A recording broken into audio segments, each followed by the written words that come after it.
As we are about to start the session, may we ask you to take your seats. Please take your seats quickly, as we will be starting the session.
Dear Excellencies, ladies and gentlemen, a warm welcome to day 2 of the Berlin Global Dialogue. Please welcome our first moderator, Larry Madowo.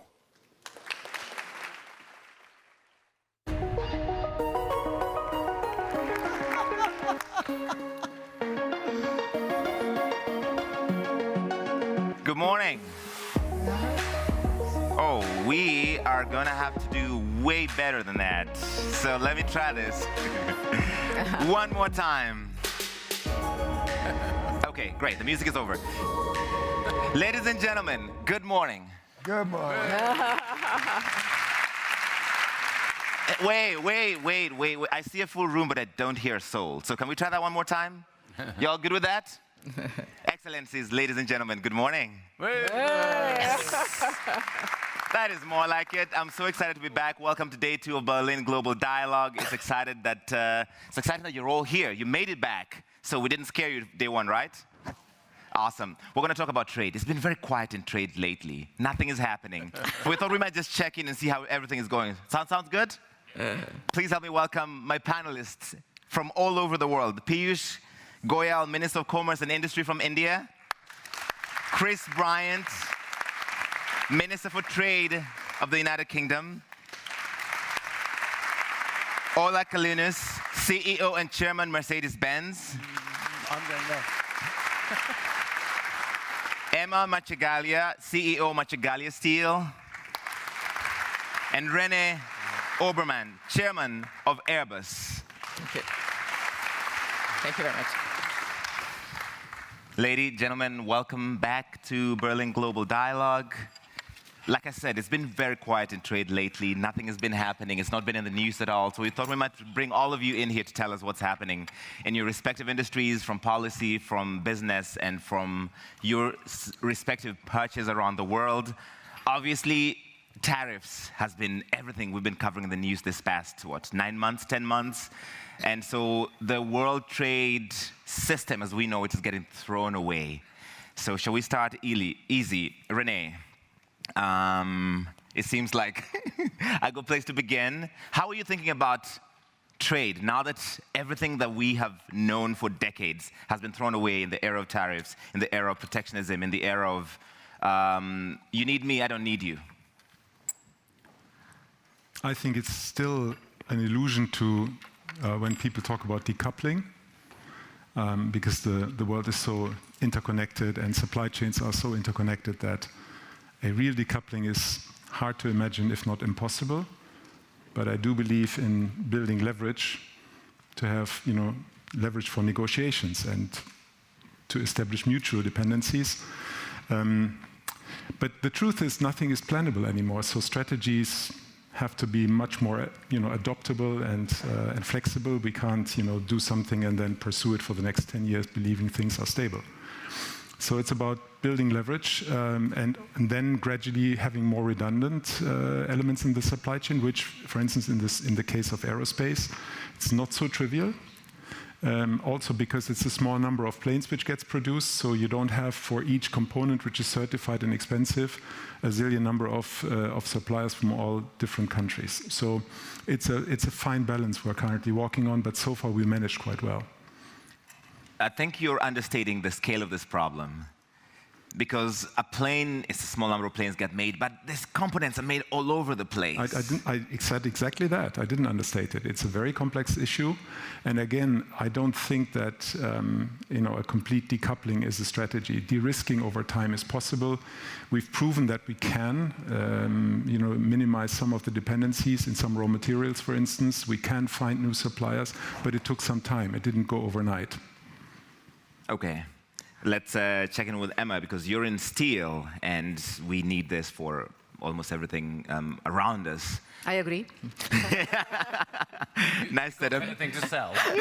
Do you have anything to sell at all? Okay, so how are you thinking about an era of tariffs where you have to move from one country to another, from one geography to another, where different rules are coming into effect? Yeah. First of all, let me say that Mr. Trump is, in a certain sense, obsessed by steel, because already in 2018, when he came in, so the first Trump, he put tariffs by 25% on steel, and now, as you know, it's 50%. And what is also happening is that we are going through the energy transition, and steel, as you know, automotive and other sector are very affected by that. And so, the policy of the European Union has been to go with very strong target, right. minus 40% minus 90% by 2030 of the emission. I would say also in a kind of ideological way. We are the only one to have, targets that are straight. We at the beginning, we didn't have a real technology neutrality, which is what we meant. So what happened is that the Commission decided to put starting from the 1st of January 2026, the CBAM. That is a kind of extra cost that if you import steel from outside, you have to pay, and is linked to the CO2 emission embedded. So we also have this part. As always, when you have this kind of situation, there is uncertainty, there is more bureaucracy. So CBAM is good, but is another kind of burden. So what we decided to do as company, before we were only in the processor still, we decided to invest upstream. So we partially, so we are not completely fully integrated now, but we are, upstream for, we will be autonomous in our production of the raw material for 35–40%, and we are doing in UK and in France, and this helps us both on the protectionism, because now to import from all over the world like we used to do before is very difficult, and also for the CO2, of course. So we are now producing with an electrical furnace, so the CO2 emissions are lower. So first we are going upstream, right. And this is what we're doing. And second, of course, we are also diversifying our sources of raw material. We try to be as agile as possible, because every day there is a change. Maybe it's 50%, tomorrow maybe it's 40 or 60, we don't know. So you have to be very agile and also try to be very open also to opportunities that can come even in this disruptive situation. So you knew this was coming when President Trump got re-elected, because you had the precursor in 2018. Were you, as the kids say, freaking out because you knew this could have a massive change in your business overnight? Exactly. So that's why we decided to go before. So yes, already in 2018 we saw this, and already with this 25% of tariffs, our export to the United States went down. It was not very important, but they went down. And so we understood also at that moment, also the European Commission put some safeguard measure limiting the import. So we understood that the world was changing, and so we decided to do this movement in upstream, and I think this is the right move to be done. Okay, I'll come back to that in a moment. But Ola, you're sort of in the same situation with René, which is that you probably look at the news and you're just like pulling out your hair. Are you deeply concerned about the state of things, or are you reasonably optimistic? Well, we're the second biggest customers to these friends over here next to the construction industry, so thank you for being around. We need you guys. Now more than ever. Now more than ever, but if we look at what's happening now, here we're sitting in Berlin this morning. Everybody knows that one of the strengths of Germany has been an export champion. Yeah, it's been a badge of honor, and a company like Mercedes-Benz, the automotive industry, we're like a mirror of that business model and have benefited greatly over the decades from markets opening up. And now we find ourselves in an era with more protectionism creeping back in. And it's not like it just happened in the last 6 months. The last 6 months have been disruptive. But this is a process that we have seen over the last 7, 8 years, I would say, in different shapes or forms. And I would start by saying I completely agree with what René said. If we think that we're going to kind of decouple ourselves, that is a complete illusion. If you take a modern high-tech car from Mercedes-Benz, all 5 continents are in that car. All 5 continents are in that car. So there's no such thing as a fully European car, fully Chinese car, fully American car. The whole world is in the car. You can create some redundancies, second sourcing, and do this, that, the other. I would call it risk management. Yeah. But if you think that you can retreat back into a fortress, you are living in an illusion. Because there's a reason why 5 continents are in a car, and it's called market economy and the invisible hand of the market. It is the economical optimum. If politicians, for whatever reason, decide to put in distortions into that economic optimum, the first thing that happens is it gets more expensive, which is what you're trying to fight. Now, we have to live with the reality that we're in. The United States has changed the paradigm. It is what it is. Would I have liked it to be different? Of course I would, but we have to deal with it as best we can and find whatever is the best new equilibrium. But while we do that, let's seek more new opportunities on top of the 3 dominating markets, of course, North American economy, European economy, and Chinese economy. And I'm sitting next to this fine gentleman here. We spoke yesterday, a small country with a population that should be paid attention to. And even if the car market for us is not yet in India on the level of, let's say, Germany or UK or whatever, what is it going to look like 10 years from now? So if pressured by the big guys, let's see if we can find complementary new partnerships, and maybe this can be a spark for a new opening up in other directions. In this era of protectionism, do you consider it an existential crisis for your business if this trend continues and all of the big markets start to close off? It depends on the definition of existential, but when... Good thing we have an English guy here. Yeah, when... I'm not English, I'm Welsh. This is a very important distinction. I knew he would say that. When you look at the business model of a car company or many industrial companies, on Liberation Day, or actually 5 days before Liberation Day, 27.5% tariffs were actually implemented between the EU and the United States. Right. Mercedes being the individually biggest exporter from the EU to the United States, you do pay attention. And if you take an industrial business, do the math in 20 seconds for you, 100 units of revenue. If you're a really good company, 10 units of profit, let's say 10%, a cost of goods sold at 75 units, add 27.5% to the 75 units, then you understand what happens to the 10. Right. So you could say that it is existential. At 15 is bad. At 25, it's 27.5. It's prohibitive. So the math matters. Right. And industrial structures in highly sophisticated, complicated business, like the machines that we build, is not that something that you switch over overnight or in 6 months or something. Those industrial structures, it takes years to switch them over, and they have been in the making for decades. So it is really something that affects the business, yes. All right. At least one minister is in a good position, Chris, because you did a trade deal with the United States. Oh, and India. And India too. Yes. But I want to Well, I start was with... going to do India first. I wanted to come to him last because even though we've been paying a lot of attention over the last 9 months to what the United States is doing, but India was already doing this before it was mainstream. You were doing this kind of unique trade deals. Well, we recognized many years ago that we have to integrate with global markets. If we have to become a developed nation, living in isolation isn't going to do us any good. And COVID was another opportunity where everybody could reflect on how we can expand relations with trusted partners.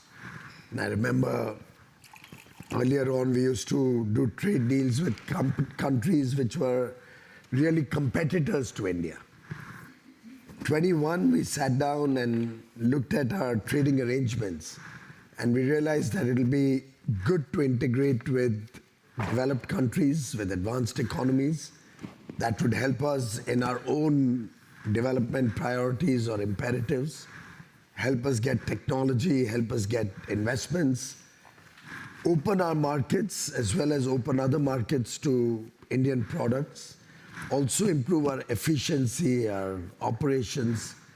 And therefore, around 21, we got into negotiations with 5 or 6 important countries around the world, with the UAE, Australia, the UK, EU. And this was a process which really had started 20 years ago, but around 2005-06, but could never reach end conclusion. 21, we started with a new open mind, with a new way of thinking. We quickly wrapped up deals with the UAE, with Australia, with the 4-nation EFTA bloc, Switzerland, Norway, Liechtenstein, and Iceland, with UK in July this year. We're in active dialogue with the EU. If we get a fair deal, if we get an equitable and a balanced deal, maybe that'll happen. He's negotiating now. And we are talking to the United States, of course, but we don't do deals in a hurry. And we don't do deals with deadlines or with a gun on our head. But that's how deals are done these days. It's a deadline. I don't think so. Tariffs come in midnight on this date. Take it or leave it. India looks long term. India never takes decisions in a rush or on the pressure of the moment. And we've accepted if there's a tariff on us, there is a tariff on us. We're looking how to overcome that. We're looking at newer markets. We're looking at a stronger demand impetus within the Indian economy. So we have a very resilient structure, 1.4 billion people, young. Our average age is 28.5 years, very aspirational. 1 billion internet users connected to what's happening at the Berlin Global Dialogue, aspiring for a better quality of life for their families. So they are not in a situation where they want to do suboptimal deals. We'd like to really look at the long term. We recognize that 20, 25 years from now, we'll be a $30 trillion economy. And accordingly, we will negotiate based on the future. A trade deal is on the long run. Right. And we have to recognize the future and get the best deal for the country. How do you get that fair trade deal that is long-term looking in an era where you have a gun to your head, you have a deadline, you have to do it quickly because there will be major impacts? And there are also geopolitical concerns. If you don't stop buying this from this other country, then no, you won't do a deal with us. Well, I don't think India has ever decided who its friends will be based on any other considerations other than national interest. And I think if so plainly you want to be told that you can't be friends with Russia. Somebody tells me tomorrow I can't be friends with the European Union, I won't accept that. Or somebody tells me tomorrow I can't work with Kenya, it's not acceptable to me. So I think we are all in it together. The decision whether to buy a particular product from a country is something that the entire world will have to take a call on. So I was reading in today's paper, Germany is asking for exemption from US sanctions on oil. Now these are UK already has sorted and probably got an exemption for procuring oil No. from the US. This is about the Rosneft deal, sanctions, right. I think, and we've sorted out the issues with Germany. We managed to do that very quickly, and I think the Americans will do something very similar. So then why single out India? Well, it's a specific subsidiary in relation to Rosneft. We also have a subsidiary in India of the Rosneft. Well, come and talk to us. My door is always open. Look, the only thing I'd say about speed is the world it's just a fact that we're interconnected now. We all tend to talk about goods when in trade, and lots of trade negotiations get a bit obsessed with goods, and sometimes it feels like it's the economies of 50 or 100 years ago rather than the economies of the next 50 or 100 years. And I want to go, if somebody's creating, for instance, a new video game, which will be if it's going to be a AAA game, it'll be a multi-billion pound investment across 15 years at least. Of course they're going to think about all the markets in the world, right, because they're going to be selling it digitally around the world. So what does trade look like in that environment? And of course for us in the UK financial services, that's a really important part of what we are able to offer to the world. I think still is a very important financial hub in the UK. The advantage of being close to the United States but not being the United States. Close to the European Union, but unfortunately not members of the European Union, and I think that places us in a fairly unique position. But we can't hang around on deals. I was in Buenos Aires in Brasilia a couple of weeks ago, and we're looking at the Mercosur situation and how we could perhaps open negotiations with them. The EU took 25 years. That's madness in an era of rapid interconnectedness. Indeed. So, of course, I agree. I don't want false deadlines for deals, but we do need to work faster. And if there's one thing that Donald Trump has persuaded us, it is, come on, let's get on with it. Let's not hang around.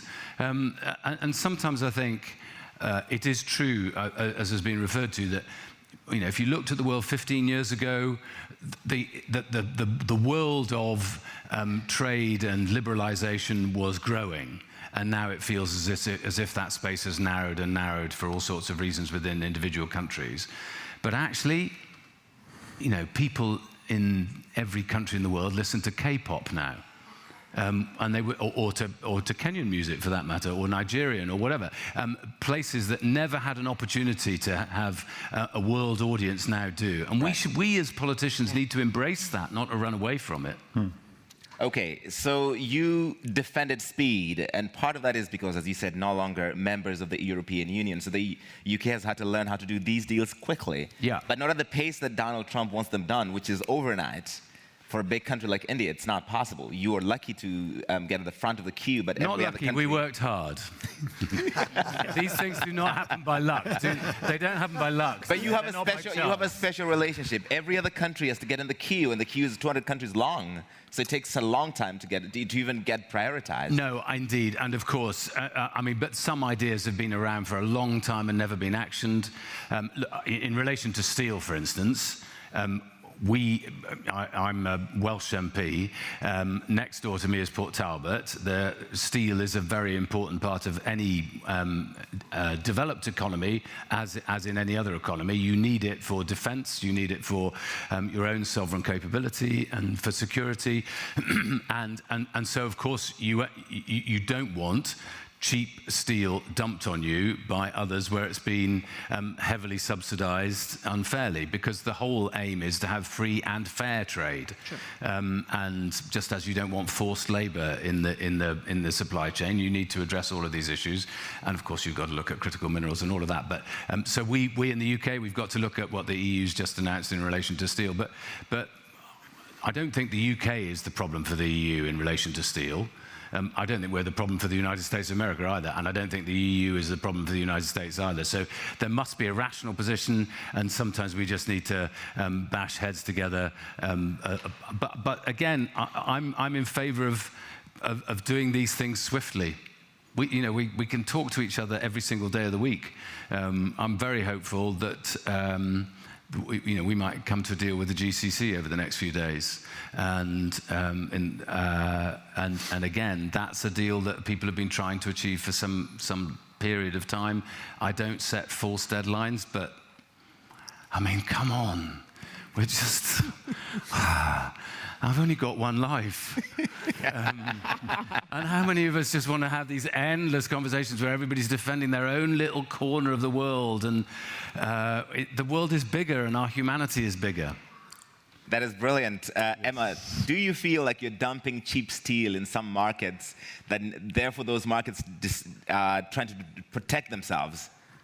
Yeah, of course, as I said before, until, let's say, 6-7 years ago, as I said, there was full globalization, full, market were open, and to be honest, probably Europe was more or the less protected, let's say, market.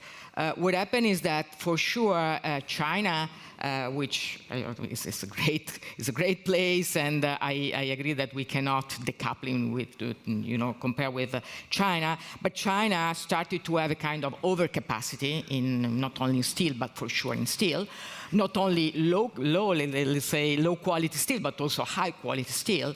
And yes, there was a lot of steel coming to Europe, and it was it was a kind of dumping there. And then this situation got even worse when the U.S. decided already in 2018, and now in even more in 2025. To stop, completely, they were to put, very high, tariffs. So yes, there is a kind of, of dumping. But as we all are saying, I'm a fully believer of, of free market. Anti-dumping has to come. If you really believe in free market, has to come when you have, subsidized, imports, when you have, state-owned company that come to your market and disrupt the carpet. But you cannot have, a weaponized, trade where you say, no, for national security, steel cannot be export to the United States. Why? Or, I don't know, I don't like Bolsonaro, so you have very high, very high duties. So I think you need some, instruments if there is real anti-dumping, but market has to, to be as free as possible. Right. Of course, we are now in a situation we cannot be naive, and we cannot see that we have war, that the multilateral system is in trouble, that the United States, I agree with the minister, has done this, has this decision to put tariffs so high. So I think we have to strike a new balance now between market that has to be free to stay open, and on the other hand, we need anyway to some protection is needed, because if you have dumped products, or you have also to think about some security. So we cannot depend completely, from China or from other. Of course, I agree that we cannot be independent on anything, because it doesn't exist. It's a nonsense. This will not happen. But so I think we have to strike a new balance between new open market that has to stay, and some security, autonomy that has to be there, but without closing completely the market, because this will be very strongly detrimental to companies, but at the end also to people. Yes. There's some disconnect here. Having anti-dumping duties is absolutely wise, and once you demonstrate that there are subsidies, one must take punitive action. But what I cannot understand is a safeguard duty, where you tend to put a duty on everybody, irrespective of whether they subsidize the production or not. And that's what the EU has done. And I think that's where this is kind of a double standard. That on the one hand, you're talking of multilateralism, you're talking of free markets, you want to look at Michael Porter's theory of comparative advantages, let the best man win. And at the end of the day, you say, oh, but we have capacity in steel, we've got to protect our steel industry. So we won't take steel even from those who do not indulge in any unfair trade practices. And then Mahatma Gandhi had very rightly said, an eye for an eye will make the whole world blind. So you stop steel from another country, the other country stops automobiles from your country, and then the process will keep going back and forth. And I don't think that's going to be a great help to globalization. Can I shortly answer that? Yeah, you're totally right. But when you start with US saying the steel cannot come, the steel from India, from China, from everywhere cannot come to the US. If at the end you don't say, well, in the European Commission, some steel can come, but at the level that we had before, because otherwise all the steel that were going to the US will come to Europe, you know. And as you know, Europe has decided to say up to 15% of consumption, you know, the export can come. But before that, beyond that, you have to pay a tariff. So it's not that you stop; you have just to pay the tariff. So I'm not a protective person. Absolutely, I'm not in favor of protectionism. But this is exactly what the minister was saying. When you start with a move, and then you have to protect yourself, and then the other is protecting himself. So that's a mess. But which is why that's where we are. Sorry, Emma, to interrupt, which is why I think that there's a sort of defeatism a bit in the world of trade ministers. It feels to me a bit at the moment that the rules-based order is falling apart and all of that goes up. Still, 72% of world trade is done under WTO rules, and I think it's really important that what the EU has done in relation to EU must abide by WTO rules, and just as we will, I think we need some WTO reform so that it fits for the 21st century rather than for 50, 60 years ago, but I don't think we should be abandoning rules-based, because in the end, deals are rules-based. We can't, actually, because we talk about steel, and that's greatly important, particularly for the automotive, but also for the aerospace industry. We should talk a little bit more about tech as well, right. Yes. And particularly around the area of AI and mutual dependencies or interdependencies, because I think this is widely underestimated. We completely ignore the climate change. We completely ignore the challenges related to new technologies at the moment. So whilst everybody is overhyping this total, decoupling story and the world collapses, I'm still hopeful that even the most, let's say, aggressive government when it comes to trade, and even the most aggressive and imperial government when it comes to brutal warfare like Russia, ultimately has some basic understanding that there are some global needs for collaboration and cooperation. And as you quite rightly said, so far the WTO is 70+% still. And in regards to AI, for instance, and future challenges related to AI, there also needs to be global, communication, talk, and agreement. And this is only one aspect. There are plenty of others. So the tech element needs to be discussed here as well in this context. And are you speaking to governments about that, how to think about that? Absolutely. Because I'm sure for EU policymakers, they want industrial autonomy here, but you said there's still interdependence across the entire global system. And how do you balance that, therefore? Well, it's always part of the discussions. For instance, I was in India and I spent 1 week there, and I was completely blown away by the level of excellence, engineering excellence, quality in India. For Airbus, India is a strategic long-term partner. And part of the discussions was not only how can you make things cheaper for us, but actually how can we make things better by leveraging the capabilities of Indian technology and the tech talents there. It was part of the discussions how to evolve the partnership with India. And by the way, I think the situation offers unique opportunities for Europe. For instance, building as Europe a partnership with India. In the past, it was always fragmented. India never looked at, if I'm not mistaken, Europe as a whole. They looked at individual countries. Now, Europe as a whole has a voice, and that was largely driven by the latest geopolitical developments. And last point, I think Europe has a unique opportunity in some high technologies, because we talk too much of past technologies. We must talk more about the high technologies going forward, i.e. in space. 2 nights ago, we signed a deal between Thales, Leonardo, and Airbus to create one of the world-leading space companies. It's a long way to go, I admit that. It's complicated, it may not be super speedy, but it will eventually have the strength to develop the latest technologies and to be industrial scale to eventually compete with Starlink and Elon Musk's constellation. That's something Europe needs badly. So let's talk a little bit more about what is the future rather than, how are we messing around with, some tariffs and stuff. Especially if we manage to get vertical liftoff in Shetland, which would be the first place in Europe. I would love to have more launch bases because we are, It's crazy that the only European place is 3,800 miles away. Yes. Two things are missing. One is we have no locations really with energy supply for data centers of the future, to train and do the inference modeling, train our AI models, plus we don't have enough launch pads. Yeah. Larry, I think what... One second, just before we leave that point, Minister. So this is only an MOU, still needs regulatory approval. What are you telling regulators why they need to make sure this goes ahead? Because it's completely crazy to look inward in Europe as we did in the past for antitrust. Whilst we loved ourselves, regulating ourselves from AI to antitrust to ensure that there is no dominant and strong global player in Europe. Take Siemens Alstom, for example. Now is the time. Because if we don't do it now, we can kiss our space independence goodbye forever. Mm-hmm. Right? We are completely dependent on one monopoly in so-called LEO, low Earth orbit constellations.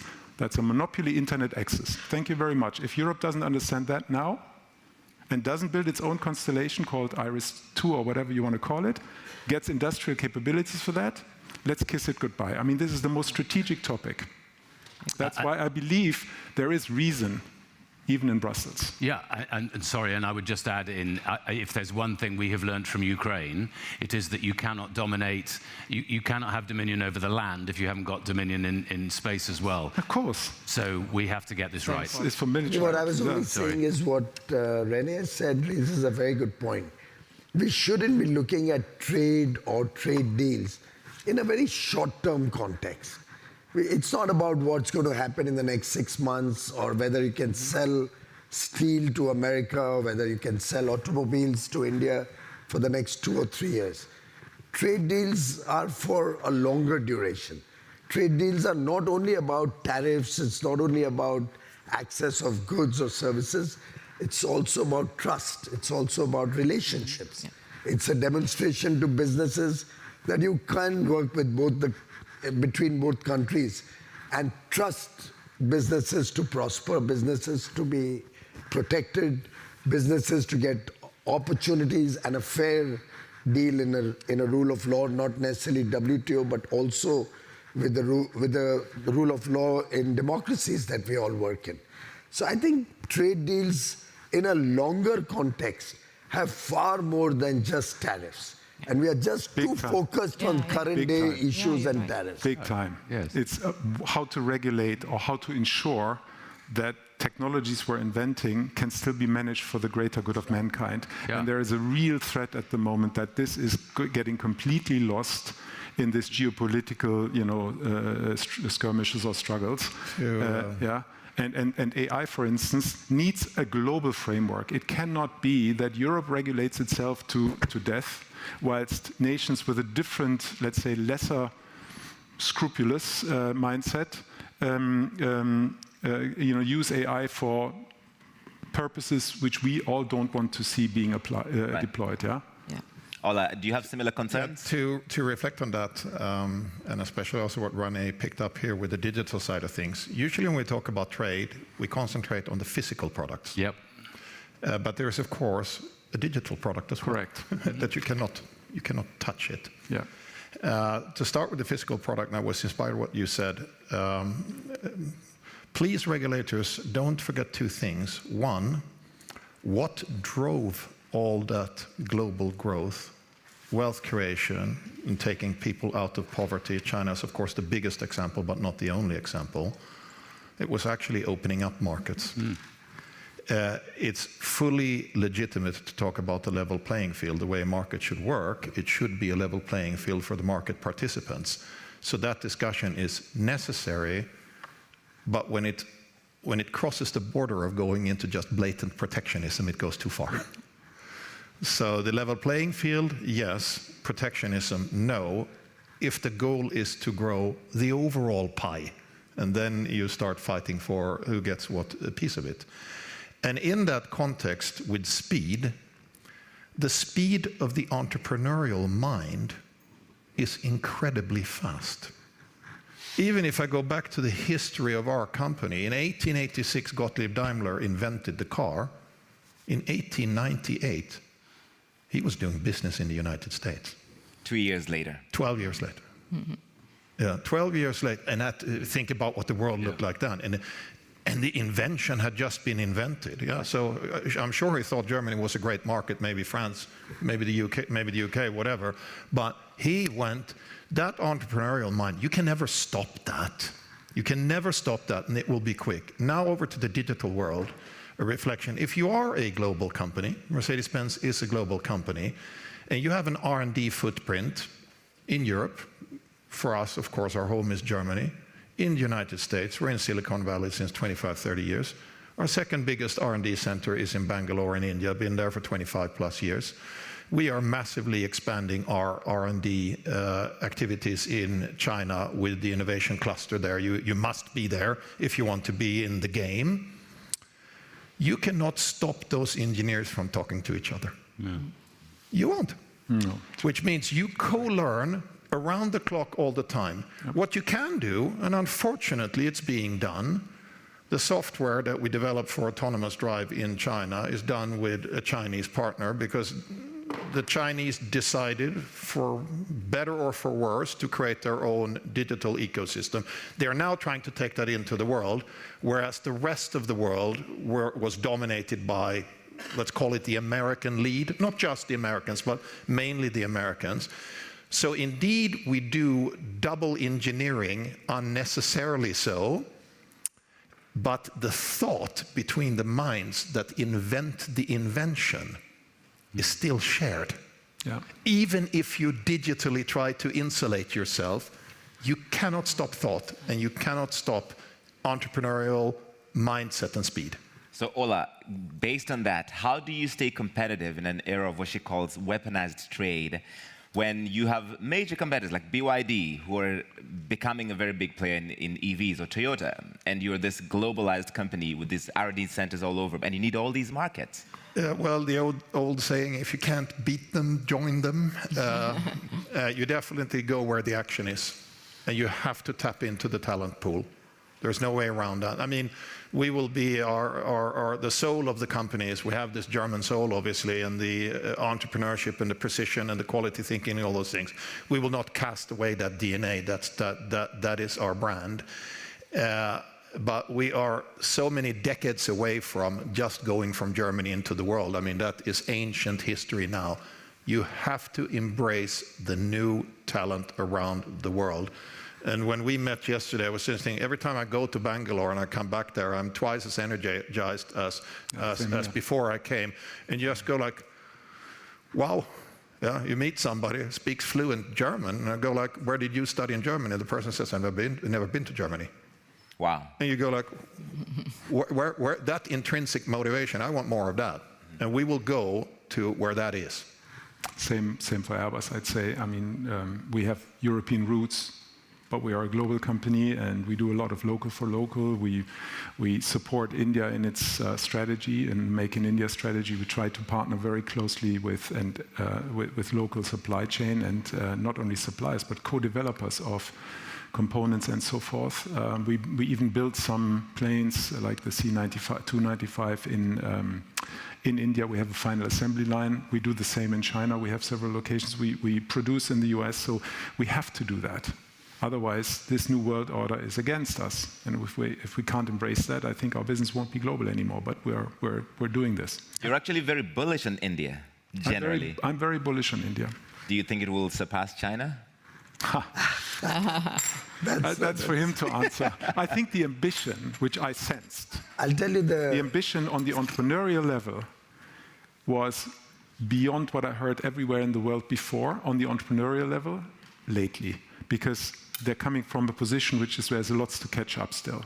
Right? If you think about GDP per capita, etc. But everyone I spoke to had a massive ambition. But not only that, excellent education and super good engineering. I think the important issue is also age. We have a demographic dividend. Our average age is only 28 and a half years, yeah. Which you won't find in many other parts of the world, except, of course, Africa.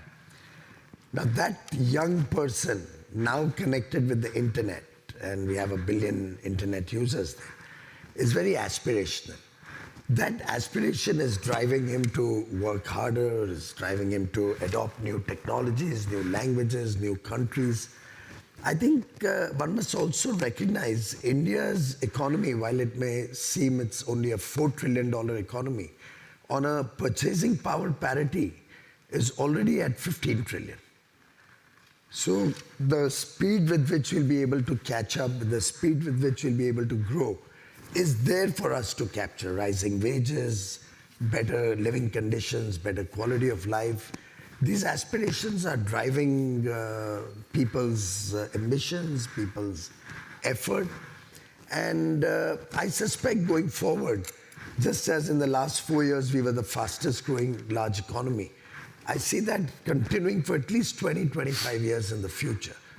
And it's not a question of whether you surpass one or the other. It's a question of whether you give a good quality of life to your people. Good education, good housing, take care of their needs, and continue to maintain your traditions. So any country which forgoes its culture, its heritage, can never succeed. And that's something we are very proud of. For us, it's development as much as it is our history, our culture, and our traditional value systems. So direct question. Let's not forget one thing when I hear that. It's not an either or from a business point of view. It's an and. It's and, not either or. It's an and if you take a mature, stable market like Europe for us, with the right policies, mind you, of course we can grow in Europe. And if it's not so much volume growth, it can still be revenue growth and qualitative growth because you have a more sophisticated product. And a global market. And then India will add both volume growth and quality growth. So it is an and game, it's not zero-sum. I'm slightly more skeptical about this culture line. We're still getting over the invasion by the Normans 1,000 years ago. We're getting over the British. You and us both. Well, but it's the truth, isn't it, that 100 years ago, if you wanted to launch a global brand, it would take you 25 years. Yeah. Whereas now you can do it in, well, I don't know, 18 months, 2 years, if you're lucky, you know. And we know, because the UK is the second biggest, perhaps soon the biggest exporter of advertising services. We know that that is a growing market as well, and anybody who only thinks about their own national market is going to be in trouble. One of my anxieties, to go back to the AI point, is about how do you make sure that you have protected your intellectual property in that, whether you're talking about patents or you're talking about copyright, I don't mind, but data. Yeah, exactly. Well, look, I mean, hopefully eventually it's mostly open source, because I personally think it's very dangerous if it's in the hands of a few. So the core technologies, but then the training the models and, you know, having the industry-specific data, the stuff which an engineering company works on very specifically, like Indian or European or whatever. They train their models and they build data, and the learnings from that should be, in my view, you know, what the future value driver is, and that needs to be somewhat. But I think we have to be careful about where we end up. I understand your concern. For instance, when you work with companies like Palantir or so, how can it be ensured that the data are your data? I do think personally, I think it's a little overhyped in public here in Germany, for instance, the anxiety against companies like Palantir. Personally, I think they're more useful, and they should be, you know, received with a bit more open mind, because they have concepts to make sure you can protect your data. That's my personal. So I think data adequacy agreements need to be part of this whole equation as well. That's correct. Different countries, so the different countries understand how they're using data from one country to another. That's exactly right. But I'm still mystified by when you rent a car and you land at the airport, why every country seems to have a completely different system for verifying who you are. Why is that the most difficult transaction that we ever engage in our lives, hiring a car? What's that? hiring a car. I'm not in that business. You should ask him. He just makes the cars. He doesn't hire them. I will talk to our rental partners about that. And why is there a different parking app in every single city in every part of the world? Why can't there be one big issue? No, of course, market economy is chaotic, and you will have many market participants and all that, and the other, and the best ones will win. But on the topic of intellectual property, and of course respecting contract law and all those things that are the basics for a functioning market economy, I think it's also, as you said, maybe a little bit overhyped. Yes. Of course, we file patents, no question. And mostly patents are respected. Sometimes actors try to violate patents, and you end up in legal disputes and this, that, and the other. But even if I would hand all the drawings of our most sophisticated S-Class to every competitor around the world, if I would just open up my little treasure chest here and hand them the blueprints, so what? That is not what's going on right now. They can't build it, even if you gave them the drawings? Even if they can build it, that's yesterday. It is the patent that has not yet been filed, that is in the mind of the engineer, that we are discussing in the product creation process, which is the most valuable intellectual property for us. So you're always on the cycle one ahead of what is actually in your patent box. Yeah, and you have to push forward like crazy. So the biggest theft that you could make from one competitor to the other is probably to take the people. It's the talent. The talent, not necessarily the for IP. goods, but not for services. And services may be... It's very different. Yeah, services may be different. Services may be different. René, you want to add? No, he's right. Ola's right, but it depends on the cycles, right? If in the car industry, the development cycles have shortened now to, what is it, 4 or 5 years? Yeah, 3 or 4 years. 3 or 4 years even. Yeah. So it's a short cycle. From the aviation industry, you have longer cycles. So you really don't want to lose, the core knowledge and IP and so on. But principally speaking, he's right. The talent, the few talents, are the strategic differentiator going forward, as long as they cannot be replaced by AI. It's so long, you don't have delivery slots for the next few years, right? What? For new aircraft. Well, single aisle, that's true. The order book is very full for probably 7, 8 years or so. Yeah, true. So if somebody were to get the drawings, then that would be devastating. Nah. That's not a headline I'm going to produce here. I tried. You tried. He's a good politician. Yeah. Can I just do one other area? So we've obviously talked quite a bit about how important the rules-based order is and so on. But there's another part of this, which is the need for deregulation in so many countries in the world. Because we might have come up with perfectly sensible ideas to regulate this, that, or the other. But then suddenly when you're in an FTA discussion, you go, you know what?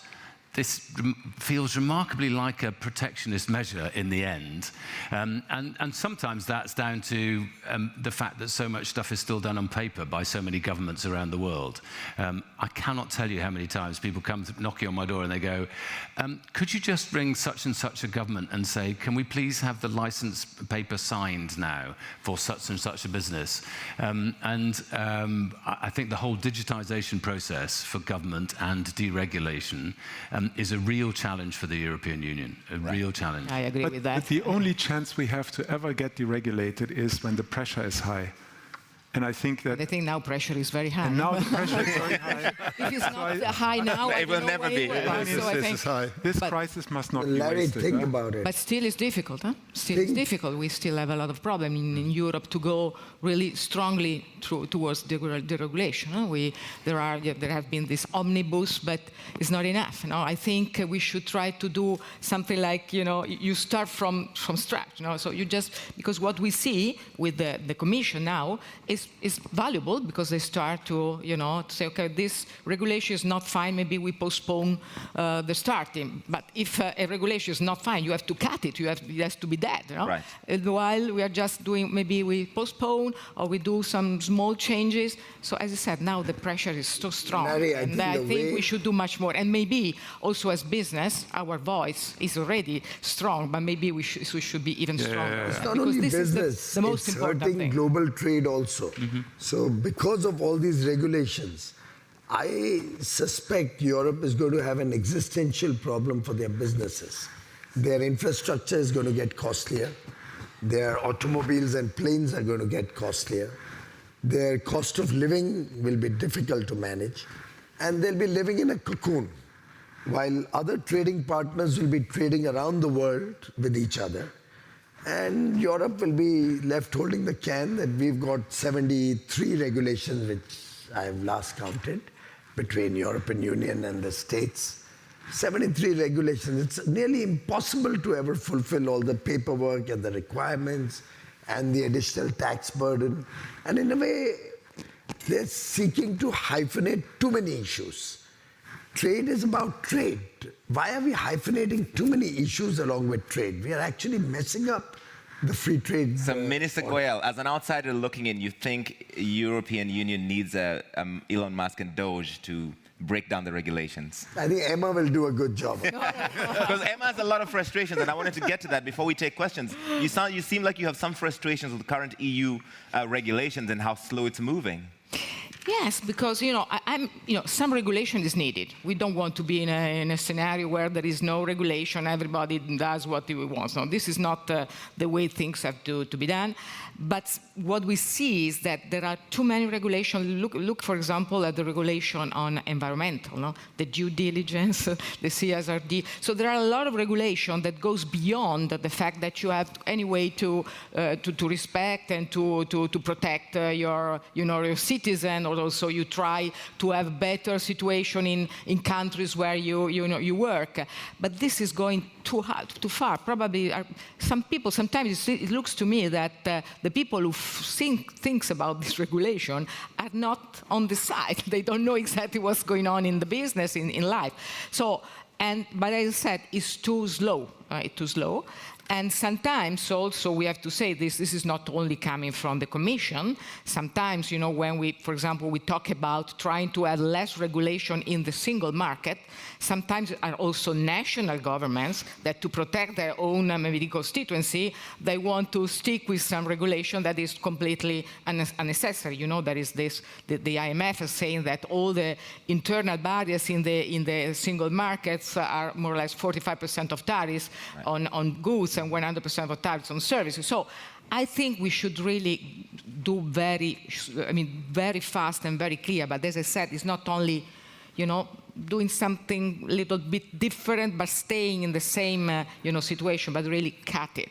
And another thing which I wanted to say that is also why sometimes Europe you have too many regulation is that, and going back to what they said, we are not so open to innovation. No? We have a lot of innovation. Our company is fantastic, but you have always this kind of precautionary, principle where you try to stop and to regulate an innovation and new research, also something that is disrupted before it comes. I think you should, leave the companies, go innovation, go, research, and then if there is something that is wrong, you regulate ex post. And this has to be changed. It's a kind of cultural things.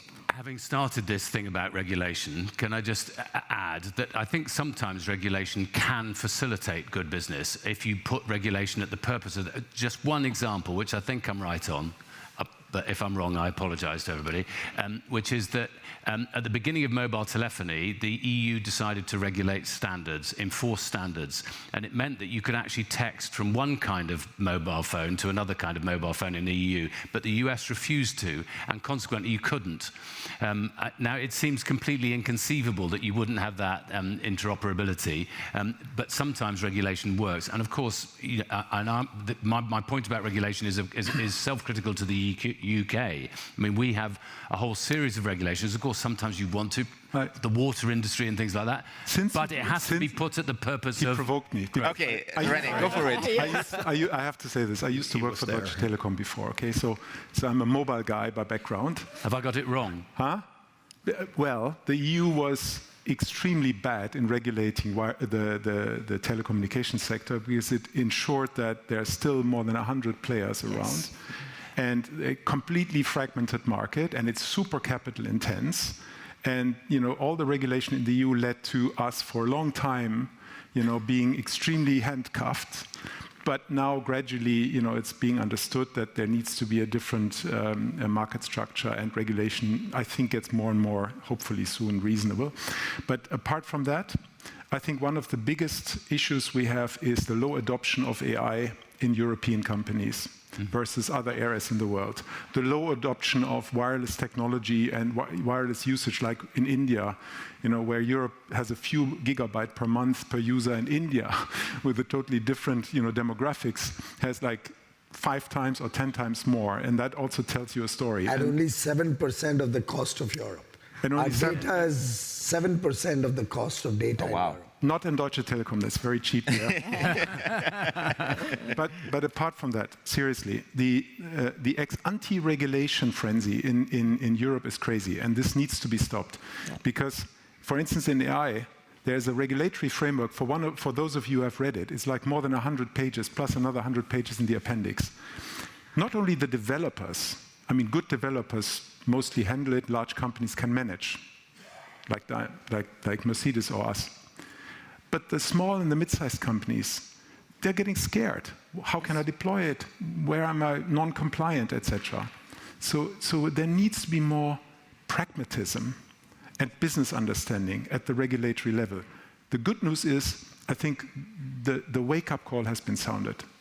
I think the pressure is high enough for now to change, and I'm optimistic that we will change. All right, I want to take some questions, but can I just defend EU regulations for 1 second? As an outsider, they forced Apple to give us USB-C chargers, yes, which they were not going to give us, and now we can charge with Android devices. And you just think, how on earth did we get to a position where somebody was allowed to make you buy a new charger every year? Yes, so thank you to the EU for making that possible. Small wins, small wins. Small wins, we'll take it. We have some young voices here that we're going to hear some questions from them. And then if we have time, we'll take some more from the audience. Please stand and let's hear your question. Introduce yourself. There's a microphone there, yes. Hello, my name is Sophie, and I'm one of the young voices. Thank you very much for this very insightful panel. My question would be that given the weakening of multilateral institutions like the WTO, what forms of cooperation or new alliances do you see emerging to maintain our global stability in trade? Thank you. All right, we'll take the other one from the young voices as well before we answer both. Thank you so much for the session. I'm Anshika from India. I would like to know that we discussed a lot of issues where coming to consensus between multiple economies, be it US, Europe, India, China, UK, is becoming more difficult and difficult every day. So where are we going wrong? Why is it becoming so difficult to really negotiate and come to consensus these days? Thank you. Is it that we have poorer negotiators compared to those we had in the past? She didn't want to say it, so I'm just completing the sentence. Thank you. Who wants to take any of them? Emma, yes. On this second part, yes. As we said, in the past, the negotiation on, for example, on free trade was very long. You sit down, the European Union was down with a lot of papers saying that this is the content, and they have to go back and talk to the prime minister. So now it's completely changed, and the real negotiation was on content. Was on, okay, I want this, I want to protect a little bit more this sector. This is not good. So it was. Now I think with the US, the situation is completely different. As we said, it's very transactional. It's very, I'm strong, you are weak. I have all the cards, you have no cards. You have the cards, you don't have the cards. I want to win, so I win, you lose. It's very, I'm very powerful, you are not.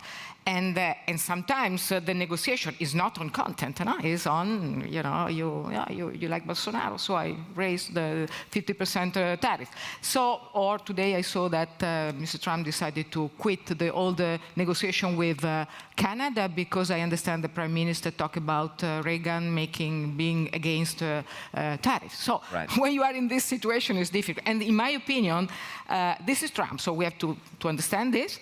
And the European Union is not equipped to do that.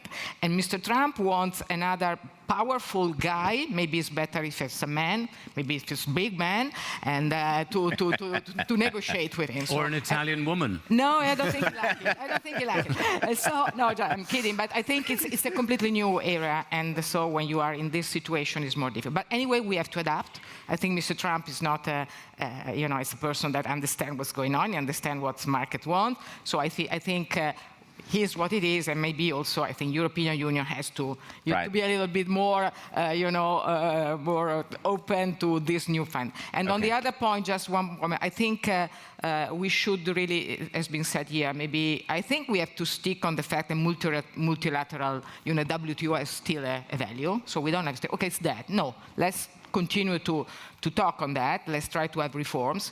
But let's go on with free trade agreement on the long term. Let's have good cooperation among companies, which I think is very important, can really push also governments to do better. Let's have maybe coalition for, if we talk about climate in a proper way, let's have at the table different countries. So I think there could be different way to continue to have, open market and good trade. And as René pointed out, I think 74% of trade is still happening under the WTO rules, so it's not all fallen apart yet. Anybody want to answer? But maybe it needs a reform. Every team sport needs rules. You need to have a referee. If it's a little bit stuck, maybe you need to take a look at it and maybe reform WTO. And of course, if one player decides not to play by the rules, of course, then you have a disruption there. But that doesn't mean that you should abandon the rules for the sport. No, right. But it feels like it's in need of some kind of reform. Definitely some form of reform, and I guess we'll be discussing this in Cameroon in March at the ministerial, and I hope we can come up with sensible reforms. But also, sometimes I hate to talk about coalitions in Germany, but I think a coalition of the willing sometimes, a plurilateral set of agreements is a good option as well. I'm really fascinated by the idea that the CPTPP might do a really good deal with the European Union or come to some kind of agreement, whatever that may be, because that will be a very significant. Then we need to think what we're going to do about India. But sorry, that sounded terribly patronising, which I know is a British tendency, and I absorb myself. It's got a lot of historical. I know. Can I tell you a story? I was once in the theatre, and there was a couple sitting in front of me who were having a terrible row, and just as the play was about to start, the woman turned to the man and said, "The worst of it is you're so bloody patronising," and he kissed her on the forehead and said, "It's patronising, not patronising." Sorry. Okay. The only difference is the British keep talking. And assuming that they are in a particular sweet spot, we act. Okay. And our actions speak for themselves. All right, let me take one question from this side before we wrap it up. We have 2 minutes. If you can give a quick question, we can get that answered. Because you're behind me, so I'm giving... No one here wants to ask a question? Okay, cool. Let's go. Yes, go ahead, sir. Thank you. I'm Yan Shaohua, Associate Professor of European Studies from Fudan University in Shanghai. I would like to echo Mr. Obermann's point. You mentioned that geopolitical development could actually drive positive changes in the European Union. So I think in this sense, pressure from the US, including China, could actually kind of provide the stimulus for reforms that is likely badly needed in the European Union. Yeah. So one change I'd like to see is whether there's going to be more and more European champions in the industry. I would like to see whether you foresee more and more Airbus and Mercedes-Benz in the future. Yeah, thank you. To be specific, rather than making the answer too broad in the interest of time, a couple of high technologies where I think we have opportunities, and it may be a far-reaching out statement here, but I personally think there is opportunity in fusion technology, which is one of the biggest issues which we need to resolve, is how to get to clean energy. Even though it's a bit dismissed for the moment, but I do think Europe has developed some strength in certain environmental technologies. I also think we have good research, at least promising research at this point in time on quantum, which we should not this time please mess and let all the expertise go and get entrepreneurial activities elsewhere. We should really foster on creating an entrepreneurial ecosystem around that and transfer from science into business. And I know it sounds completely bizarre when I say it at this point in time, but 10 years down the road, I think we're much stronger also in some important defense technologies. All right. And the spillover effect. Can I add one aspect to that? Because sure, I think sorry, this is I'm really monopolizing here. I'm sorry. Yeah, no, just one aspect to this. If you look at the history of global champions, quite often the global champions arise from a very strong position in their home market, and then they go into the world. So if we want to increase the likelihood of more European global champions, as Europe, I would do two things.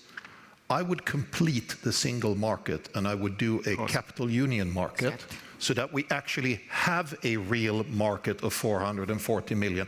I would like the UK to come back if it's possible. And the second thing I would do is to change our policies to promote economic growth. Because that United States and China are trying to do in their different ways, whereas we have kind of come off the main road and we have become a low growth area. If we increase growth and complete the single market, we will have bigger bases and a bigger business base here to be a champion, to then be a global champion. All right. I agree. We are out of time. Thank you, Professor, and thank you to all of you, ladies and gentlemen. This has been fantastic. I think we solved trade on this table. Yeah. So please. And the European Union has got rid of all regulations. And the European Union has dropped all regulations. And India is still talking. And India, please give them a big round of applause. They've been fantastic. Thank you so much. The next session will begin here in 15 minutes, so you can take a break or come back. Next one in 15 minutes. Thanks a lot. Thank you. Thank you so much. We'll meet later. Thank you, sir.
Good morning, everybody. Welcome. My name is Oliver Crook. I'm Bloomberg Television's Chief European Correspondent.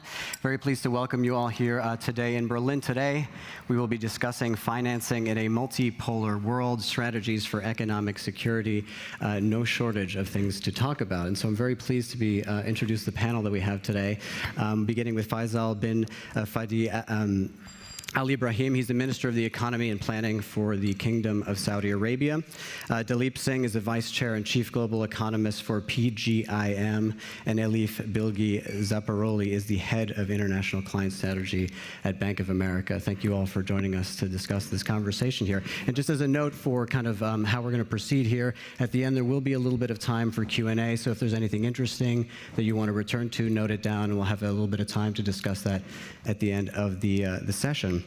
So, I mean, strategies for economic security, it's a fairly vast topic for 2025. So just to try to focus our minds a little bit, I'd like to begin by talking about kind of where we are on this trajectory, this new multipolar world, the new sort of economic instruments that are being used across the world, the risks that sort of are carried by that, and also the catalysts. The financial markets have been exuberant. There's been a lot of risk we've been talking about. They're not necessarily priced into the market. So what are the catalysts that could sort of rupture some of these calm that we've seen within the markets?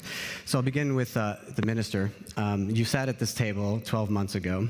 How has your idea of economic security evolved in those 12 months? It's been very eventful. And how have you adapted the Kingdom strategy? Thank you very much. It's great to be here again.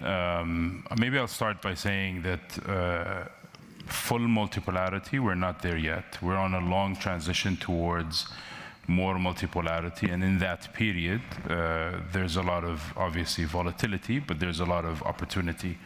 I think the one thing that nations, governments, countries should focus on is solving for their own strength. Strength comes from unlocking your own potential, building the right institutional capabilities, investing in the right areas, but also being better at policy, including impact assessment and agility, and ultimately engaging better with your counterparts, your partners. I think once that is front and center, other things can come into play. For the Kingdom, we focused on, first of all, looking at our long-term impending risks to our economic growth story. There was a dire need, if you extend your investment horizon or time horizon, a dire need for diversification. We don't want to be an economy that is moved by the movement of a single commodity price. And we put a blueprint, Vision 2030, to detach ourselves from that. And it's moving well underway right now. Right now, the reliance on oil, direct and indirect, dropped from the 90s, the low 90s, to 68%. Non-oil growth or non-oil activities today, for the first time, represent 56% of total real GDP, more than government activities, more than oil activities, and more than them, both of them combined. And we're still getting started. But that came from a direction or a view that we needed to become a stronger, more resilient economy with a sustainable growth story that's productivity-led. And of course, the other pillars are unlocking human capital potential, and there's a lot more that we're still working on. Parallel to that was engaging more meaningfully with our partners, the international community. Because of the flux we're seeing geopolitically, technologically, there are risks and there is volatility, but there's also opportunity. And it depends on the actions governments take, whether they want to accept these risks or do they want to be a shaper, how they evolve and how to navigate this increasingly multipolar world by capturing some of these opportunities. And that's what the Kingdom did. The Kingdom used to be known as an influential player in energy, diplomacy, foreign aid assistance only. Today that has moved significantly into many sectors and many areas, and today we're global policy shapers with our partners. So we're not just taking in how the global economy evolves, but being part of the story. And every little voice counts. That's something we learned through our transformation and through our increased global engagement. So security, I think, will evolve in a less uncertain way. The more countries solve for their own strength and the more they engage more meaningfully with their partners or partners to be. And we see something happening in the United States, which is fairly unique and breaking with the precedent of a great many decades. You obviously were part of the last administration, and thinking about economic leverage, thinking about sanctions, thinking about a lot of the tools that are now being brought to bear in new and unique ways. Where do you see this experiment from the United States leading us, and how the rest of the world is going to respond? Yeah, thanks, Oliver. Thanks to my colleagues at the desk. I would go back a decade and just observe that around that time it became fairly obvious that the post-Cold War unipolar moment was over. The Republican administration understands this. Democrats understand it as well. Both Russia and China have expressed and revealed a desire to challenge the US-led order. The US and its allies are pushing back. But there's a large and growing number of countries that increasingly want to hedge their bets. They want to carve out a non-aligned path. So the geopolitical backdrop is now much more uncertain. There's much less scope for cross-border cooperation. There's much more likelihood of conflict. And I think because most of today's great powers are nuclear powers, the risk of mutually assured destruction is channeling direct conflict away from the battlefield and into the theater of economics. And that has really meaningful ripple effects. If you look at what's happening within the US, but also other advanced economies, central banks are increasingly price takers from political authorities.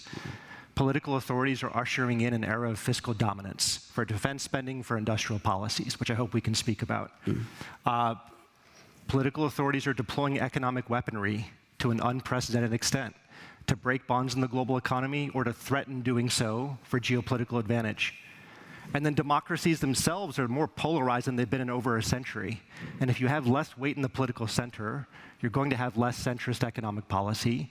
You're going to have a general disregard of deficits. You're going to have more institutional erosion. You'll have less policy credibility. So it's a very different steady state for the economic cycle, for financial markets, and for how we think about geopolitics.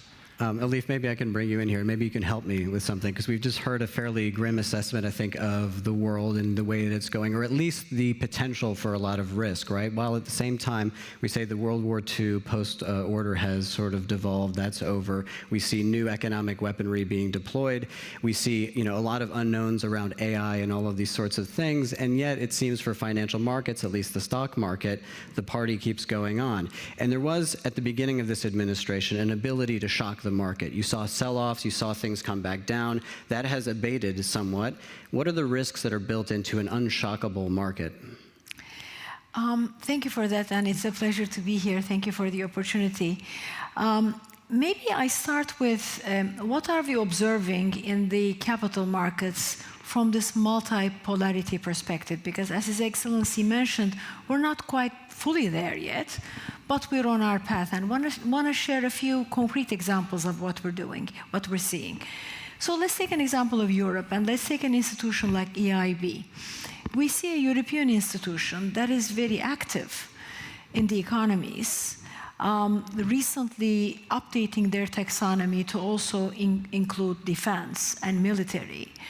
So really being a part of this regional choice, European choice, and being a facilitator of that. Something similar is happening in the US. In addition to everything that Dilip was saying, let's look at the new administration of DFC. DFC, as you know, has got new leadership. I think they were approved by the Senate a few days ago. And the concept of the DFC now is very much an international merchant bank, almost like a private sector style, because everyone that's coming in is coming in from the private sector. And then you go to GCC, especially the Kingdom. What we observe is, of course, the Kingdom and the UAE and others in the GCC have historically been capital exporters. But over the last several years, this has changed. They are now talent importers, because of the way they are changing their policies and their focus on the region. We see a lot of people, human talent, and of course the technology and everything that's associated with it move to the Gulf. And when you look at Asia, you, for example, look at something like a panda market or a dim sum market, right? You may have seen recent announcements that a number of non-Chinese issuers are thinking of issuing in renminbi. And of course, the offshore version of that is dim sum in Hong Kong. Those 4 examples are examples of multipolarity, because you are talking about 4 different approaches to markets, issuance, financing that potentially we wouldn't see to this level a few years ago. Now, in terms of the market pricing, which is what you've asked, markets have not changed their pricing over the last several years to take into account this multipolarity, or as Dilip said, this sort of end of the order that we had since the end of the Cold War. Because you look at all indices, they're all-time highs. I mean, I looked up MSCI Global, year-to-date, up 15%. That represents everyone. But that is true, and of course you look at things like credit spreads, which are very tight. US investment grade is tighter than 80 basis points, historic lows. But then you also have things that are a little unusual, like you have the gold price up 150% over the last 15, 18 months.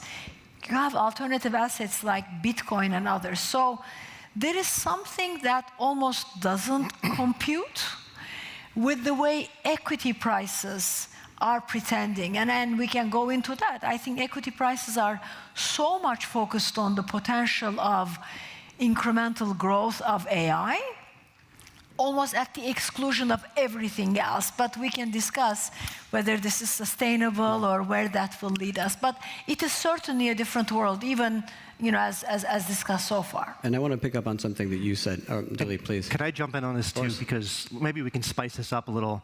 I mean, I, for one, as an American citizen, worry deeply about the erosion of institutional norms like the rule of law, due process, checks and balances, professional civil service, independent institutions. But markets are not a morality play. They're not the guardrail that many people are looking for. Markets excel at discounting near-term quantifiable factors like cash flows, cost of capital, compounded growth. Markets are poor at pricing longer-term structural risks that are not easy to measure. So there's a blind spot when it comes to institutional norms that I think is going to characterize the way that markets trade in this environment. They're not going to show up. The erosion of institutional norms is not going to show up on your Bloomberg terminal. It's not going to show up in a GDP print. And I think most examples of a liberal drift show that leaders understand this dynamic, and so they often seek policies to flatter the near-term trajectory by juicing growth, controlling interest rates, sometimes controlling prices. But there are psychological tipping points, right? We've seen them, for example, in Turkey in 2018, that occur particularly when political authorities try to assert control over the central bank. And so that, unsurprisingly, so you see that as one of the sort of final red lines in the United States, for example? Yes, but it's not going to be a binary risk. It's not that there's Fed independence or the lack of Fed independence. There's a continuum. We already have jawboning. We already have de facto oversight. The question is, how much further does the White House go? Do we have approval required by the White House for monetary policy decisions? Might there be audits of monetary policy? Might there be a change to the mandate of the Fed? The Fed is governed by the Federal Reserve Act. It's an act of Congress. There's no constitutional protection. It's been amended over 200 times since 1913. So the question is, at what point do markets respond as we go further along that continuum? And the great Saudi effort has been to try to diversify your economy, right? And that means a lot of export of capital, as you pointed out, and of course trying to also attract within the economy. How do you price those kinds of risks? Because I see a lot of things, for example, investments.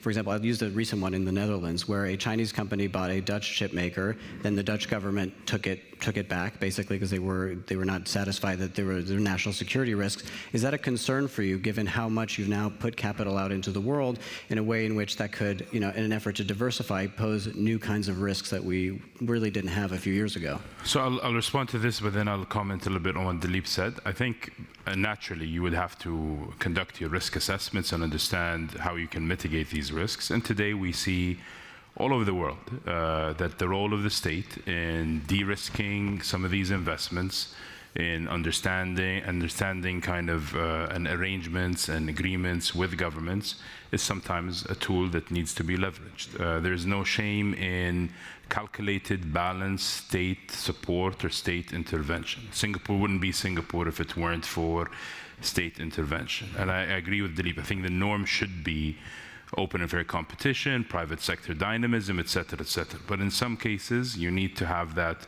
intervention. In the cases of de-risking, sometimes the governments can absorb some of these inefficiencies, absorb some of these risks for the private sector to invest. That's not even looking at what would you do for sovereign wealth investments.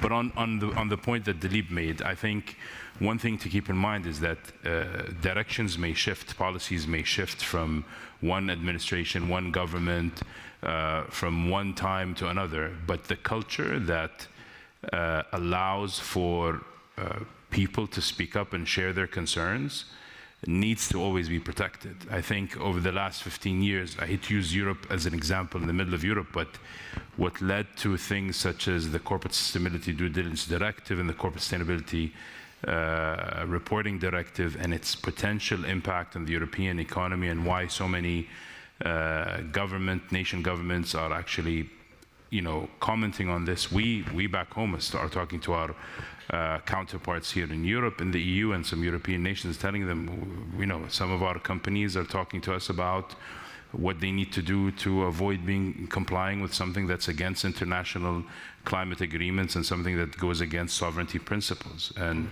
we wouldn't be surprised if some of them exit or divest or decide to do some of these decisions. I don't think they want to do that for their shareholders, and they don't want to put governments in a position where sovereignty principles are not, respected. But anyways, what happened over the last 15 years that didn't let certain voices of reason, for me it's the voice of reasons, for others could be just a different voice, have their platform or have their ability to look at science, evidence, and speak up. I think that will help us foresee long-term erosion and long-term risks, similar to what Dilip said. But also at the flip side, listening to these voices could help us make sure that we create long-term economic value from what we're doing. It's no longer just a story of GDP or trade deficits or trade balances. It's long-term economic value creation. We can achieve our GDP targets.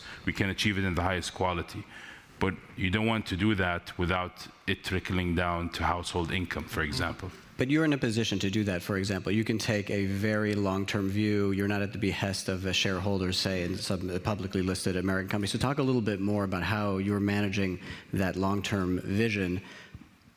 Sure. So, I mean, the first thing was to acknowledge that long-term, there is a risk. There is a path to less resilience, less sustainable growth, the way we were going. So, and just to make explicit to you, what are the greatest risks? Obviously,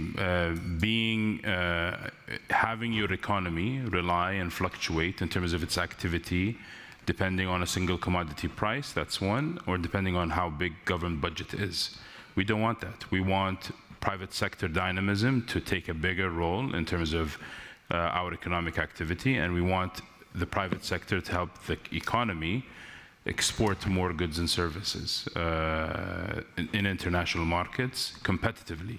And we want to do that through stronger links to international markets, signaling open and fair competition, while we have our view on what the state continues to operate in or lead in, such as oil exploration, producing, and others. And also signaling stronger culture for innovation-driven entrepreneurship. That's something that we think long-term is necessary. But these are the risks. Then the ability to plan long-term, but also the ability to deliver long-term is something that has helped us. And today it's the 8th and 9th year of Vision 2030. It still feels like day zero or day one in terms of what do we need to do. No one is getting complacent or over-celebrating. There still needs to be a lot done. And we're talking about what we want to put in the planning horizon for 2040 and 2050 already.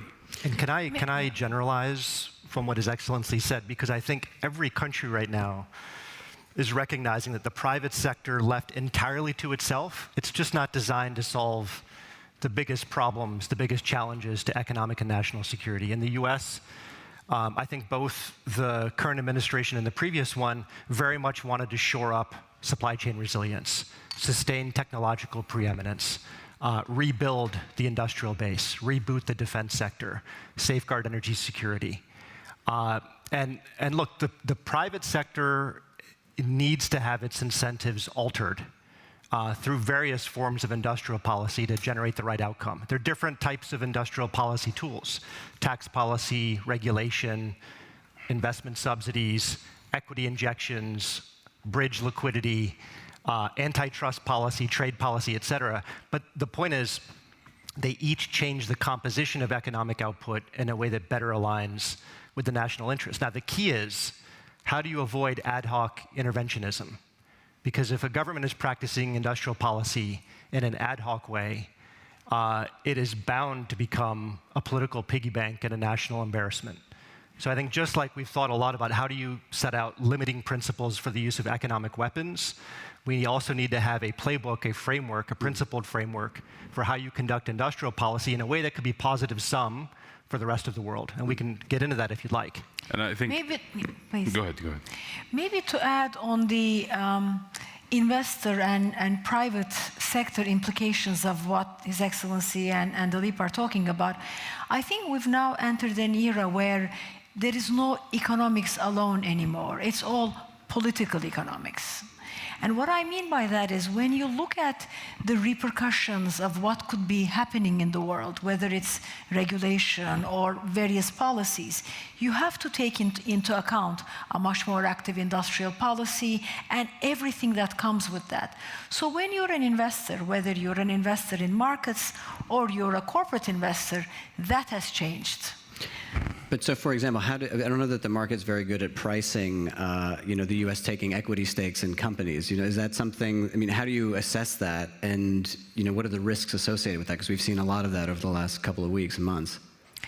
I think the market participants are realizing that it's a different environment. But again, as we discussed, equity markets price really one thing, and that is the net present value of the cash flow generation. So we're in a situation where, again, I think because of Gen AI, the potential of productivity gain and revenues is so much, and of course, the fact that there is an anticipation of an easing cycle. Because maybe it could have been a different conversation if the market didn't anticipate that we were going to be easing. Because as you realize, there is limited conversation on inflation. There's a lot of conversation on easing for various reasons.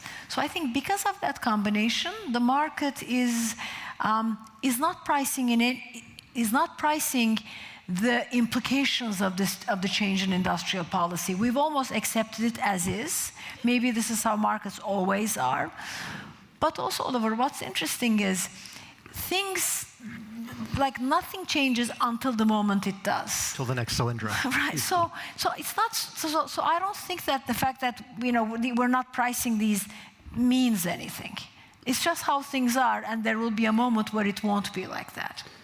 Sure, but obviously, if something totally unanticipated happens, or a lot of fear takes grip of the market, that has sometimes permanent repercussions for investor confidence and for companies. So balancing that, I think, is a difficult thing to do. But I'd like to come to you on this idea, because we talked a little bit about it just before.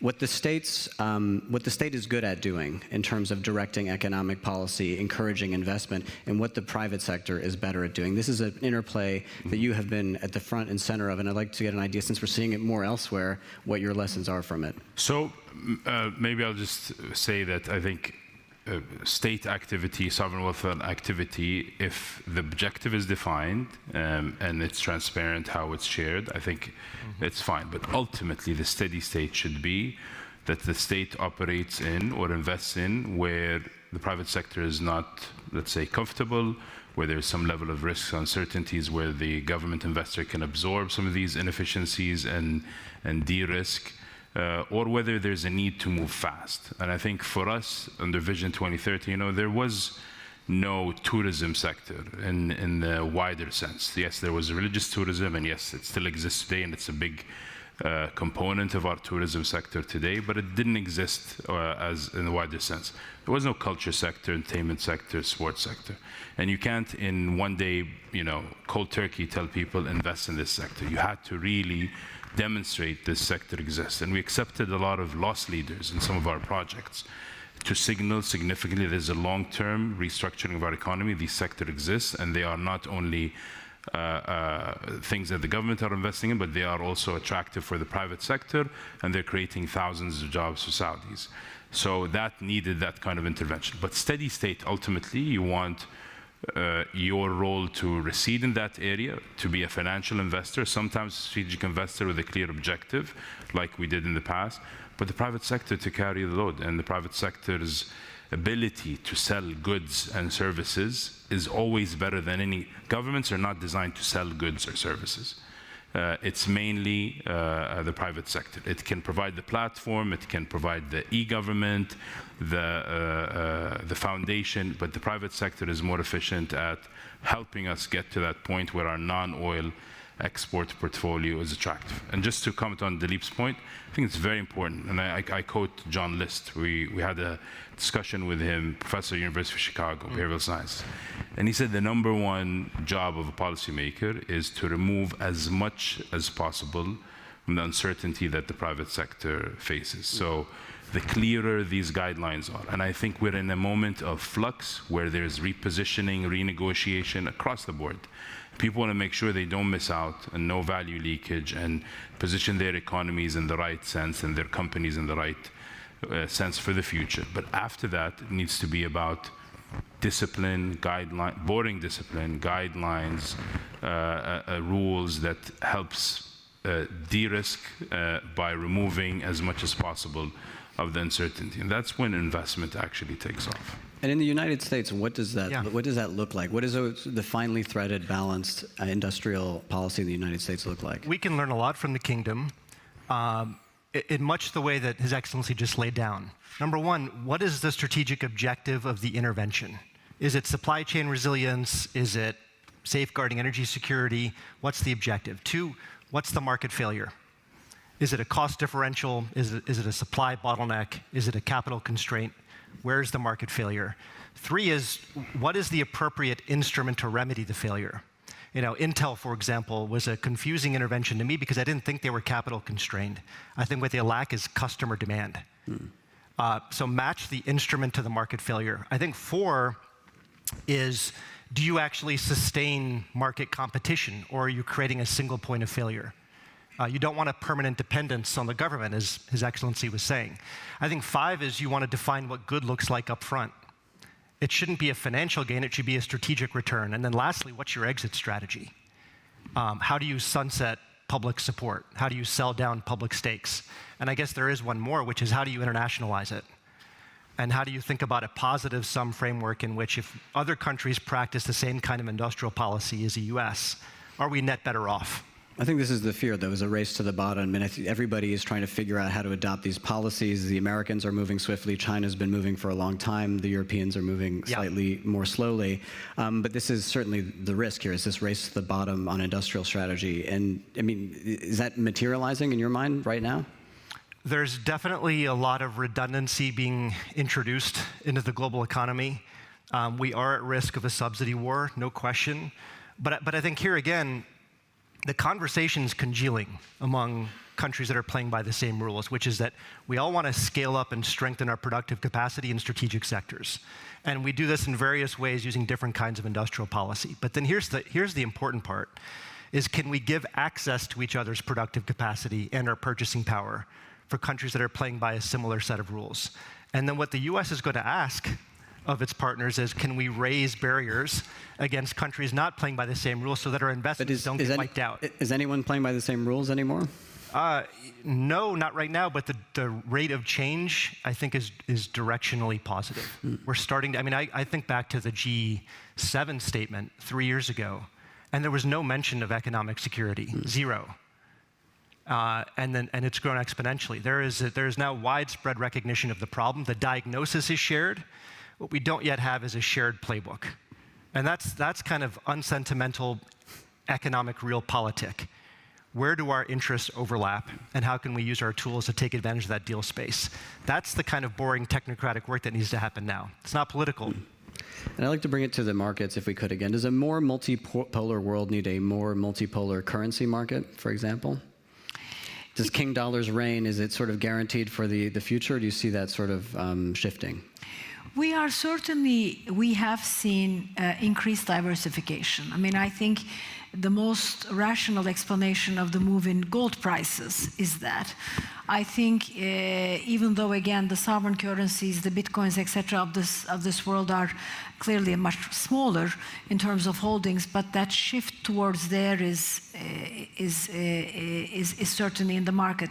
And I think what's happening is we haven't reached that, the rules of the new order as we discussed, but we have to acknowledge the following. I think after the Second World War, with the international institutions that were set up, we enjoyed a long period of peace dividend, because there was an international order and there was a unipolar structure that had certain advantages in terms of, you know, the risks that we had to price in.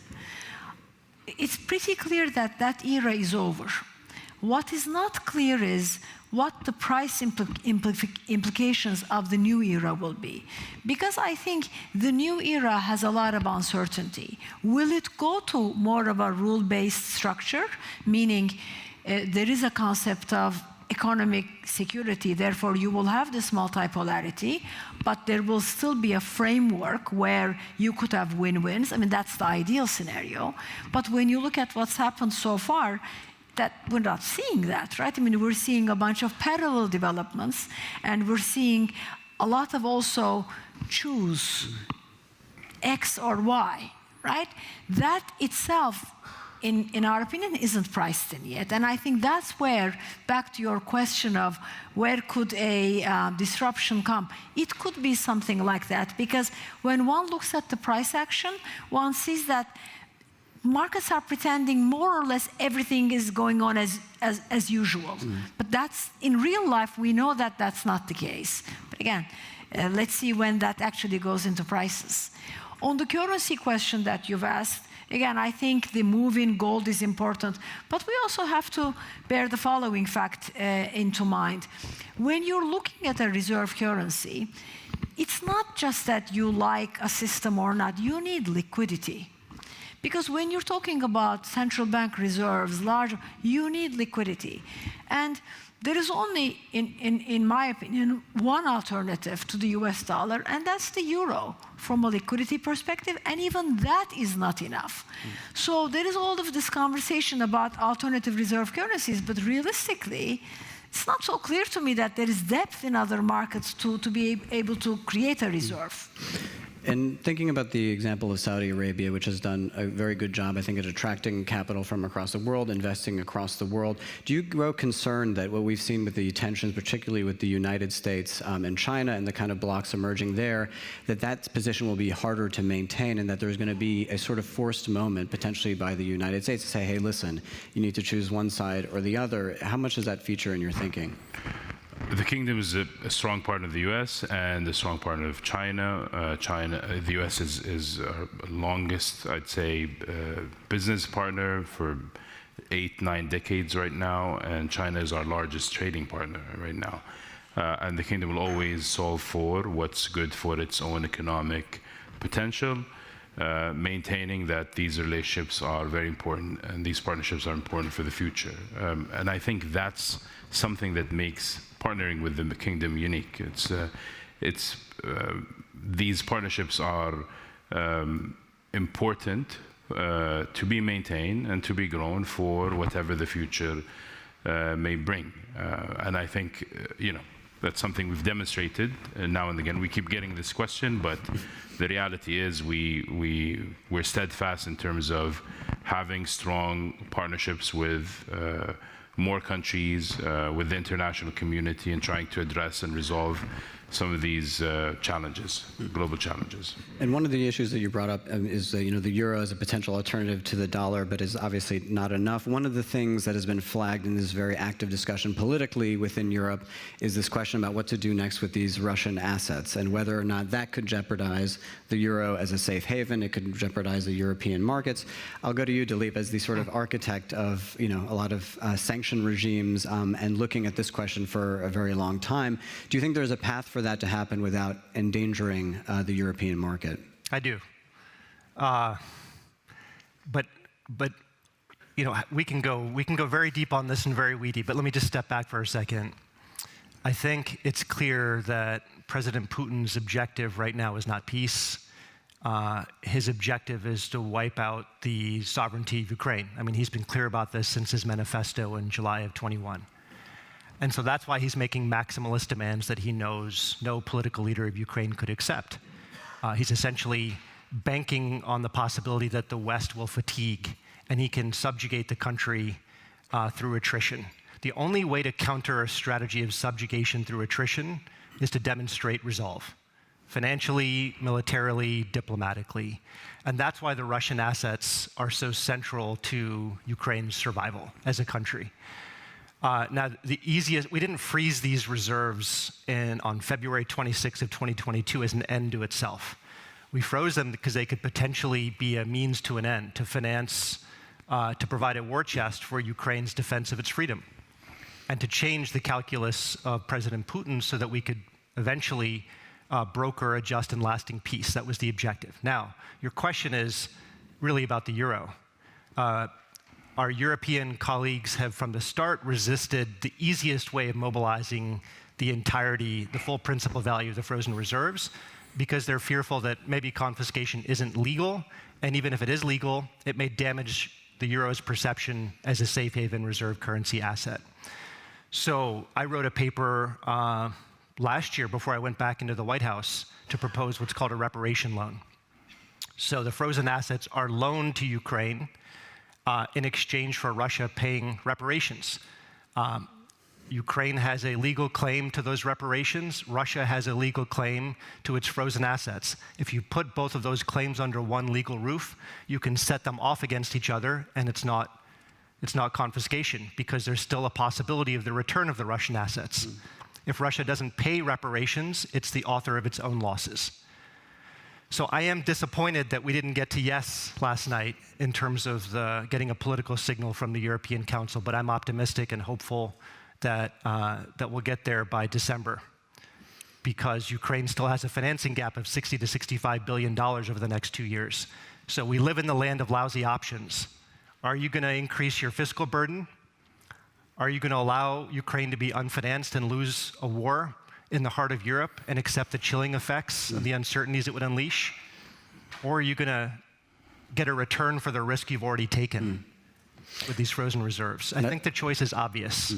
And I'd like to come back to that, but I'd like to just stay on Europe for just a moment and go to you on this question of, there was a sort of, a lot was made of the fact that the United States has become a sort of unreliable partner. A lot of the Europeans were saying this makes, the Buy Europe trade. How real is the Buy Europe trade? Is there a virtue within that, or is it just the consequence of investors wanting to diversify more fully?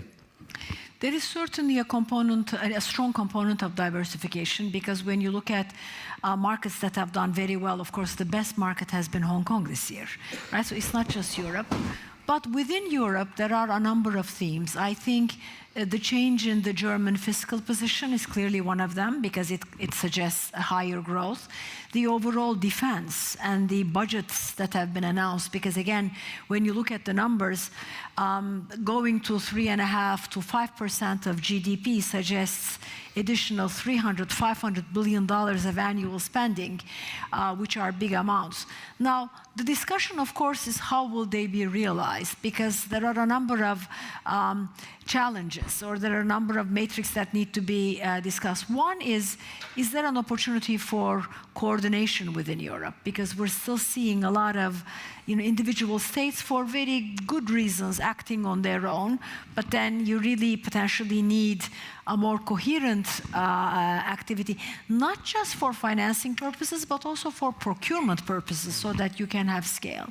The other one is this Ukraine discussion. This is why the conversation we had on the Ukrainian assets is a very interesting one, because when you look at the defense sector, and when you look at where a lot of the innovation is, it is in Ukraine. right? Because as you know, warfare has shifted.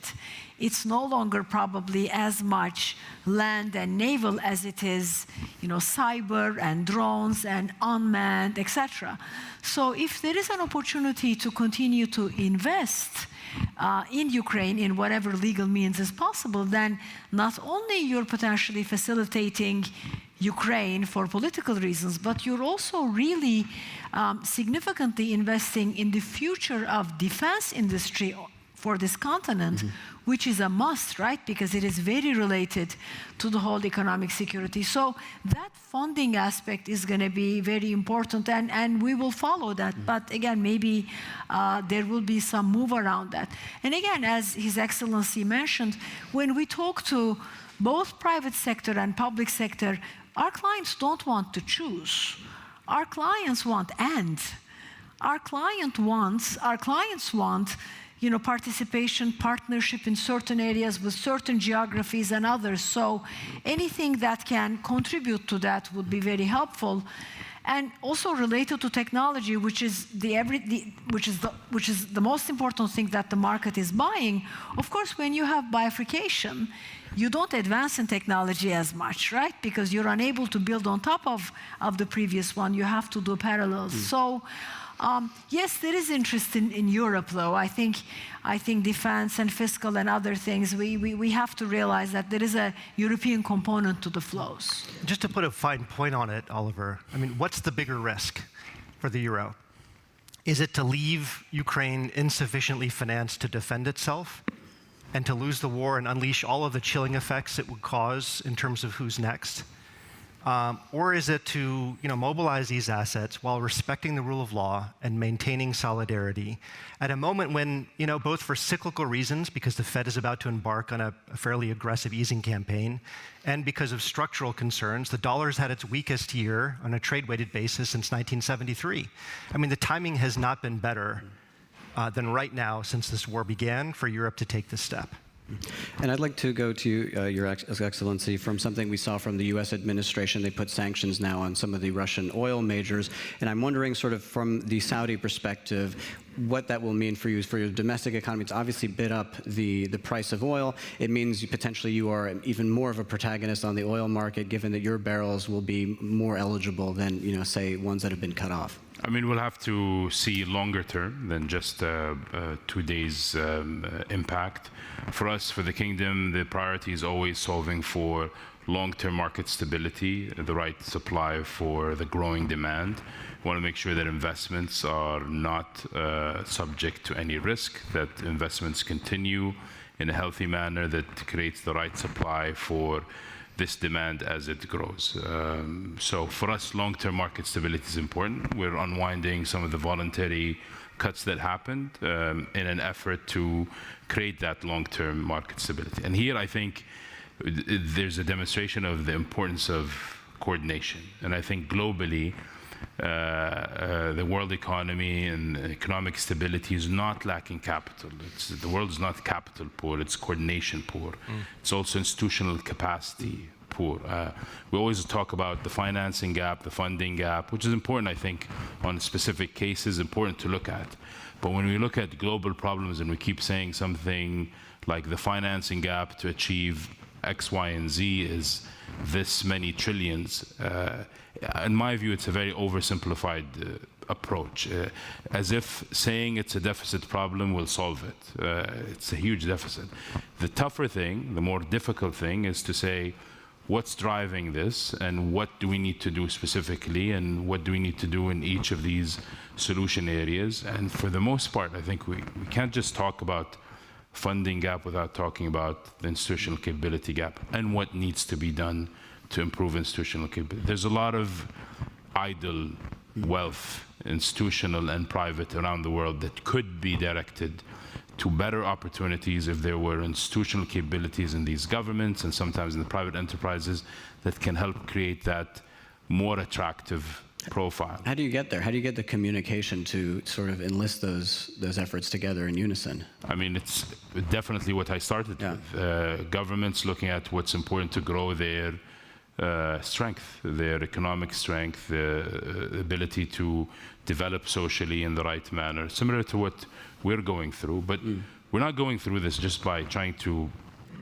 tackle headlines and opportunities and short-term wins. It's a long-term thing we don't talk a lot about, is how the governance and the institutional capability in the Saudi government and the Saudi apparatus has been growing over the last 8 years and continuing to grow. There's institutional debate behind every policy design, and there's impact assessment discussions after policies are announced, and there's openness to hear points of views from everyone. Any citizen who submits an idea to the government, some minister somewhere needs to sit with that person and discuss it.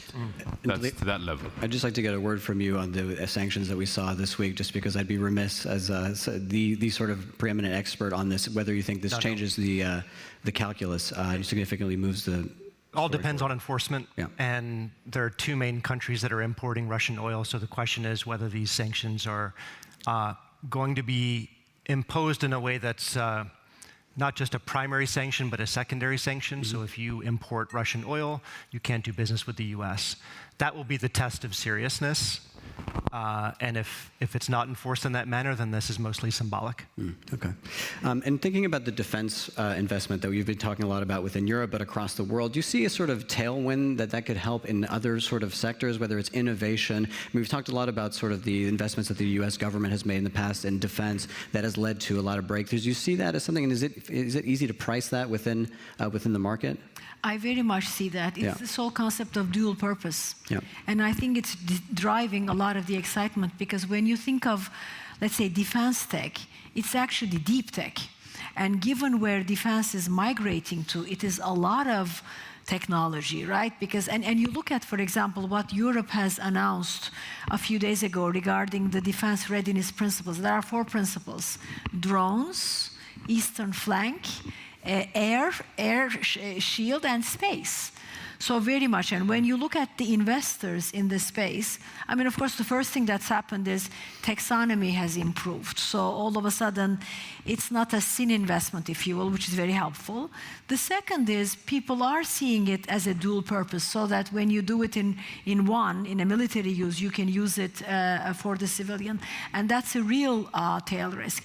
And maybe adding to His Excellency's point on coordination, which is, of course, very critical, I think there is one aspect which is intelligent regulation and governance, which is what the kingdom is showing.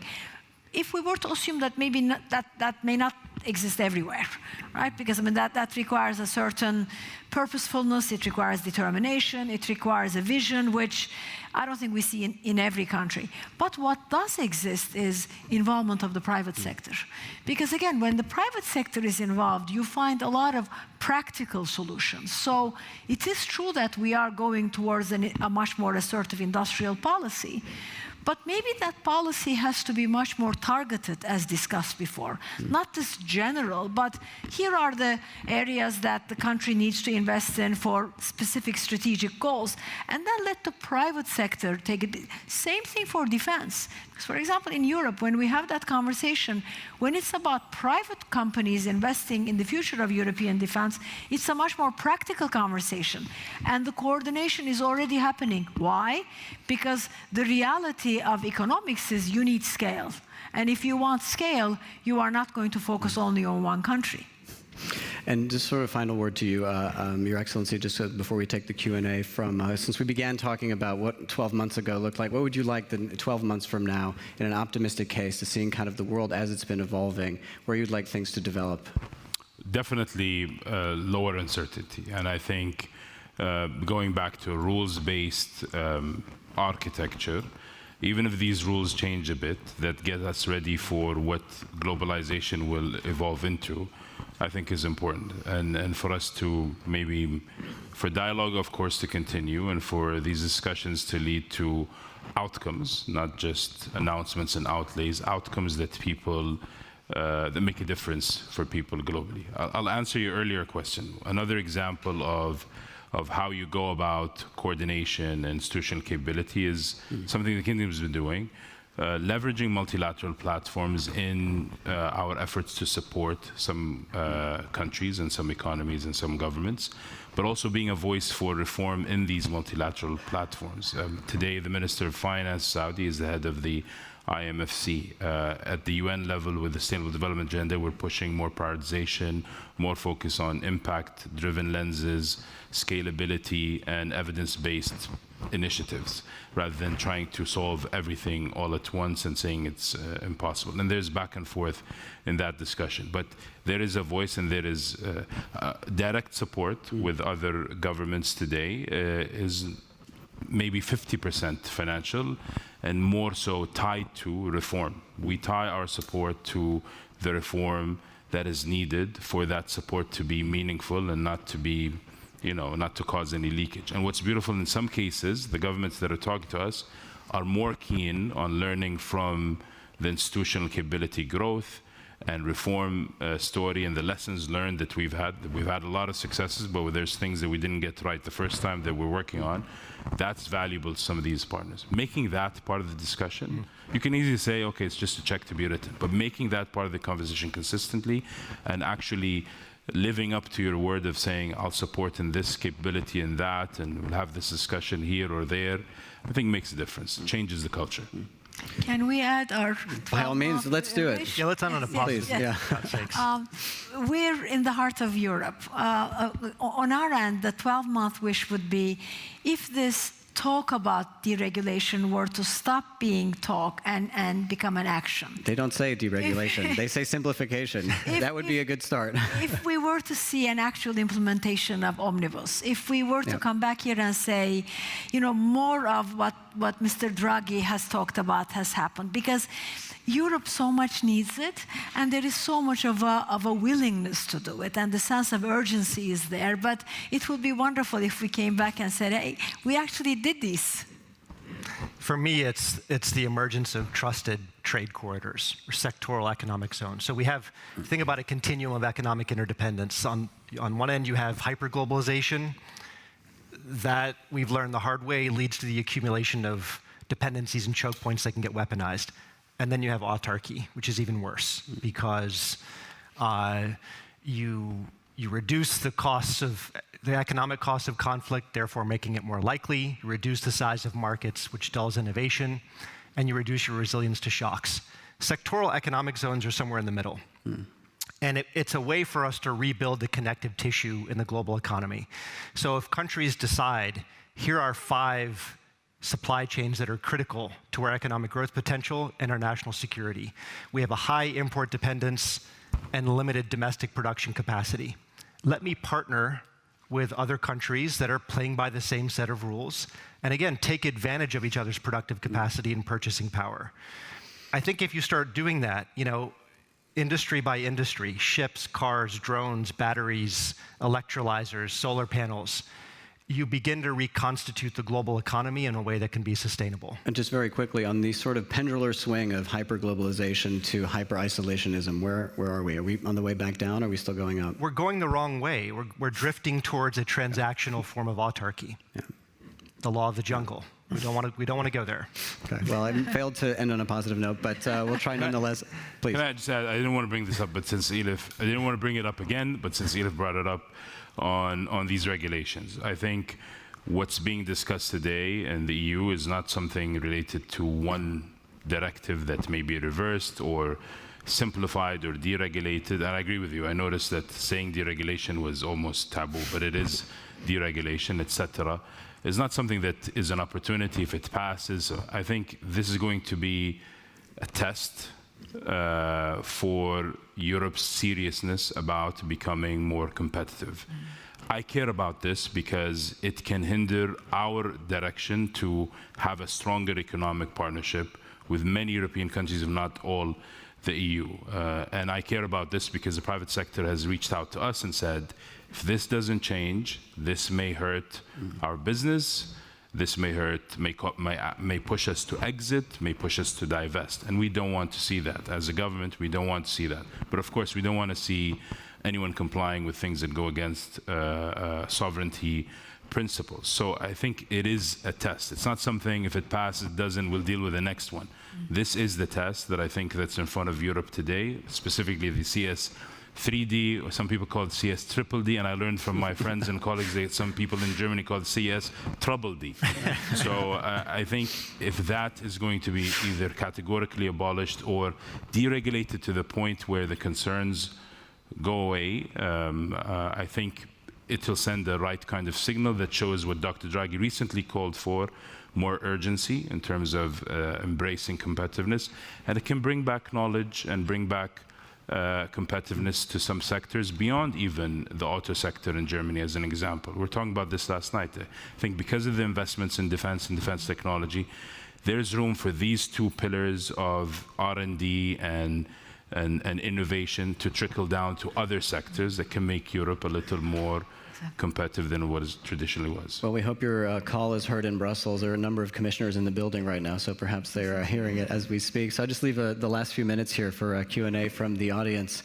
I am not sure where the microphone is. I guess you can raise your hand, and then, yeah, we'll bring you a microphone. And if you could just direct your question to someone in specific. Thank you. I'm Aminata Touré, former Prime Minister of Senegal and current High Representative of President Faye of Senegal. So let me bring the voice of another corner of the world that is obviously not present there, and that represent 1.4 billion people and an economy of 3.4 trillion. So I guess if you're talking about global economy, it would be good to talk about it. And the 55 African countries are going toward the free trade Africa zone with a potential by 2050 of a market of $30 to $50 trillion. So I guess Africa is going to be the next frontier, I guess, of the world economy. And some of the partners do understand that very well. China included, and also Saudi and other part of the world. So I would call upon Europe maybe to wear different glasses and have a larger view of what's going on. Since we're talking about financing and security, economic security, let me raise two issues. The first one, which is related to tax fairness. That we don't have, we don't see it, and you do have the UN framework on collaboration on international tax, and I'm very pleased to see that OECD is moving forward to at least advocating for a 15% tax to be paid in countries where wealth is created and exported, which is not the case yet. But we have to take that into consideration, definitely. So I would like to know, all of you, what do you think about that? Because all Western countries are dragging their feet when it comes to paying taxes in the countries where the wealth is created. For instance, if you take DRC, the Democratic Republic of the Congo, reports shows that the untapped reserve of what the potential would be when it comes to minerals is estimated to 24 trillion. So imagine when part of that tax would be paid in countries, how it would impact on living standards, which is not the case yet. So I like to also ask your point about interest rates of money being borrowed on your market. Most of, it's a European and American market, with a rate that is 4 times higher for Africa, with this very famous, Africa risk premium that have no base, as demonstrated by many researchers, including Standard & Poor's, where we do pay for no reason, because none of our countries defaulted on our credits most of the time. So this is also points that needs to be taken into consideration when we talk about those issues, and unfortunately, I don't see that happening on that table. So I would like to have very much your views on how to correct what we consider as African as an utterly discriminatory system when it comes to the issue of international financing. Thank you. Maybe I can have a few comments. First of all, it's very productive to have an economic union within Africa, because Africa does have a lot of potential, as you've outlined. I think the opportunity for us is, we've identified Africa as the market, the frontier market for a very long time, but it is still there, right? So how do we lift it? In terms of cost of financing, which is a very important point and which underlines a lot of things, I think it comes back to some of what we've discussed. If we care about economic security, we should be able to look at public-private partnerships when it comes to projects like those in Africa. Because for what they're worth, market is giving a certain pricing for cost of borrowing. We could argue it's fair, unfair, probably there are issues with it, but that's the market price. But if that's too high, which of course is the case, can we have that state partnership, whether it's in terms of export finance guarantee, sovereign guarantee, and others? And again, during this forum here, we discussed this a lot, because there aren't enough of those tools where the public sector, through MDBs and other institutions, can create that sovereign guarantee so that it becomes financeable. That's a big deal. That's a big deal for Africa. It's a big deal also for any kind of defense and other financings. But that again requires coordination. It requires institutions having that mindset. But I think it would be very favorable for the world. Yeah, Your Excellency. I think I'll have to understand better what the questions were referring to in terms of the details. I don't disagree with Elif, but for me to answer properly. But I'll tell you that there are great examples. And I know we talked about this, Elif, before. We don't want to talk about Africa as one thing. It's, as you said, more than 50 nations. And there are great examples of coordination, great examples of institutional capability that's built, that has made some nations, even smaller in terms of size and resources, more impactful towards their own objectives. I think that needs to continue. For the Kingdom, the relationship with Africa is shifting from some trade, from security and political coordination, from foreign aid assistance to larger trade profiles, more investment, co-investment opportunities, more discussions on policy and technical issues that can help us and our African counterparts learn from our own experiences and grow institutional capabilities. And it's been a priority since the start of Vision 2030. And I also want to take a question from the Young Voices program as well, from Hunter Davies from HEC Paris, who I believe is seated over there. Hello. Hi. My name is Hunter Davies. I'm from HEC Paris. But our question for you is, advanced economies are struggling to reconcile rising fiscal pressures from aging populations with the need to sustain growth and competitiveness. From your perspectives, and this is for the table, whether through policy design, capital markets, or strategic investment, what models or partnerships could help address this structural challenge?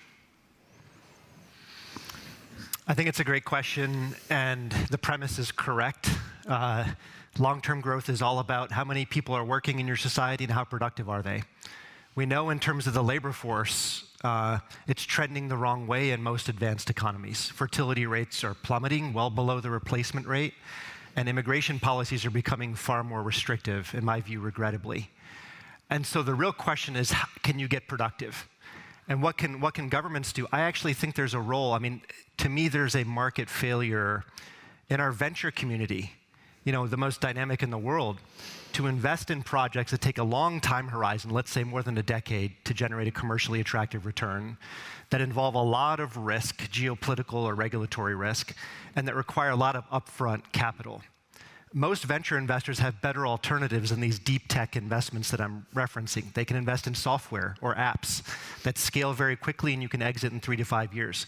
So I think there's a role for sovereign vehicles to play a catalytic role in moonshot technologies like AI, quantum, synthetic biology, fusion, but also old economy sectors like shipbuilding or lagging edge semiconductors or mining.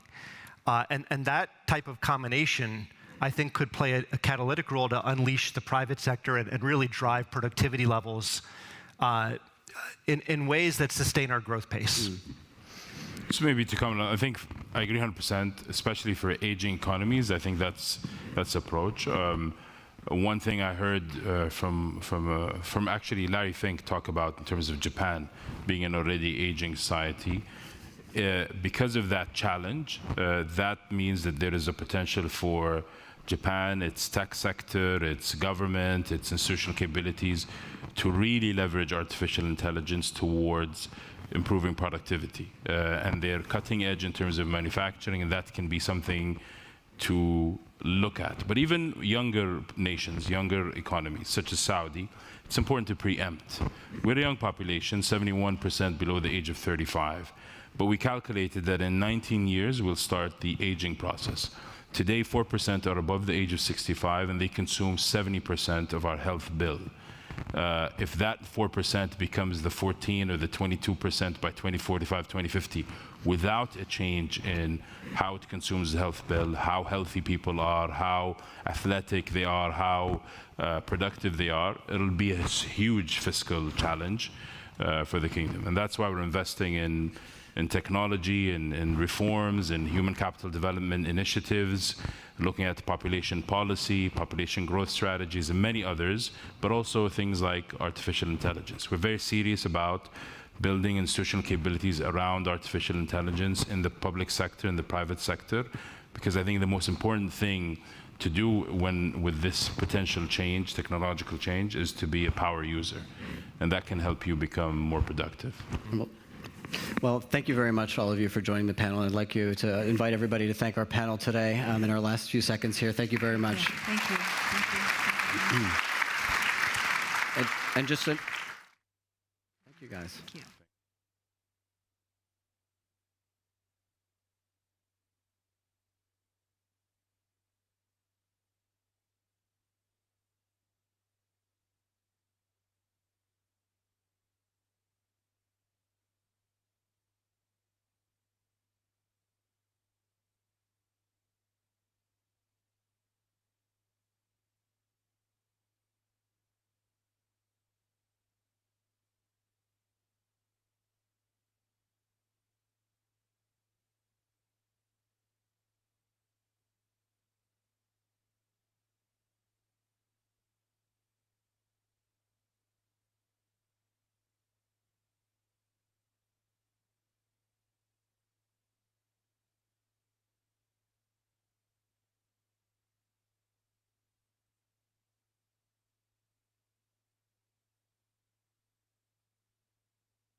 Good afternoon, oder guten Mittag. The Geopolitics of AI was the title of a JP Morgan publication last week. Artificial intelligence is turning into a geopolitical battlefield with several actors in the focus. In North America, the Magnificent Seven are investing more than 600 billion per year into infrastructure. In China, more than 500 users now use GenAI every week, mostly building on domestic ecosystems and domestic infrastructure. In the Middle East, sovereign wealth funds are leveraging energy abundancy to play an important role also in AI infrastructure. Where do we stand here in Europe? What is Europe's edge in the global AI race? It's a tricky question, but with this panel, we'll for sure be able to answer it. I'm very honored to welcome today with us Jens Spahn, Chairman of the CDU-CSU Parliamentary Group im Deutschen Bundestag, Janitze Fürstenberg, Head of Europe at Catalyst, General Catalyst, one of the leading PE funds in the world, Christian Illek, CFO at Deutsche Telekom, and Annika Formuzius, the founder and CEO of Empion, a Berlin-based startup which is using AI to modernize recruiting, and according to Forbes, one of the top 30 tech leaders under 30. My name is Johannes Lorenz. I'm a senior partner at McKinsey, and I'm very honored to moderate this panel here today. Let's start with a discussion on where we stand today. I mean, there are many articles around AI investment bubble, around the LLMs, all the big investments. But at the end of the day, it will be about creating value for the shareholders, creating sustainable, profitable growth. Christian, from a CFO's perspective, what have you seen in terms of digital dividend being earned in recent years and now more recently around GenAI? And what is potentially also Deutsche Telekom's view on it? Look, we're using AI for two different reasons. One is obviously for internal use. So our strategy is we're building on superior networks, bringing superior customer experience, and then superior returns. But AI will accelerate this, what we call flywheel, how we call it. And the second one is we're actually considering to establish a second leg beyond our core business, which obviously is AI gigafactories. But therefore, we're considering to build these things up. On the other hand, we need to find demand. And I think demand means commitment, not only build it up and then we'll see how it goes. So these are the two reasons. Annika, when we move from the global leader in telco to an ambitious startup, and you did your PhD in mathematics, then you worked 4 or 5 years in Silicon Valley, and you know sort of both sides of the Atlantic. Where do we stand here in Europe with respect to AI and making AI work? I think it's very hard to very generically answer the question because AI has so many different dimensions over models to data to infrastructure and all of this. And I think the question is rather where our core competencies are, because I mean there are different investment hypotheses. Brain also is also often one of those, but basically it's about focusing on what we can do and not necessarily on everything. So I think there are parts in the race that are pretty far, especially in the US, but also in China. But there are other areas where I think we still have a great chance, and I think we have to focus on those. Jeanette, you wrote in your book, Wie gut wir sind, zeigt sich in Krisenzeiten ein Weckruf, about sort of the need for us to act, maybe bringing back some of the Gründergeist spirit. Where are we at our best if it comes to Gen AI in Europe? I'd love to take a step back and maybe frame why this is different and why it's so important. I feel like over the past 15 years, we have outsourced our physical supply chain to China and our technology supply chain to the US, and that essentially led to a GDP gap of 10 trillion between Europe and the US. And the question is, how do we go and anchor that back in Europe, especially in the context of AI?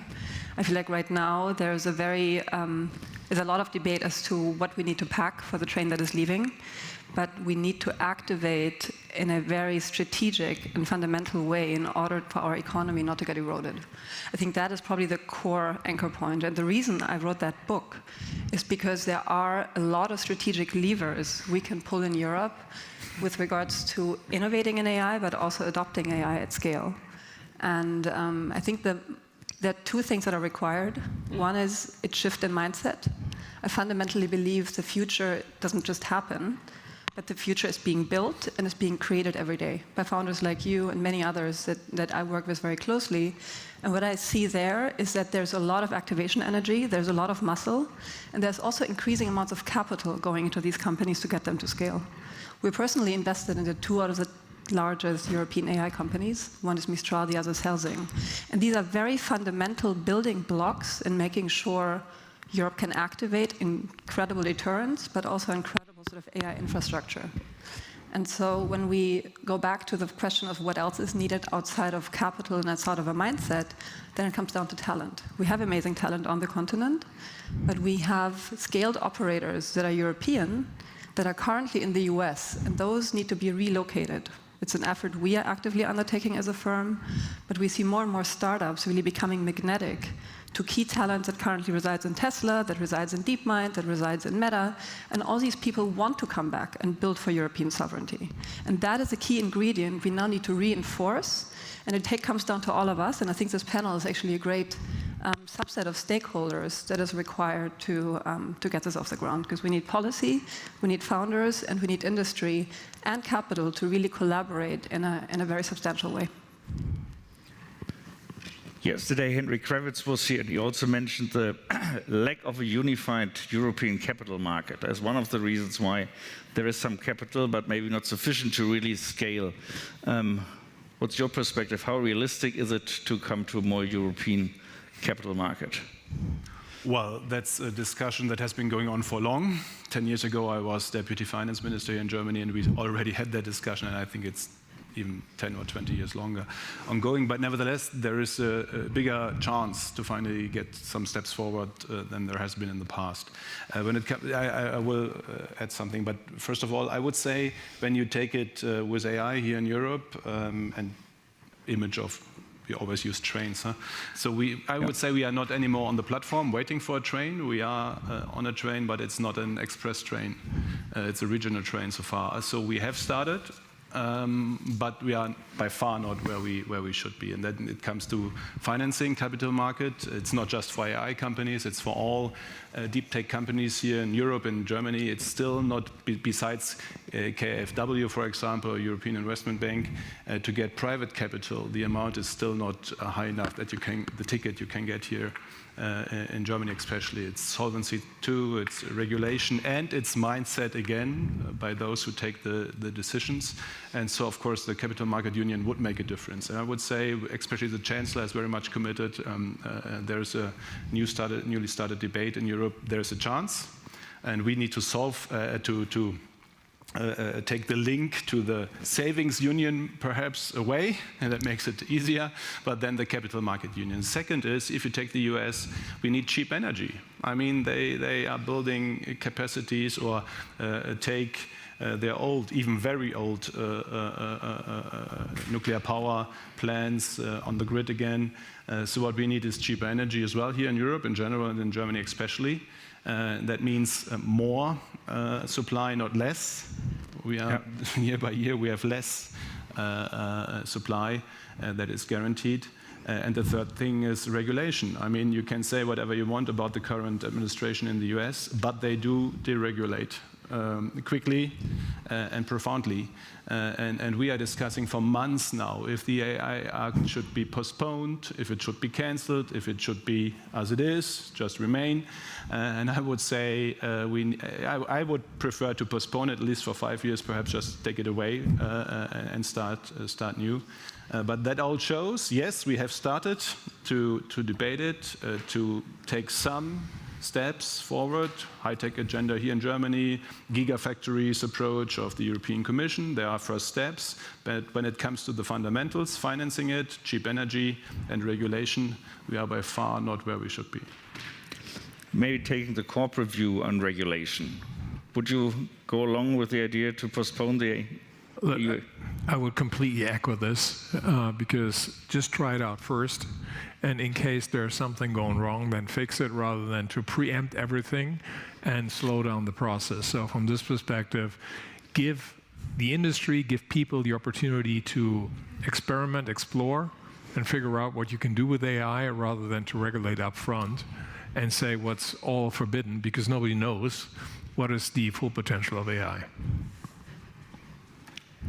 Now, I think so. Talk now about a few of the ingredients required to build AI, scale up AI, and advance in the race.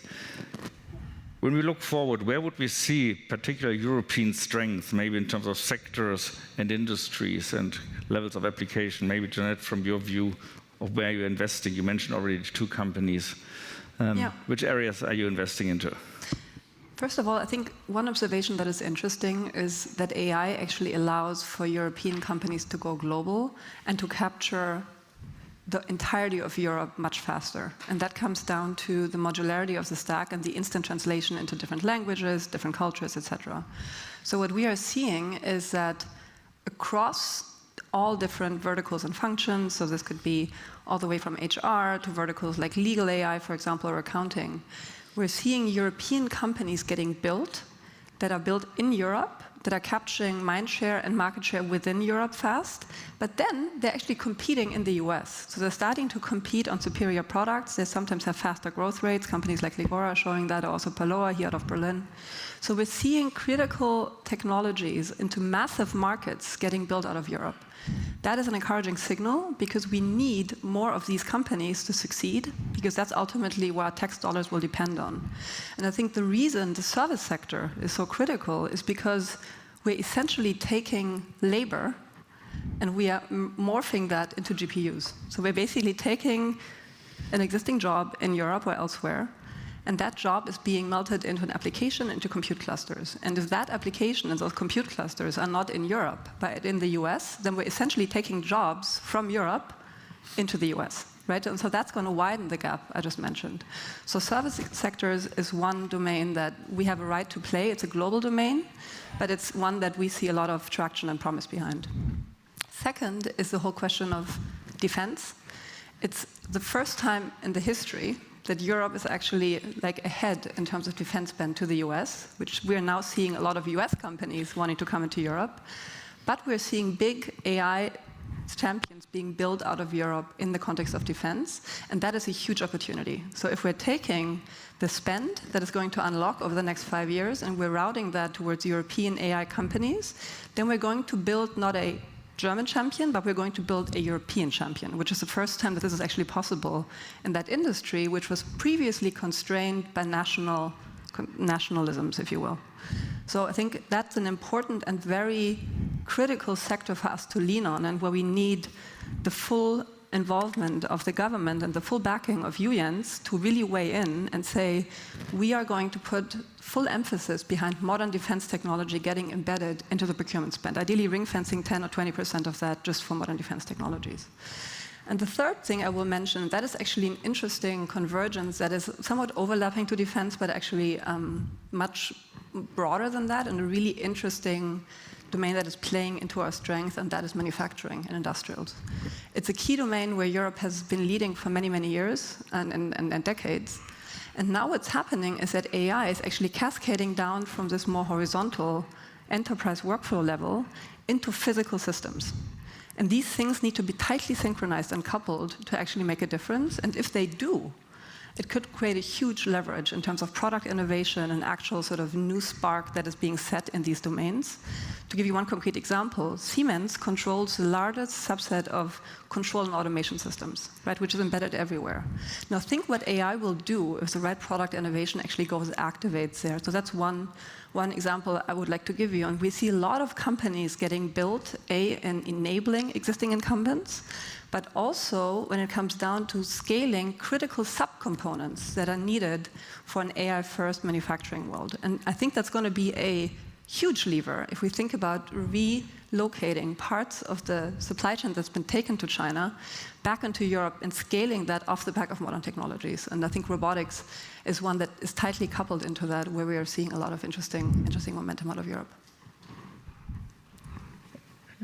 Anything to add from your perspective? I mean, you're partnering with NVIDIA, I think, among others, building the industrial cloud here in Germany. And I think if we listen to Jensen Huang, he is saying that after Gen AI, there's agentic AI, but the big next wave will be robotic AI, very much sort of going to the direction of manufacturing support, etc. Look, if you have a midterm perspective on this one, I think it's necessary taking a look at what kind of workforce challenges we have in the next 10 years. I think we have to replace human labor by robotics, and therefore we need to focus on those things in order to basically keep the productivity up. Yeah.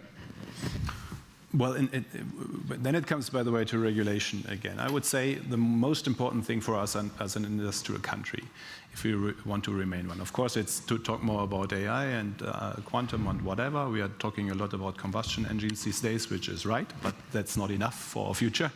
But then I would say the most important thing for us as an economy right now is to increase productivity. We haven't had an increase of productivity for 7-8 years.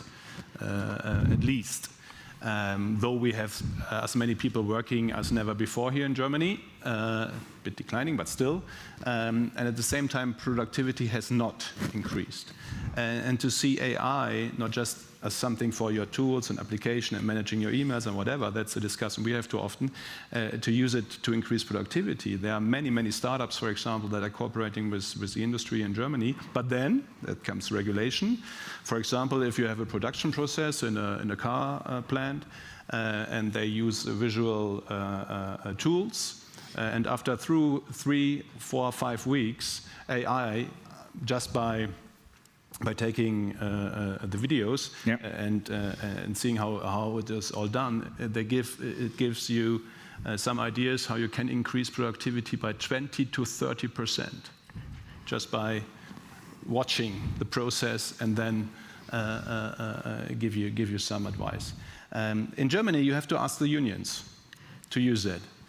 In Poland and Hungary, Romania, you don't have to. So we are already in a situation in the third year of a recession here in Germany that industry is investing outside of Germany, abroad, outside of Europe, but in the East Europe as well, automotive, for example. So by this tool AI, they increase in their plants in Romania by 20% productivity, and in Germany, the union says no, and it can't happen.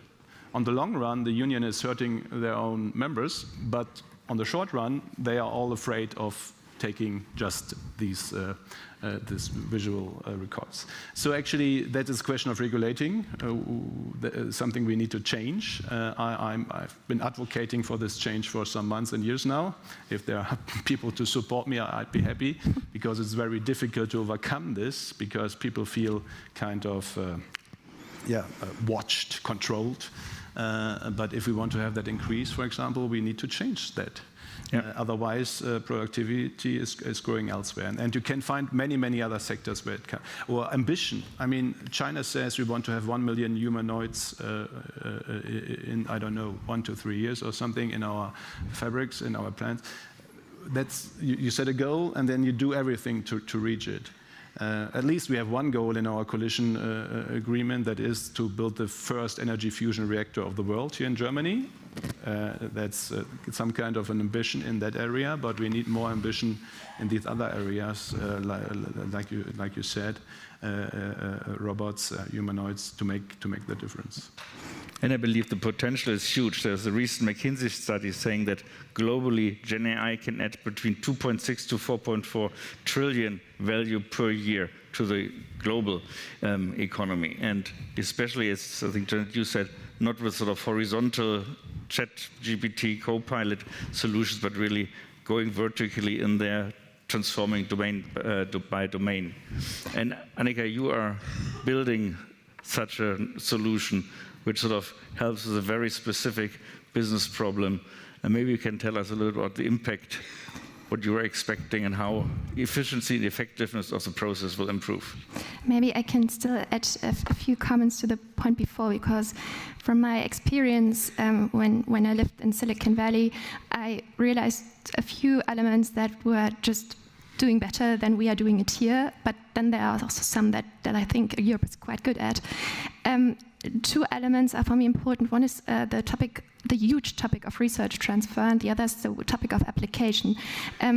When I moved to the Silicon Valley, it was just completely normal that people from MIT just moved over to Silicon Valley, just because that was totally in their mindsets. It's obvious that you do a PhD in science and then you found a company afterwards. And that's something, I mean, I know that from my own experience, I did my research transfer, but that was basically if you do math and then do a PhD, usually, you don't think about founding a company. That doesn't make sense, to be completely honest. And so it has to come to a point where you consider founding a company, and there the system is totally not in the right place, what we have in Europe, because we have wonderful research, but usually people don't have the idea. So either they study entrepreneurship or they do science, but usually it does not come together. So this is one of the major leverages behind actually making research reasonably for the application and economic business models. However, the other point is application.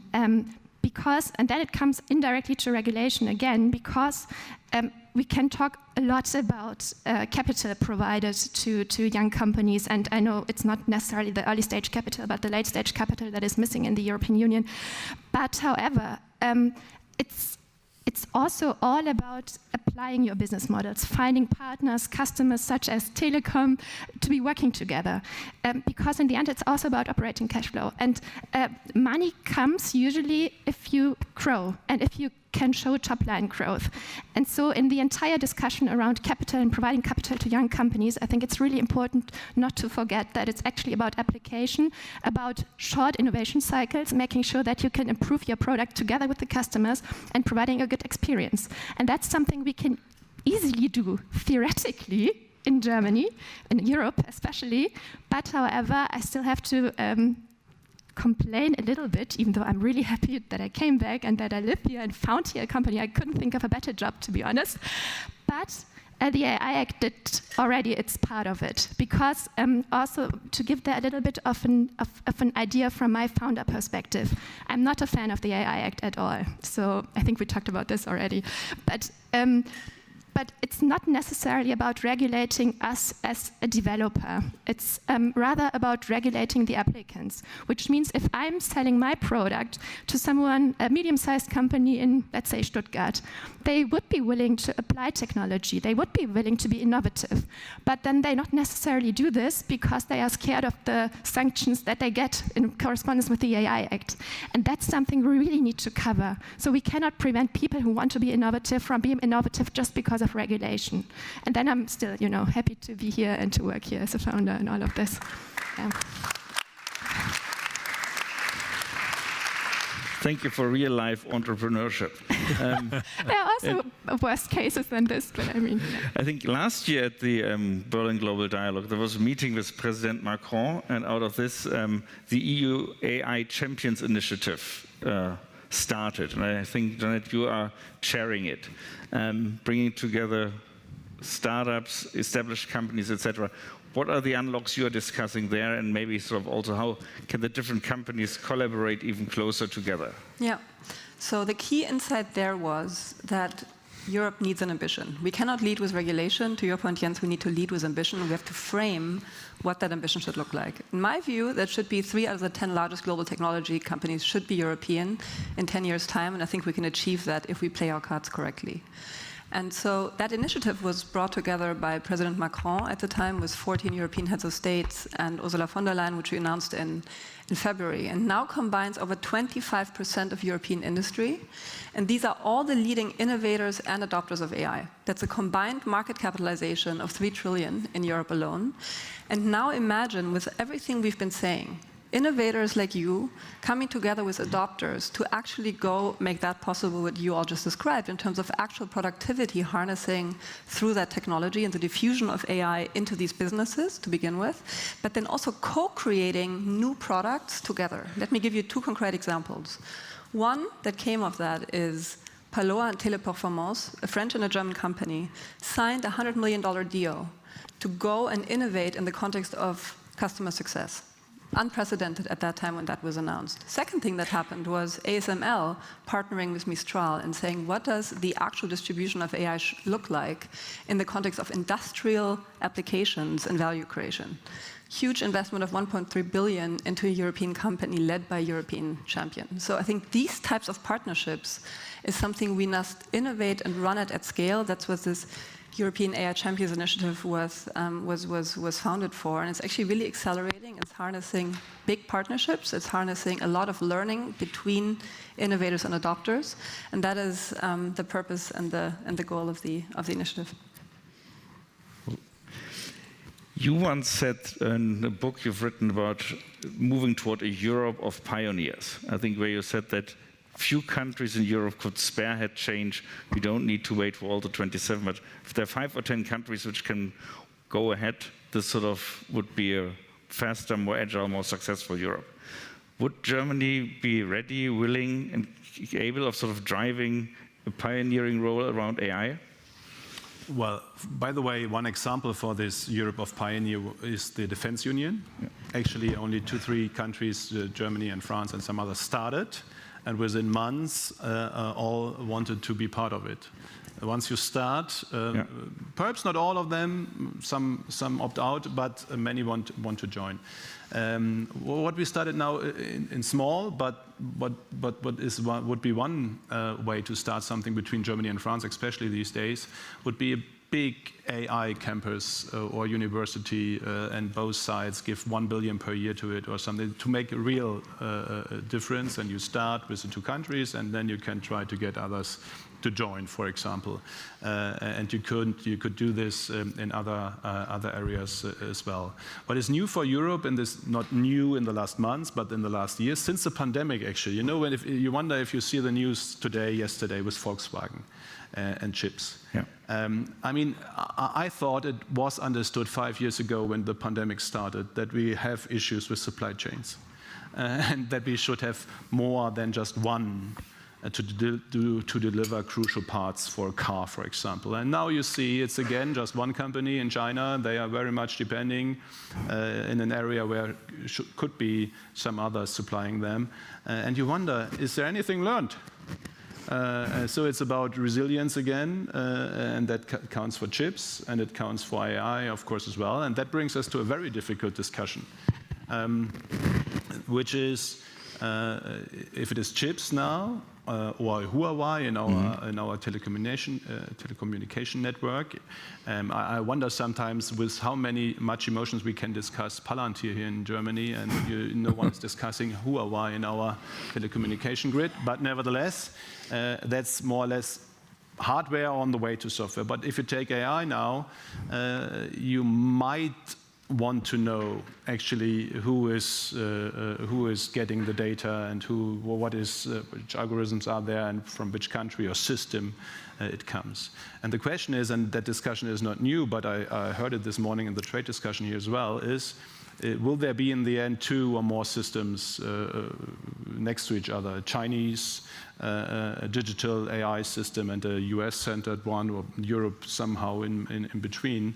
But when it comes to these crucial parts, like chips, grid networks, whatever, energy networks, or when it comes to software, you might discuss this these days if you really want to have I'm not allowed to say Chinese, but parts and software from. I'm not in the government, so I can't say it. If you want this software, this parts in your crucial nets or cars. I mean, I don't know if it is true, but it is said that with Chinese cars on our streets and the cameras they have, and there's a possibility that they can see everything. So what if this car is parked by an employee in the garage of the Bundesnachrichtendienst? Have we ever discussed this? And what does that mean actually for our own security and resilience to have this software, these parts, this technologies from systems that might be different to our in our crucial systems or crucial all days utilities. And I think we need that discussion as well when it comes to AI. But in a way, I think this kind of approach is why we're so slow. Because we're always debating what can go wrong, right? I believe we should make AI, at least from a company perspective, an attitude. Everyone should embrace it, and everyone should figure it out what is possible.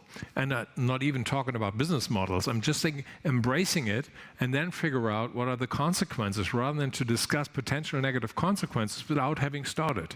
And I think this is a typical German discussion that we're discussing about the negative consequences before we even started. But it was not the negative consequences of AI. I'm very much in favor of AI. My question was, shouldn't we be able to do it ourselves more than on relying on perhaps other countries we wouldn't rather not rely on? I'm very much embracing the technology. The question is, who owns it? But Jens, we don't have technology independence.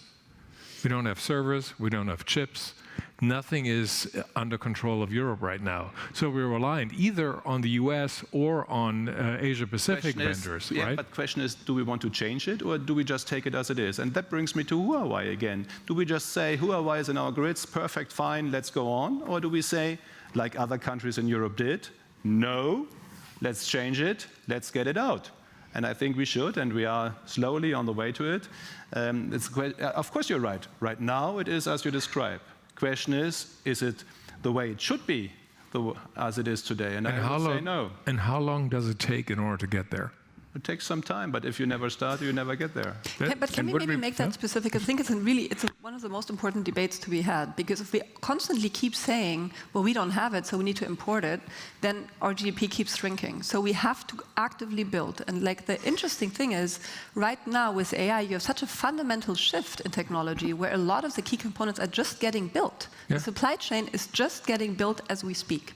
And so what part of the supply chain can we actually claim and build here? For example, the chip architecture is changing. What does it imply? How could we actually play a role in the chip supply chain and nearshoring that in Europe? Because as you say, it is a critical key component. With ASML, we have one of the most critical parts of that supply chain already sitting in Europe. So I think that's one. The second thing is, on the infrastructure side, we need to lean on European providers just as much as we're leaning on American ones. And that's a question of mindset. That's a question of folks like you saying, you know what, if and where possible, I'm buying European technology providers, such as Annika's product, because that's going to make it easier for these companies to actually scale. And then folks like us come in and deploy billions in making these companies successful. So that's kind of where the whole flywheel activates. And I think to your point, Jens, that's where we really need the government to activate as well. Because if you think about sectors like energy that you mentioned or defense that I just mentioned, then this comes down to very large CapEx deployments that can be funded by folks like us, but they will only get funded if we have actual anchor agreements and the state as an anchor customer. And that's what we need. So we don't need state equity. Nobody wants state equity. You don't want that. None of the best companies want that because it's an adverse signal. Let's just make that very clear and log that for the record and for the books once and for all. What we need is you guys to come in and say, you know what, here's 10 billion to develop a hypersonic missile system. He has 10 billion to develop. But for Europe and not for Germany, France, or Netherlands. Yeah, but like we have to think European. We are not going to die on the German sword. We shouldn't. No, that was my point. That's the beauty. And my point is, you're right in saying that hasn't happened yet. And I think there are critical technologies. In the context of defense, do we need Patriot systems? Probably. Do we need F-35s? Probably. So let's procure these from the Americans. But let's look at all the rest of the stack that also needs to get built, from satellite observation all the way down to air missile defense, et cetera, et cetera. These are all companies, especially mass hardware defense systems, that are very critical in the orchestration between AI and physical systems that can be built in Europe. We have a supply chain, to your point on automotive that we just discussed prior to coming up here. If you take drone motors, these are the same motors that are actually being built for cars. So air conditioning in cars is actually this exact same motor structure that is used for drones. So let's take that infrastructure, let's take that innovation that exists in Europe and just scale it. And stop with this sort of defeatist mind of saying, oh my God, we don't have anything, we're just going to lean back and sort of have it happen to us. Because if we keep doing that, then our children will be living in a museum. And I don't want that.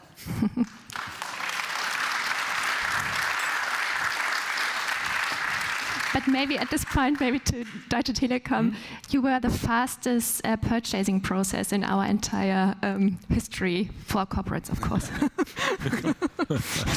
I actually have to say, you guys are great. And I see René sitting here, who's been my biggest ally building this. You were the Telekom CEO for how long? Yeah, exactly. And so you guys are amazing. You have that DNA. You kind of set it up at the time. We see the same thing. We see Telecom actually being an amazing partner to startups. And so we need folks like you to come out, beat the drums and say we need more of that. And we need to really all ignite and celebrate the wins. Talk about them. What I find, but just to, because we had this free trade discussion this morning, and of course, it's a question of the right balance. If it was a perfect world, I would say free markets and who can do it best and most efficient should do it. But we see, with different reasons and different tools, the US and China are right now in the last years, and I don't think it will change tomorrow, are going a different path. So the question is how to react. Of course, in general, we keep on being a promoter for free trade, Mercosur, whatever, we do what is necessary, but then we need, and that needs a proper discussion and needs to be adapted and discussed actually currently, is we need to figure out what is crucial for us for sovereignty. I would say solar panels are not. You know, we had a big discussion here in Germany. We should have solar panel production back in Germany. Let's spend billions. And I would say no. We can produce energy without solar panels if needed for some years even. That's a dependency I can live with. We are dependent on toys, children toys from China. That's a dependency I can live with. I don't need to spend billions to build up new toys factories in Europe. But then there are crucial areas, and we need to define them. And that is biotech, for example, military defense, tech for sure, AI. So we can discuss this. Chips you already can start and perhaps say there are different kind of chips. And so, but we need to have actually this kind of more differentiated debate when it comes to sovereignty and dependencies. Not every dependency is per se a problem, and especially we as Germany, so much relying on exports for our wealth, we should have a very differentiated approach, but still not just being blind to what's going on around us. But how are we accelerating this debate? Because I think we will also need to come to a final conclusion, then having this North Star, which we then follow of building up the industry and the infrastructures, and maybe then also sort of accepting some of the trade-offs. Well, for example, with the high-tech agenda of if you take Germany, of the current government, or if you take Europe, actually there is a definition of where we are focusing at as a government, which is AI, which is quantum, which is biotech. It is climate tech, but then again you need to go a bit deeper what you actually mean. So they are focusing, if they are always focusing on the right stuff, that is what needs to be discussed, but there is focus for where is governmental money spent. I would prefer a competitive approach, as you said, not building, for example, the first fusion reactor as a state company, but saying, let's do a competition. Who says who can build that reactor for how much money? Laser and magnetic for both arms, and that company that has the best plan gets the money. And we can do that in different areas, not all run by the state. But that has started to have this kind of concentration, but of course that it's a debate you need to have ongoing and to reshuffle and reshape because technology is evolving. I like your finance point, and I'm wondering if I take a look at sort of how capital markets treat the European companies very much as cash cows in many cases, where there are high dividends being paid, high share buybacks coming. I mean, you need to also stem next to the dividends lots of sort of infrastructure investments, but then competing against players sort of who have so deep pockets because they can accumulate billions, hundreds of billions of losses over time.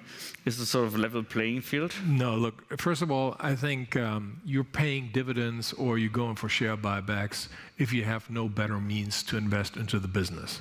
I think as long as you have better means to invest into the business, you will obviously make compromises on those. And I think if you take a look at our dividend yield, it's actually pretty low relative to our competitors. So the second point is, I think we're not I think we don't have a bottleneck, which is capital. Capital is sufficiently there. And especially those business models like AI business models are always created off balance sheet. So you don't take it on your balance sheet, you take capital from capital providers and then establish those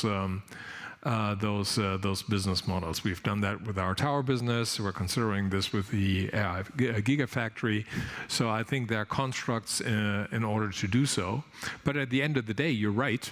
You have to earn money. And we're coming from a company which is willing to basically invest, take a look at fiber, over a period of 20 years before you see a return. So I will not see a return on the vast majority of fiber investments in my career anymore. But we know it's kind of preserving the terminal value of a company. So from this perspective, that shouldn't be a problem in order to have a long-term perspective if you have, and you said it earlier on, a long-term commitment.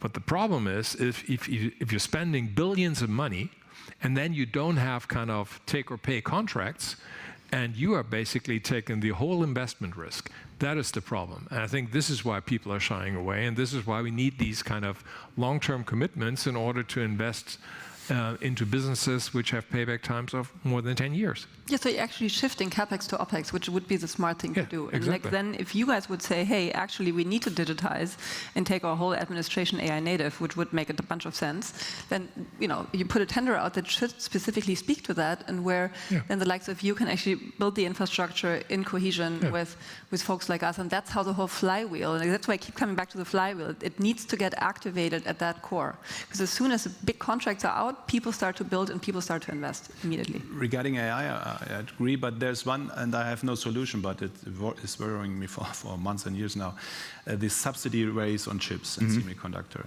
And then there come the companies. I mean, in our budget for the next 4 years, there's 20 billion subsidies just planning, but some of them are already fixed. 20 billion in 4 years for subsidies for chip plants. And I say, why so much money? I had better ideas to do something with that.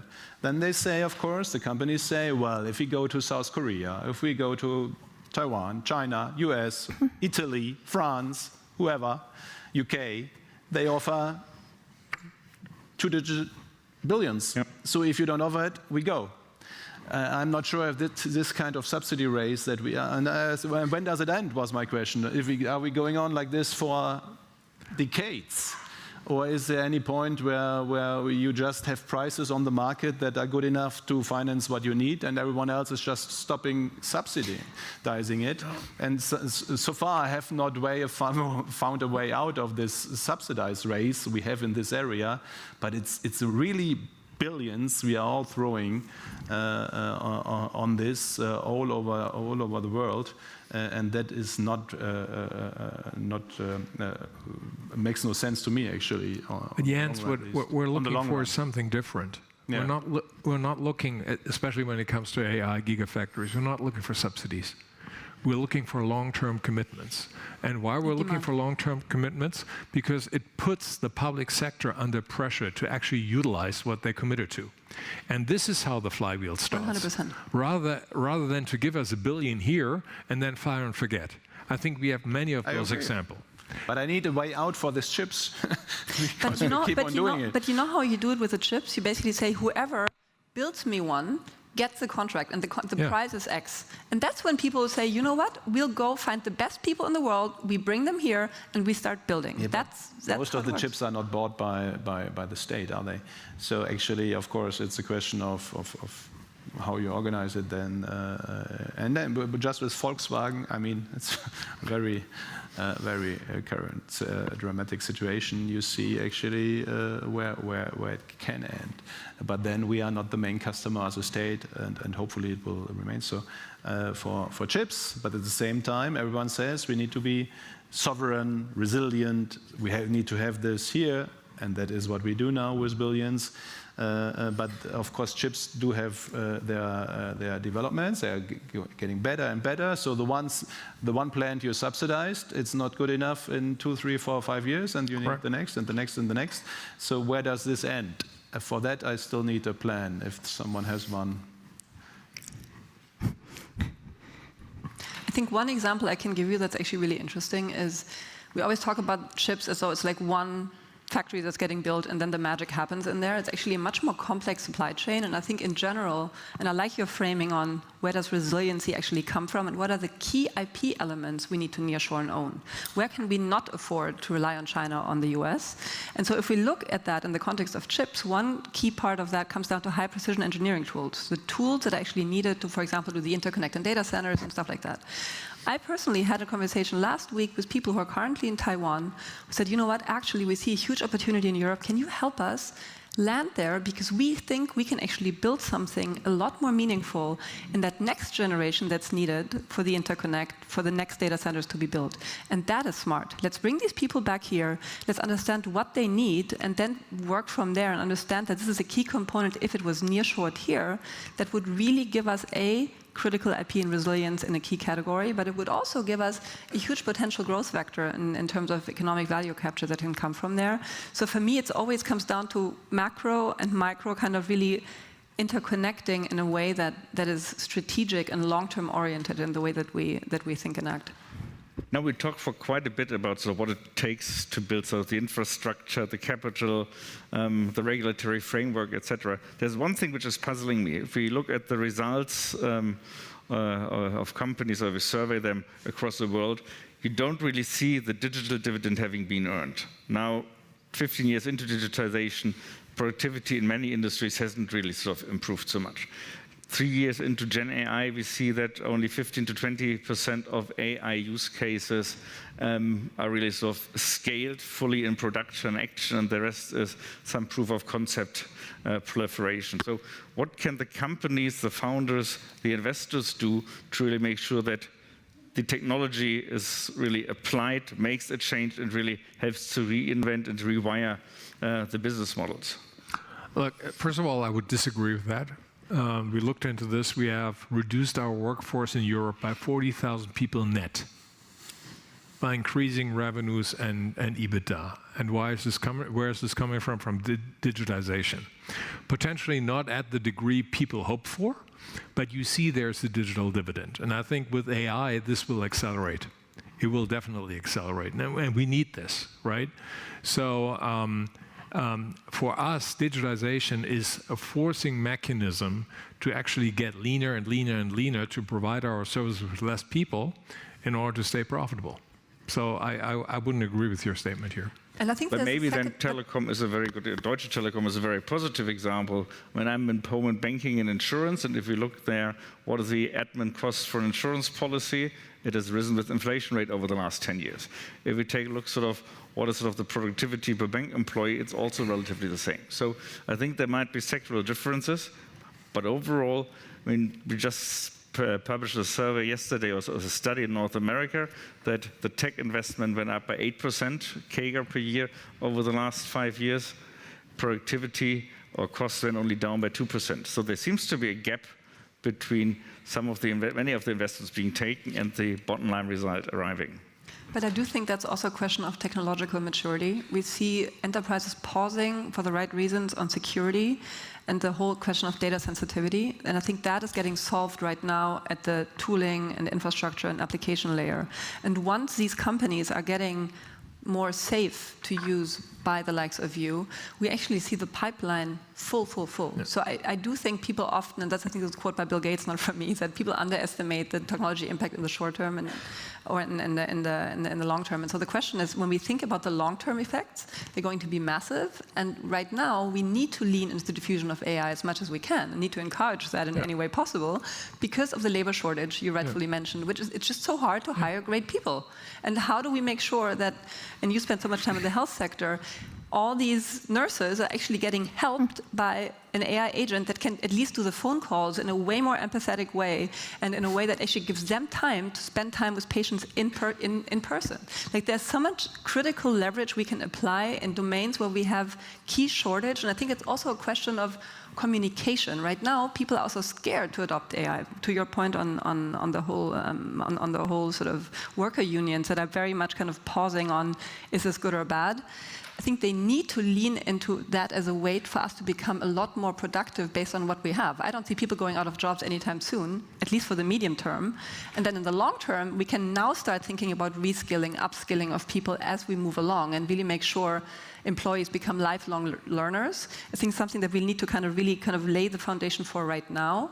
But leaning into AI diffusion to the maximum degree is a leadership job to do, but it's also a question of market maturity meeting the leader's ambition to actually be ready to deploy. So I'd say the next 12 months, if I had to make a prediction, I think we're going to see a massive uptick just looking at the funnel of the companies we're invested in. One thing is labor shortages, the other one is labor costs. And I don't know if I get the numbers right now, but the relation of the numbers is right more or less. We all know Ludwigshafen and the big energy-intensive company that is there. And they say for this,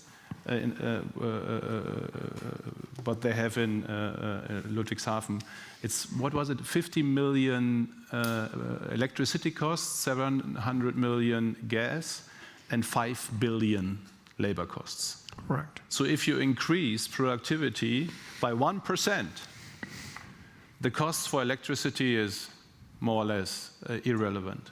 And we are right now in the German and European debate perhaps as well, but in the German debate for sure, very much focusing at energy costs, which are important, don't get me wrong, but labor costs, obviously in a country like ours, aging, and with the social security system as we have it, with 42 something just for social security, 42% contributions, we need to bring it down. And that is productivity, productivity, productivity. And if a country like Germany, with this living and social standard we have, has no increase of productivity for more than 7-8 years now, that's just brutal. I mean, the US has grown 16 times as much as Germany in the last 5 years. 16 times. That is just as brutal as it can get, and I'm not sure, sometimes the mood in Germany is worse than the facts. I would say when it comes to industry and productivity, the facts are worse than the mood. And it is already bad, the mood. So actually, we really have an issue with productivity and increasing it. And AI is the only solution, the biggest solution, at least, I see right now to make that change. Maybe to add something here. Sorry. Thank you. So I think when we look at the productivity, I totally agree with all what you've said, but if you look really at the productivity gap between Germany and the US, apparently productivity among almost all sectors is completely the same. It's only differentiated through the tech sector. And now we come back to the labor market, because I think that's the major leverage for increasing our productivity. Because, I mean, especially in the venture scene, 9 out of 10 startups are not going to make it. They will fail. And for those reasons, it's more than ever important being capable of laying off people that don't perform and hiring the best people we can get. So I think when we look at the entire comparison between the US and Germany, it's only coming down to the tech sector and then to the flexibility in the market, meaning hiring the right people at the right time and also getting rid of the people if they are not the right fit. So this is one of the major opportunities to make young companies efficient and also to increase the productivity gap and make sure, or not increase the gap, but increasing the productivity in comparison. The other point I would like to add to your first question was the question for the economically reasonable investment, because we've been talking here a lot about billions, but the truth is, if you look at the next releases of OpenAI and Anthropic and all of them, and I have many friends there, they will cost trillions. So we are talking about the wrong dimension here, just to make this very clear, yeah? And what is OpenAI burning a year? 50 billion, around this? Just a guess? Around 40. So, and we are talking here about subsidies of 20 billion compared to a company burning 50 billion a year. So I just think we have to be very clear on what we put into especially the large language models in comparison what we get out of them. I'm totally fine, with all the investments, and I know we need this very deeply, but I think it's important also to make sure we understand what it means to really build performative models, and this won't be working with 20 billion subsidies and also not with a little bit of pension funds and a little bit of investment here and there. So it's a much larger dimension we must think about. Would German large language models be, or European, would this be part of a strategic agenda which we need to have? Or Can I dwell on this labor productivity, because I think you hit it really well. Reduction of 20% headcount gets you to a negative 5% on personnel cost. Everything has been eaten up. So the old model of onshore, nearshore, offshore is dead. We have to have a new model, and this is where AI comes into play. It's onshore automate. Yeah. That's the only way how we increase labor productivity. That's the only way to basically make sure that the competitiveness of the old industry, not on the tech industry, but on the old industry, is staying alive. And I think that's an interesting one, because people always are still stuck in the software productivity tool paradigm in terms of like we are selling tools to make humans more productive, and that's kind of the measure we're using. But to your point on nearshoring, if you think about nearshoring customer service, it's a $500 billion industry globally. Yeah. If we just take a fraction of that, it's so large that we can essentially just, off the back of that, create huge outcomes in Europe. And so to your point on nearshoring that, it comes down to actually leaning into existing infrastructure that exists, but also continue building our own infrastructure towards that end, such as we have more verticalized value capture, because ultimately that's, to my earlier point, like we're transforming labor into compute, and that labor needs to land in Europe to get the productivity uptake you were just describing. Just one thought, in the second where we are transforming labor, we of course also need to take the society along, and maybe starting to develop and shape a positive narrative around what AI can do for us as an aging population, what they can do for us. I think would also be an imperative going forward. As we are the Berlin Global Dialogue, it's not just us five having a very intense and super interesting dialogue, but we also have our young voices. I would only know where they are.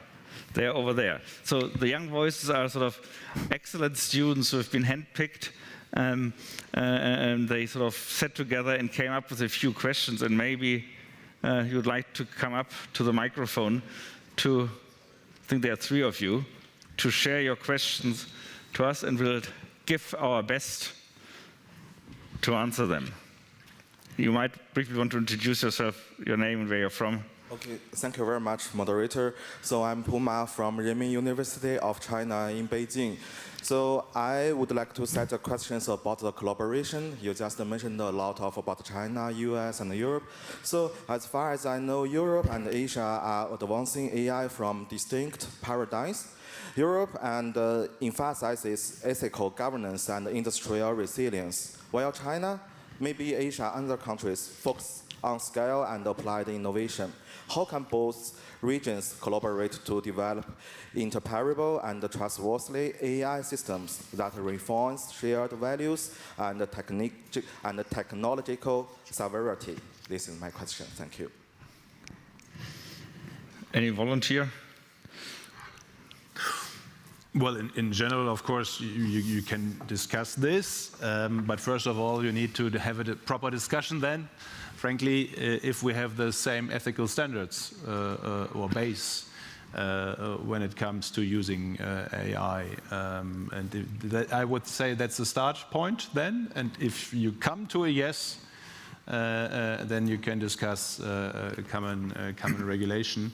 But of course, in many areas, what we see right now, there are differences. If it comes to the use of data, for example, accumulation of data, by whom, for what, I would say there are some different approaches. And if we find common ground on that, we can take the next step.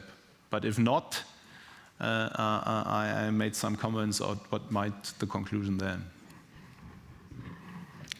The next, Adon. Yeah, I'm Adon, originally from Albania, currently studying an MBA here at ESMT.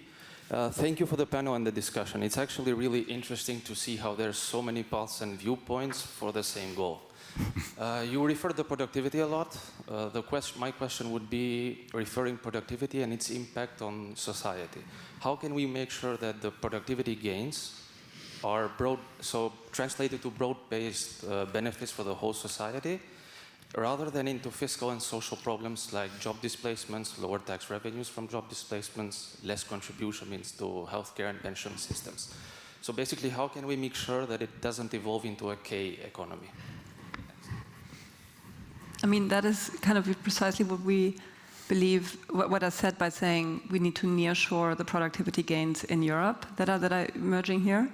And so that comes down to making sure that the companies that are getting built are getting taxed in Europe, and that the compute that is being used is being taxed in Europe. And to your point on like how do we equalize that, and the discussion we had earlier, I'm happy we're living in a social market economy. And I feel like once these tax gains are captured here, then I'm leaning on government officials like Jens to make sure that these are actually cascaded in a way that makes sure we don't leave people behind. I think that's the first part. It's really, and I think it's an important one because digitization took 15 years.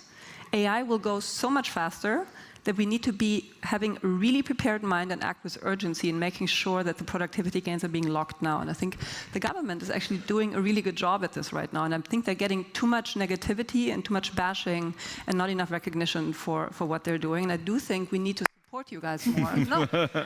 I do feel that because this is ultimately going to put our democracy at risk. If we don't lean on making sure we don't leave people behind, we will end in civil war. And to be honest, I love the US. I don't want to be living there. Have you ever visited the central US? Like there's no fiber, there's no services. People are completely living almost in the dark ages. I don't see that in Europe. I see European people living almost too well, but there is a way where we're saying we tax revenue here, and then we make sure that gets distributed in a way that everybody participates, one. And then in the long term, we need to lean into reskilling and upskilling. It's going to be one of the most major shifts, because if you really take AI and think it 20 years out, we will have automated cognition, and we will have automated physical labor. So what's going to be left? I think that's a philosophical question, but there's a pathway to designing the trajectory until we land there, and I think that pathway needs to be established now. If I just, thank you, might add something. I would say for an aging society like ours, and actually most European society, China is aging on a very quickly. This is actually a chance rather than a risk when it comes to jobs. Because, in all services, yes, we have lost jobs in the industry sector, but that has certain reasons that need to be addressed. But if it comes to services, there's still shortages everywhere, actually. We have, 150 people right now in Germany working for call centers. Sooner or later, I would say, sooner, that will be gone, but still we can use all of them in other areas of services. So I would say AI for an aging society on that level of security, social security standards. That is, our pension system, our healthcare system, our elderly care system needs big productivity increases. Otherwise, it can't work.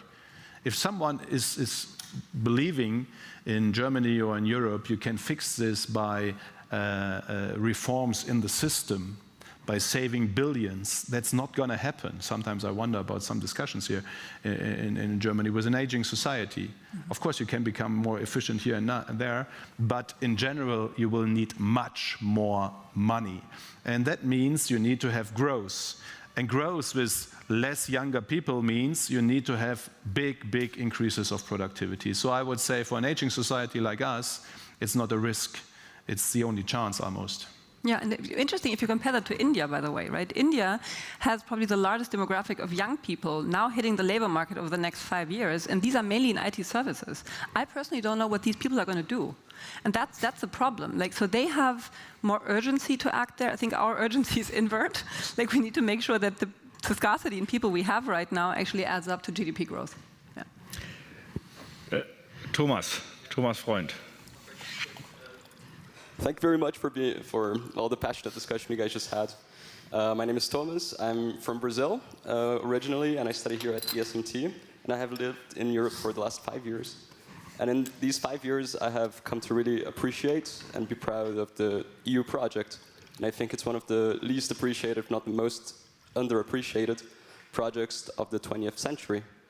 And one thing that makes me really appreciate this is the principles that it tackles issues with that a lot of other regions in the world will often ignore. But this appreciation is also why in the last couple of years I've been very frustrated by seeing Europe fall behind, see Europe be defanged at a time when it needs to have its own voice, be so dependent at a time when it needs to stand up for itself, and see, now with regulations, small companies, new SMEs and startups be choked by the regulations, larger companies as well be limited. So my question is really, when it comes to especially the AI Act, but other regulations, what do you think are the most important things that we should be bulldozing yesterday? And what are the principles which we should not forget about in this process? Like, what are the principles that the EU holds that we should not lose sight of in the process? Look, let me start. I think we shouldn't hide away from regulation, but on the other hand, we shouldn't use regulation as the fundamental argument why we're not moving. I think what we're doing here in Europe is we should change the ratio between talking and doing. Just put it upside down, right? And just get started.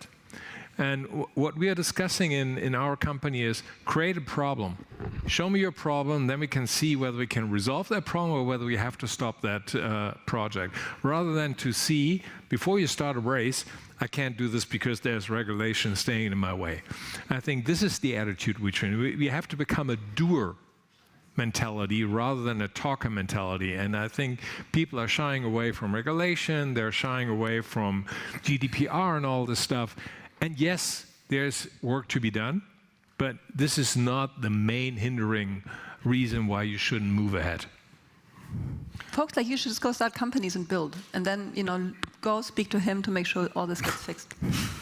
But I want I mean, in general, the problem of the last years, perhaps, especially for Germany, but perhaps for the whole of Europe. I don't know if I can put that correctly in English, but if for too long everything goes very well, you might think this goes on forever, and you put one regulation after the other, and it's still growing, still doing well, and you introduce a minimum wage, and it's still doing well. Everyone said it's going down, but it's still going up. But at a certain point, then the burden is too heavy, and especially if then geo-economics are changing as well. And that is, in my back home, they'd say, nach Fest kommt ab. What is that in English? If you overdo it, you break it. And that is what we have done with regulation in Europe, especially. When it comes to CS triple D, the minister from Saudi Arabia said earlier here, it's in Germany, they tell him it's CS trouble D. When it comes to AI Act, when it comes to taxonomy, when it comes to all of this has its good reasons, but all together is just blocking us, and it's just too much of red tape. So actually in Brussels, finally, we do have majorities to get a turn. I would say we would need a bigger and quicker turn and get rid of some of that stuff. At least it's postponed and at least it's downsized. But even if you take away all the regulation of the past 5 years, I can guarantee you there's still enough regulation left from the past 50 years that make sure that we meet our ethical standards, no doubt about that. Very good. I think Ursula von der Leyen will be here tomorrow. Maybe we'll leave a little note on the table, which she can then read and take home. Now, we are coming to the close, but before we jump to the lunch buffet, I want to do a Schnellraterunde, one sentence. If you can envision reading one headline in the Financial Times on AI in Europe in 2035, what would you like to read? Europe has made it.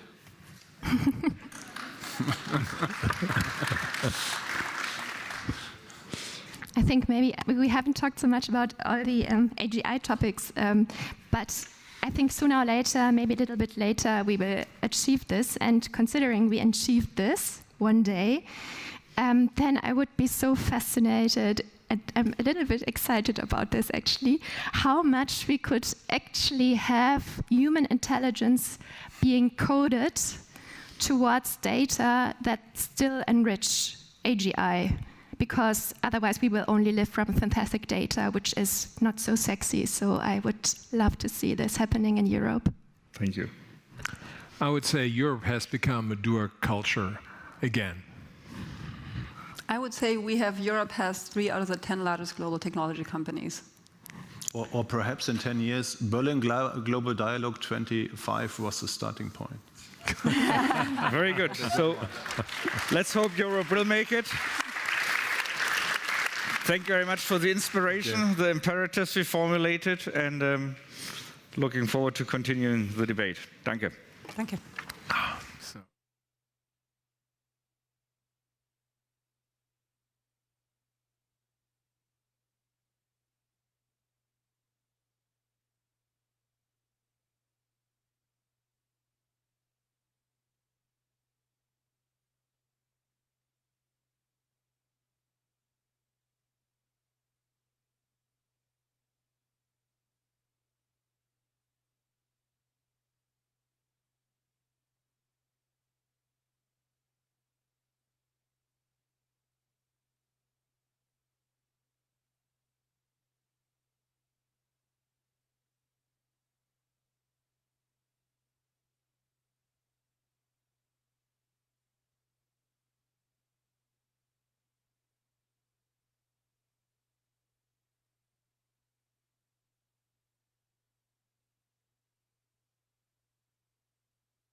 Thank you both for joining us, Joachim Nagel of the Bundesbank and François Villeroy de Galhau from the Banque de France. Now, a lot of people here may be expecting a bit of talk on the economy, which maybe we'll get at the margins, but there's something called, well, I call it the blackout period, which makes you sound very MI5.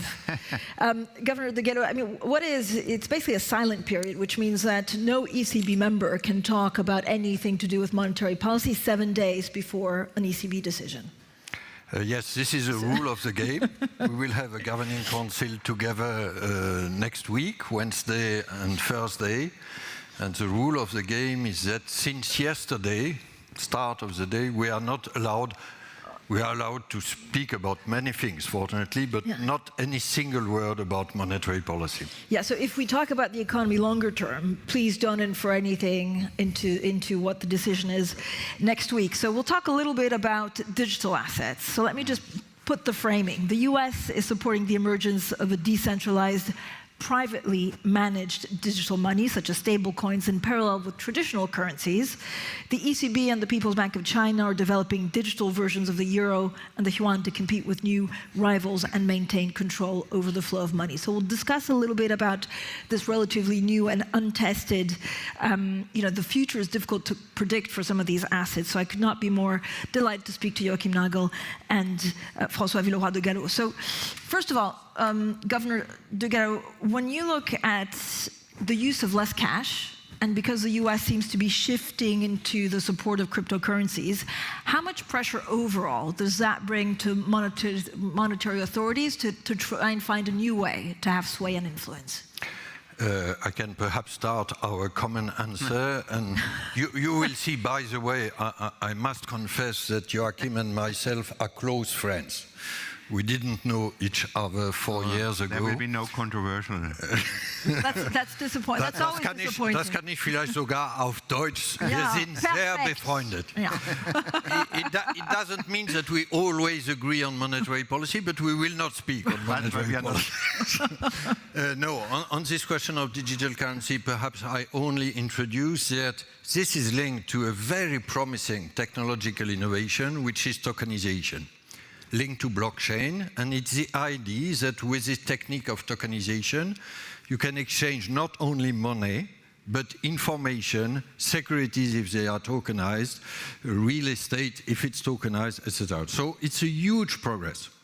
And remember all this debate about payment versus delivery for all the specialists here, it's a huge progress.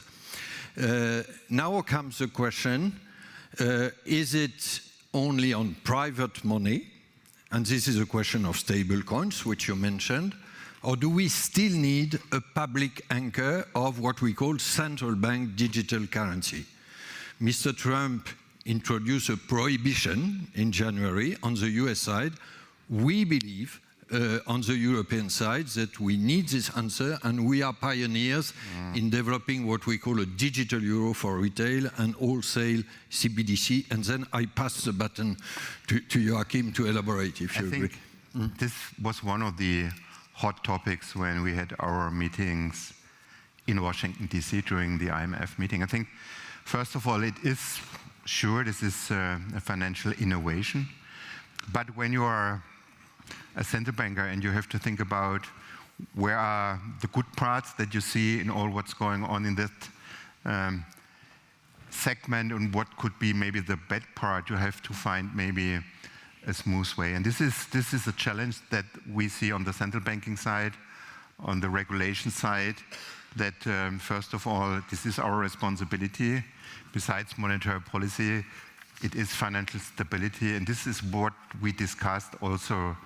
This aspect was discussed in our meetings in Washington. But to you both, are we underestimating the shift from the US? So is this Europe saying, look, the US is doing this with stable coins? I would not say that we underestimated what went on in the United States over the last 10 months, but this was a change, and so we have to manage this change from the European side, and so it comes with challenges, this is for sure. But I believe that at the end, this is still my hope, that there has to be a joint understanding how we could manage this and coordinate and find smart regulation, not stopping innovation, but trying to do everything to give some cushion to the system, that the system is maybe not overstretched by this innovation and to, in a certain way, circumvent it. This is what François alluded to.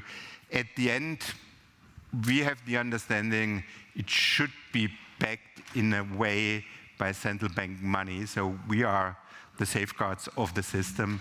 And we know from history that many innovations we saw in the past were tested by the market, and we have clear the view that we should prevent a situation where we are ending up in a, let me say, in a kind of a financial turmoil. Yeah. But Governor Villeroy-de-Guerre, when you look at central bank digital currencies, are they really a line of defense against cryptocurrencies that essentially threaten somehow the central bank control over the flow of money? First, we usually don't speak of cryptocurrencies. We speak of crypto assets, and you will understand the nuance. And there are this is an important nuance. Yeah, yes. And there are two very different things with cryptos. There are unbacked cryptos like Bitcoin or others. These are very speculative instruments. What we are speaking about is stable coins. These are backed assets, at least theoretically backed, and linked with a fixed parity with an existing sovereign currency, be it the dollar or the euro or possibly others. This technique is probably more promising, but it raises also many financial stability questions, as Joachim mentioned. So there is a question of regulation on both sides of the Atlantic. You are probably aware that Europe was pioneer here. Everybody is smiling about the idea that Europe is pioneer in regulation, but there are good regulation. And this one is a good one called MiCA, adopted last year. And this is a positive step. On the US side, they adopted 1 year later a regulation called Genius. It's a bit immodest in the acronym. The Genius Act. And we think that MiCA is still better than Genius, but I will not enter the technicalities. There are some ambiguities in Genius, but it's a positive step to guarantee that this private money or these private stable coins are secure. What I would say that you need regulation, but you need this public anchor, CBDC. My personal guess is that we will see how much it develops, this tokenized money, but we don't pretend that it will be only public. We will probably need some private tokenized money. It could be stable coins in euros. It could be what, I don't know if there are bankers in the room or specialists, what is called tokenized deposits, but it's the same technique. And so you would have a kind of triangle, public tokenized money, CBDC, private tokenized money, and regulation. I think this is a good triangle. Our view is that probably in the US, this question of CBDC will come one day. Perhaps last element, at present, this market is predominantly in dollars because the use cases are concentrated on a very specific case for stablecoins, which is the exchanges with cryptos, precisely unbacked cryptos. And this market is in dollar. But if you think tomorrow of other use cases, think of financial transactions on European market infrastructure, it will very probably be in euros. And this is why we develop not only central bank digital currency for retail, what we call the digital euro, which is probably known from all of you, but also less known, a wholesale CBDC, which is at least as important. And we will go quicker on this other element. And maybe just to complement what François said regarding stablecoins, I think you have the feeling that when you listen to market participants, it is a little bit this gold rush feeling. Everyone wants to get in this new asset class. Maybe at the moment, I would say it's not very significant, but all what I hear is that over the next couple of years, it will become much more significant. So we have to look at it, and it's perfectly right what François said. 97% of the stablecoins so far issued is dollarized. Right. So it is in US dollar. So on the European side, we have to, again, ask ourselves how we can compete here. And I believe one answer could be to see more stable coins in the future issued in euros and not in US dollars. I think it has to be our interest that the dollar is not getting too prominent when it comes to stable coins. But do you see the digital euro as Europe's answer to stable coins? Or is that too late? I think it's never too late. It's never too late. I think we need the digital euro. I think maybe you heard it several times, maybe during that conference, it's about resilience. I think this is our digital twin related to banknotes, to cash. So we need a digital answer for an environment, for all what's going on around us that is becoming more and more digital. So I guess we need this, and François said it perfectly right again. I think it's about a wholesale variant and a retail variant.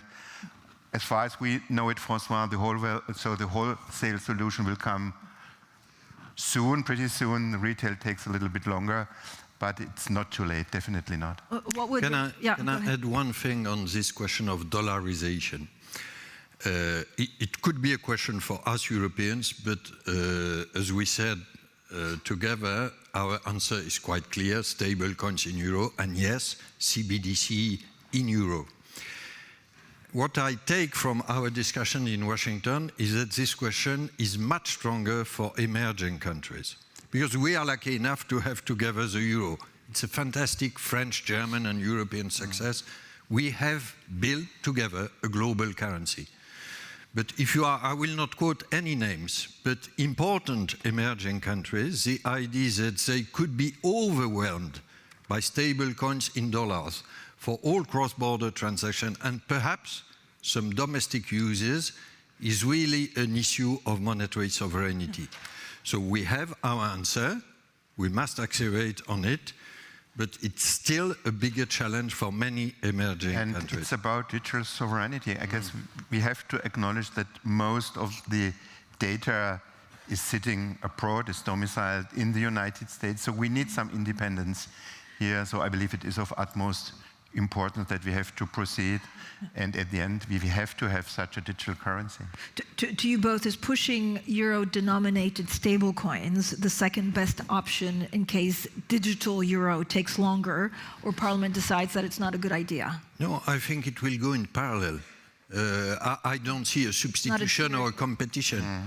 If you allow me, Francine, 30 seconds of monetary philosophy. Absolutely. For centuries, under the control of Joachim, for centuries, money has been a public-private partnership with a central bank currency. It used to be banknotes, it will be the digital euro or the CBDC, and private money. And we have no objective of market share, but this public anchor is very important to give equal confidence, equal value, equal credibility to the private money. And on top of that, François, I think the lessons learned over the past 15 years is that we went through many, many crises. And so there is this necessity to have the lender of last resort. And we shouldn't forget this, what happened since 2008 after the Lehman collapse and over the following years. So we need strong, independent central banks to do this. I mean, some in the room, you know, economists or bankers will say that actually the payment system should really be in the regulated private sector business. So why haven't central banks used their considerable influence to make that happen? Why not? No, private banks are very welcome. Okay, again, I think we should work together on this tokenization of the euro monetary system. But you said a regulated private system, and regulation is on the public side. And sometimes this is what happened with Target 2 services, for example, or TIPS. When I speak of public-private partnerships, the ECB initiative and the public initiative helped to build this coalition. So it's not to see that it's a competition between public and private within Europe would be, for me, a complete mistake. Let us be honest. If there is a competition, it's more across the Atlantic and between the dollar and other currency. But we have a common European interest. We have built our monetary sovereignty with the euro around 30 years ago. we must preserve it through tokenization. Absolutely, and there's a misunderstanding. Often there's that understanding that when you have a private initiative that is being crowded out by maybe an initiative coming from the central bank side. This is not true. I think often it is the truth that you can link both initiatives to a more stronger service level, and so I believe the same with the digital euro and maybe private initiatives. They are already ongoing. What would concretely a retail CBDC look like? So it'd have to be limited in the amount. How much? It's not yet decided, if I'm right. Joachim, you could say your proposal and your wish. I think, first of all, this is an important question. It's still being discussed. There will be a certain threshold, a certain limitation. At the end, with that limitation, we are trying to do everything to safeguard the business model of the private banks. So there shouldn't be any worry that we are not aware of this fact and we will find the right level. I'm really convinced. Philosophically, how do you think about the right level? Because you also have to make it worthwhile for people, including people in this room, to open a bank. It shouldn't be too high, but it shouldn't be too low as well. So we have to. This is very wise. Can I elaborate on that? If you agree, it should be used for payments and transaction in retail. And probably you were asking, how does it look like? I would say, think of your banknotes. It would be a digital banknote plus digital because you would add all the advantage of digital, and plus because it would allow some functions which you are not, you cannot do with banknotes, pay online, etc. But maybe mainly for transaction, and not mainly, if you agree, for a store of value. Absolutely. So this means that the limit shouldn't be too high, because for payments you don't need, I don't know, 10,000 euro daily. Yeah, and you don't want, of course, a great drainage, right, in case of something. Exactly. But I guess you also, I mean, I don't know if is it a new bank account that people have to open? No, you can do it with your bank account you have with your bank. I think there's no doubt about it. You don't have to change too much. I think maybe the app that you have on your mobile looks maybe the same, maybe with the logo from your local bank that you use. So I think it will be a smart solution. And I believe at the end, everybody will be convinced that the digital euro is doing what a currency has to do. Why are not more central banks going down this road? I know you maybe just to give you, before you're asking, just to give you my little short story, my anecdotal evidence. It was a couple of years ago when we started the discussion around the digital euro. I was on a flight back to Frankfurt. And you notice when you come to the cruising altitude, then you hear the announcement, now we are starting our board service. You cannot pay with cash, but you can pay with, I have to say it now, with Visa, Master, Apple, PayPal, whatever. And then I realized, wow, we are flying back to Frankfurt, to Europe. I would like to hear that in the future, that they're saying, well, now you can pay also with the digital euro. I'm saying this, I'm telling this story about a simple fact that we in Europe, we are a strong economy. We are 450 million people. We have our own currency now for 27 years. So for me, it's a way, let me say, this is something we have to do. We have to get into that digital sphere. We have to do it, and I believe this is a public good. A digital currency is a public good. It shouldn't be, in a way, you can do it with a private initiative, but there should be also something that could be used by everyone. Why are not more central banks going down this road? I think the BOE and the Swedish Central Bank studied it and said, actually, not for now. The Fed is not interested in the idea for now. Here, Francine, I would speak about the less visible part of central bank digital currency, which is wholesale, because many central banks are looking at it. And as we said, it's probably, if you look at time, the emergency number one. Because this tokenized money, stable coins, will be probably first for large corporates, market infrastructure, financial transaction. And here the answer is not the digital euro for retail, it's the wholesale CBDC.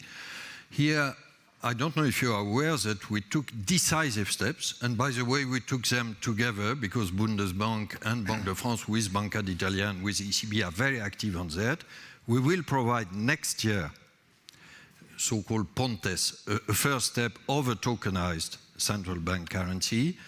And our aim is to build with another project called Appia, something which would be really pioneer, what we call a unified ledger, sorry for the word, but a tokenized platform where you can exchange central bank digital currency, tokenized assets, and these tokenized deposits or stable coins in euro.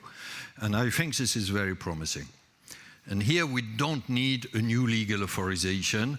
There is a debate, a legal debate in the European Council and European Parliament about the digital euro. We strongly hope it will come to a positive end. It's very positive on the Council. There are still more debate on the European Parliament. But it's obvious for our sovereignty. It's obvious. And we shouldn't forget, this is our core business. So payment infrastructure, this is the core business of central banks. So we are used to it, we have the expertise, and at the end we can do it. Governors, so I don't want to cross into the monetary policy world, but I only have a couple of minutes left and we're going to take questions from the floor, and it does seem like the world could see more shocks because of what we saw last week with credit. Like, what does that mean for central banks? Do you think we're going towards a period where we should worry more about credit, where we should worry more about shocks, full stop? Well, I think you're perfectly right. I think the world became more complicated. I think more uncertainties, and this is also changing the way we have to conduct monetary policy. We have to take that even more into account, and it's changing on a daily basis. Often we have the feeling it's very erratic. The only thing I can say about monetary policy is the following. I think we did a lot over the past 3.5 years, and I guess we also. Okay, I will not say that. This is part of the quiet period. But I would say the following: that it will change the way we have to think about certain developments. This is also for sure. We have to think about more in scenarios. Often we have our baseline scenarios, but now we have to take also different scenarios into account. And these scenarios are definitely influenced by all these uncertainties. And so the way we are doing things, I'm not sure, François, but I believe it's getting more and more complicated. Yeah? No, I do agree. One of the answers we can bring is to build a stronger Europe, and especially a stronger financial Europe. If we have to call a famous project the Saving and Investment Union. You said it now, yeah. No, but this is not monetary policy. With a deeper integration of euro-denominated financial market, with a stronger attractiveness of the euro as an international currency, then we are less dependent on global shocks. We are not immune, but we are less dependent. So we strongly push together. We made a call together last year, by the way. It was in November. In Frankfurt. Sorry, not in Berlin. About a French-German wake-up and a European wake-up. Can I say, Joachim, at that time we felt a bit lonely. We are less lonely today, obviously, because what happens worldwide shows that we need a stronger Europe. But we must actuate. We should have a calendar for the central bank digital currency, but not only for the Saving and Investment Union. All we do, mobilizing European resources, increase economic and financial stability at home. That said, we still need regulation, and this is our debate with our US partners. It's obvious. We favor together simplification of some financial rules, but we don't advocate deregulation. This would be a very dangerous game ceding probably the risk of the next financial crisis. If Europe retaliates against China, I mean, how problematic is this for the economy longer term? I think this retaliation question, I think at the end it has to be decided by politics where we are going here. Is retaliation the right strategy? At the end, it would be better to find a kind of an agreement, a kind of a joint understanding how to manage the whole situation. But if this is the ultimate ratio, the ultima ratio, I would say, okay, we have to be strong and have to take a bold decision. This is also for sure, because I alluded to this already. Europe is a strong economy. We have 450 million people. We have strong companies, strong SMEs. So we can play the cards in a way that we shouldn't be too shy, too reluctant when it comes to bold decisions when they are necessary. But I hope there's still some room to maneuver and find maybe a kind of a cooperative spirit, how to deal with the situation with China. There's still time to solve it. We will see. Can I add, in the same vein, that we collectively, as Europeans, should have at least one American virtue, which is more self-confidence in our own resources and more ambition to mobilize them. It's time for a European mobilization. This is our strong conviction. And sorry to say that there are some progress, but it doesn't go quickly enough and strong enough. And even after 27 years of that success story of our joint currency, and this is the reason why I made that joke with François, because he said the savings and investment union. We both trying to push the capital market union now for years and years and years. It's now time to do it. It's overdue, and time is our ultimate constraint here. And there's even more on top we can do. It's not just the savings and investment union. The banking union as well is part of this. So we have now to do what is necessary to make Europe even stronger, more resilient, more competitive. We have to look into the Draghi report. After 1 year, it's now being published. Some elements are already been implemented, but there's a lot of more we can do to make Europe much stronger. Can I mention one good news of the week? Absolutely. 30 seconds. The European Commission decided this week to put on the table a proposal for the 28th regime for startups cross-border. There are still debates. Is it a directive, a regulation? Is it only for startups? But we have it at the end. And now we should implement it as quickly as possible. Absolutely, yeah. Final question from me, because I know there's a lot of impatient people trying to ask questions, but actually the chief of the Berlin Global Dialogue yesterday was intimating in a Bloomberg interview that maybe it's time for a German to be in charge of the ECB when Madame Lagarde steps down. What does my panel think about this? This is your final question? Yeah. It's a good question, François. right? I leave this question to you. I don't know. Lars Henrik, you spoke of a German woman, or what was precisely your wording? No. What I would say on my side, and Joachim will complement, it's not in our hands. No, I am serious about that. First, it's premature, because Christine Lagarde's term has still more than 2 years, and she's an excellent chair, obviously. But it's not in our hands. And I think it's important, because there is all this debate about independence. Joachim stressed it. I think it's a core value, inherited from the German Bundesbank, by the way.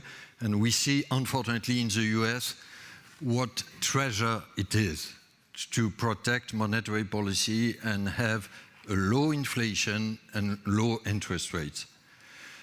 We are independent, but we are appointed by political authorities because we live in democracies. And very often people say, how can you be independent as you are appointed by political authorities? For me, for you, for the ECB president, the answer is obvious. We have this political legitimacy thanks to this democratic appointment, but from the first day, we are focused on our core mandate. But we are not responsible for our own appointments. Yeah, well, now I had time to think about this question. But first of all, It was my aim. Yeah. So what because it was perhaps more a question for Joachim than for myself. No. I think we shouldn't spend too much time on this. But first of all, I would like to say the following. I'm now 3 years and 10 months in the Governing Council. It was an excellent experience here. After it is under the leadership of Christine Lagarde. She's doing an excellent job. And we have such a joint spirit. We are all Europeans. And François, as always, is perfectly right. At the end, politics has to decide, and this is good. Thank you, Governors. It's time for questions from the floor. So again, yes, actually, let's start here on the right, if I have a microphone, and then here. Just remember, we're in quiet period, silent period, so no monetary policy question. Yes, thank you. Sorry. My name is Sophie. Mr. Nagel, you said that digital currencies are a public good.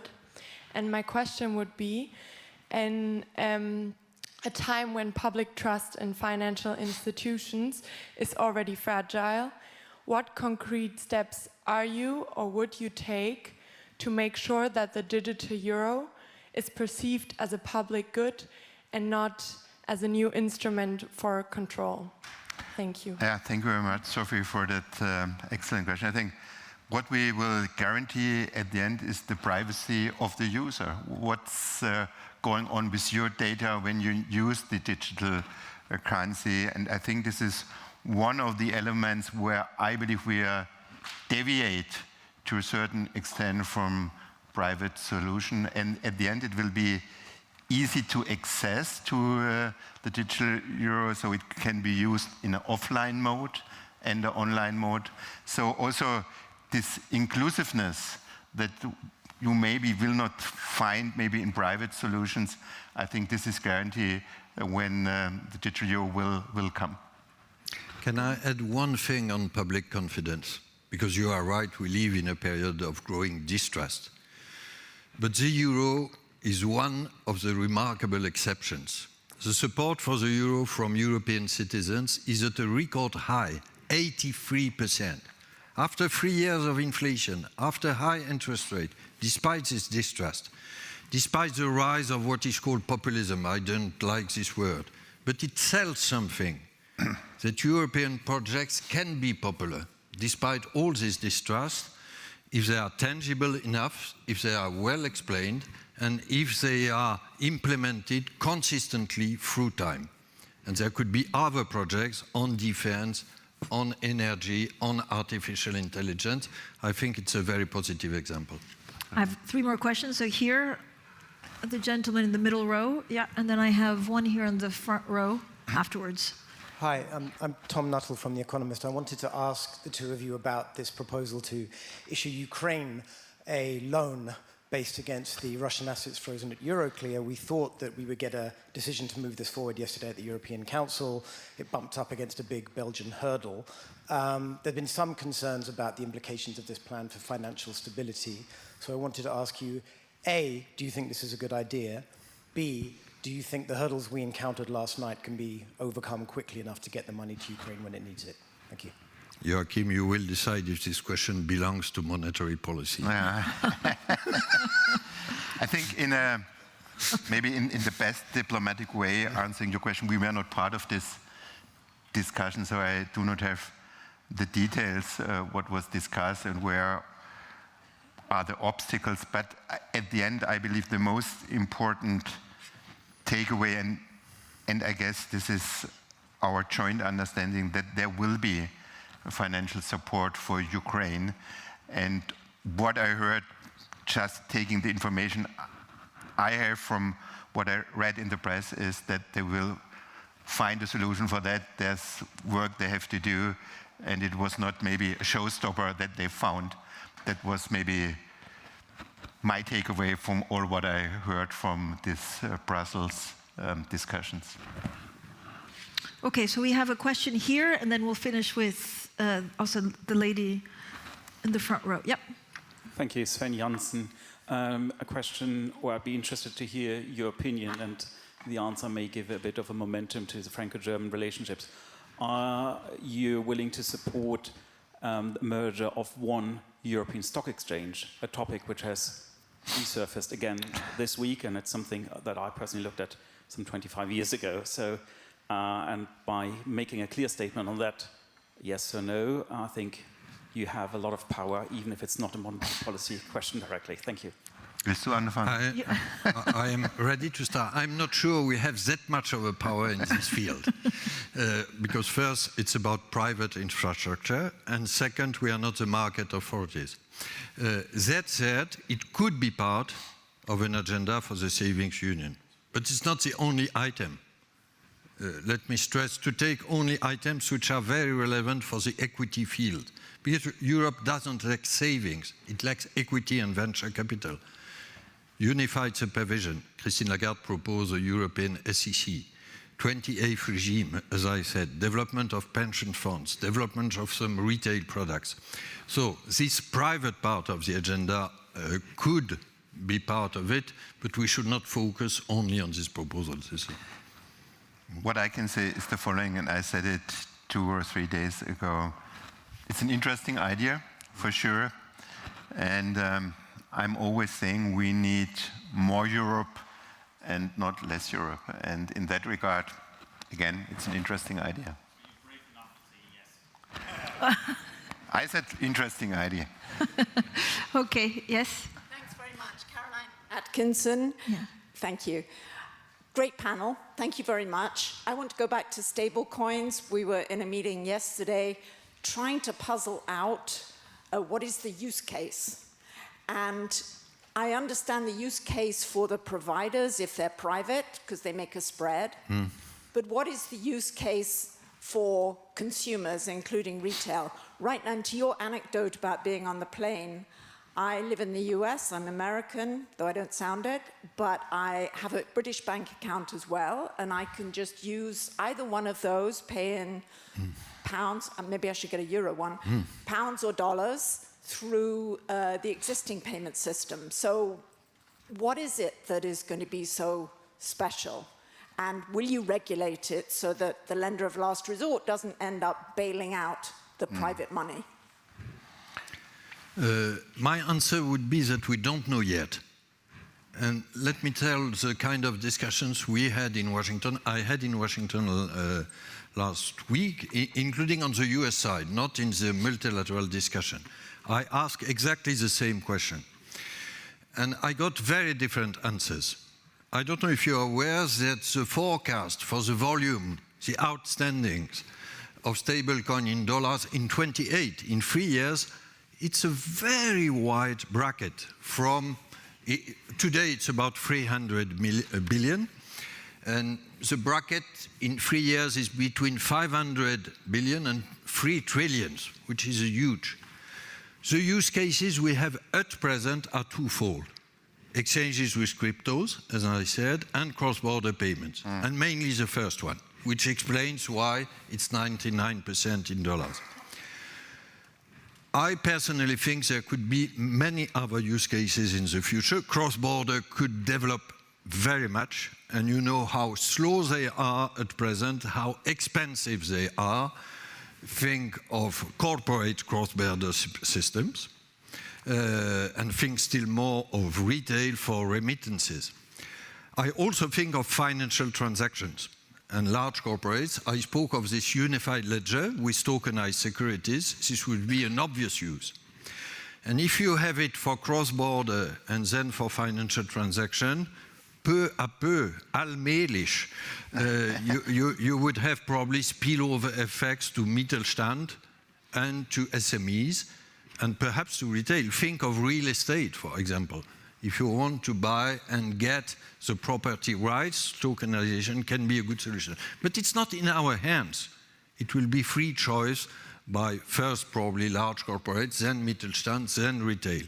But I don't know where the border is. I'm sure we have to prepare for that. I think perfectly explained by François. I think one point many are saying that taking, for example, the cross-border payment part is coming at lower costs.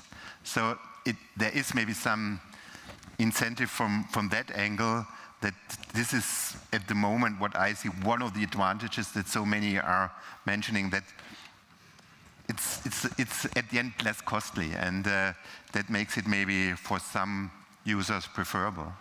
Can I give a very practical example, yes, parallel to the anecdote of Joachim in the plane? I used to be in the US Fed last Friday, and I discussed with Chris Waller, who is the governor in charge of payments, and we were discussing this question. And he gave me the striking example of a small American startup, I will not quote the name, specialized in cross-border payments. And one very positive use case was an Indian factory buying some Mexican elements from a Mexican supplier. I don't know in which field, probably automotive. And at present, if you are an Indian company paying a Mexican Mittelstand company, it's very expensive. Correspondent banking exists, but it's complicated because it's two currencies which are not major currencies, etc. And expensive. Yes, and very expensive. Probably several % of the cost of the transaction. More than 1%. These startups propose to intermediate through stable coins in dollar. So the Indian company buys stable coins in dollar, transfers very simply to the Mexican supplier, and the Mexican supplier exchanges in pesos. The cost of the transaction, according to Chris Waller, is 2 basis points, 0.02%. This is a clear use case. Governors, thank you so much for joining us, François Villeroy de Galhau and Joachim Nagel. Thank you. Thank you very much.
So let me welcome you to the last session of this day. We're sort of between the BGD and the dinner, but we're extremely happy, and I want to welcome very much the President of Kosovo, President Osmani. Thank you very much for being here.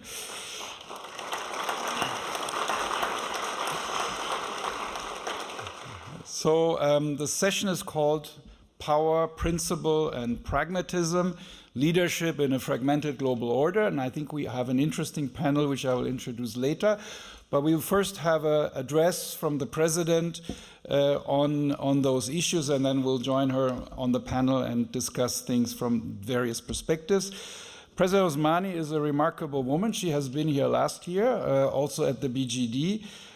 She's also not only the president of Kosovo, she's also commander-in-chief of the Kosovo Security Forces.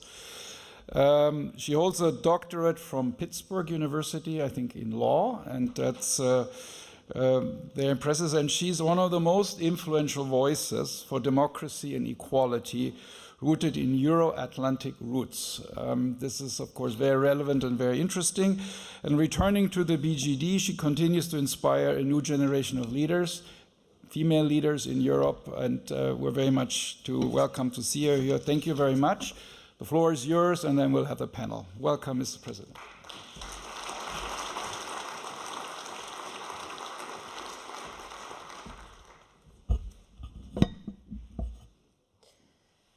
Thank you so much. Thank you, Professor Roller, and good afternoon, everyone. Thank you to the Berlin Global Dialogue for bringing us together again this year. We meet at a time when the idea of power is being discussed, but also when principle is being tested, and when pragmatism, not rhetoric, determines the credibility of leadership everywhere. As the world struggles with devastating and dangerous wars, not just here in Europe, but also all across different continents, as well as with disinformation and democratic backsliding, we are reminded every single day that the defense of principles is no longer theoretical, but is rather the front line of our time. True power today is not measured only in missiles or strong markets. It is also measured in credibility, and credibility comes from consistency in principle. For small states like mine, power is not built through domination, but through alliances, through trust, and through clarity in purpose. We believe that it is not the size of your territory that defines your relevance, but the moral strength behind your choices. You know, when NATO intervened in Kosovo in 1999, so about 26 years ago, it was not just the strength that mattered. It was the principle behind that power that saved lives. And it was a reminder that when democracies act together, they can bend the arc of history towards justice. Today, as we all stand firmly and unequivocally with Ukraine, we recall that solidarity among democracies is never outdated. Those who were once protected have a duty to protect in return and to stand on the right side of history. Democracy indeed remains the best thing that ever happened to humanity, not because it is flawless, of course not, but because it gives us the chance to correct our flaws. For countries like ours, democracy was not handed. It was earned, paid for by sacrifice and by the hope of a people fighting for it. We build our institutions not in comfort, but from the ashes of war, guided by the belief that freedom is always, always worth it. And today, that belief has translated into action. Kosovo contributes to NATO missions abroad, stands shoulder to shoulder with Ukraine through humanitarian security support, and has joined European partners in imposing sanctions against Russia. For a country born out of wars, standing up for peace is not a simple gesture. It's a duty, an everyday duty. In times of disinformation, war, and sometimes even fatigue, principle is not idealism. It is the last line of defense for leadership. Because values for us are not luxuries. They are strategic assets that sustain nations when everything else is uncertain. That is why Kosovo invests not only in defending our democracy at home, but also in contributing to shared global goals, from digital security to empowering women and youth across our region, including through the Women, Peace and Security Agenda. But we understand very well that the world no longer runs on idealism alone. Pragmatism today means turning principle into policy and ideals into action in a rapidly changing world. It means knowing when to compromise on your methods, but never on your mission. Pragmatism is the wisdom to navigate reality without ever losing sight on what is right. We often speak of a world divided between regions, but the real divide today is between those who respect the rules and those who profit by breaking them. Because when rules are bent for one, they are broken for all. Those who refuse to choose between right and wrong end up being judged by history instead. And I believe that leadership is not about trying to predict the future, but it's about shaping it with conscience. That is why alliances built on principles are the ones that endure. Kosovo's story is a living evidence of that truth and proof that when the world acts on principle, even a small country's story can change the conscience of humanity. Power indeed matters, but it's principle that gives power its true meaning. Our alliances have saved lives because they were grounded in what is right, not just in what is possible. So, dear friends, I believe that principle and pragmatism are not opposites. They are the twin engines of leadership that lasts. So let me take a moment to put this into perspective. A truly merit-based enlargement of the European Union with the Western Balkans would be the clearest expression of principle turned into pragmatism. Such an approach is not merely a matter of fairness or values. It's a profoundly strategic choice for the European Union itself. By advancing enlargement on merit, the EU strengthens its own self. It deepens its security architecture, it enriches its human and economic capital, and it reinforces its geopolitical resilience.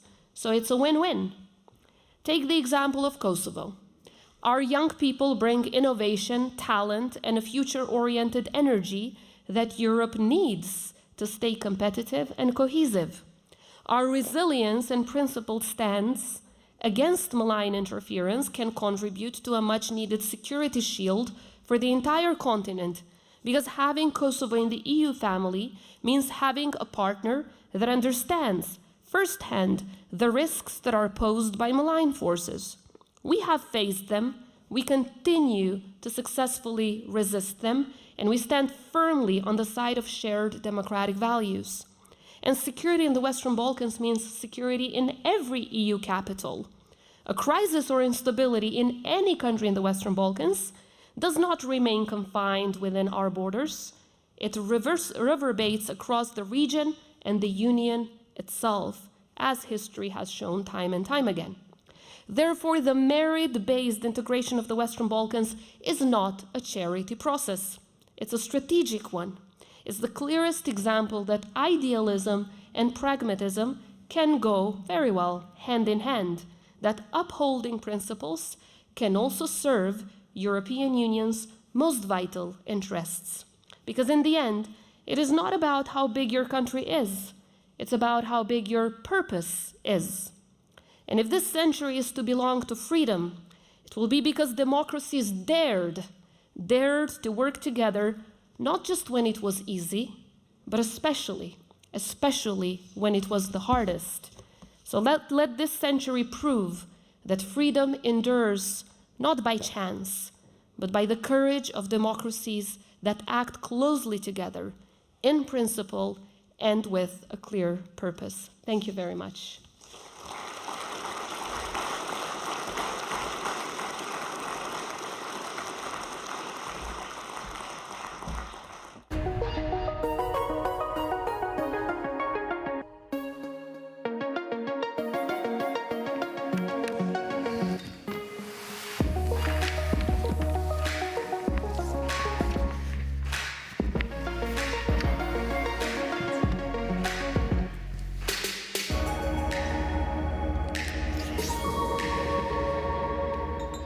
Okay, thank you very much. Now delighted to be shared by two other panelists. A quick reaction. I didn't know the speech in advance, and I think it's always very, very heartening to hear such a strong message for prosperity and pragmatism and democracy coming from smaller countries and from countries, if I may say, who haven't been like that for a very, very long time, are actually struggling also in their neighborhoods. So I think it's you know, a very positive message, which I like, but we'll have some more questions and possibilities to discuss it.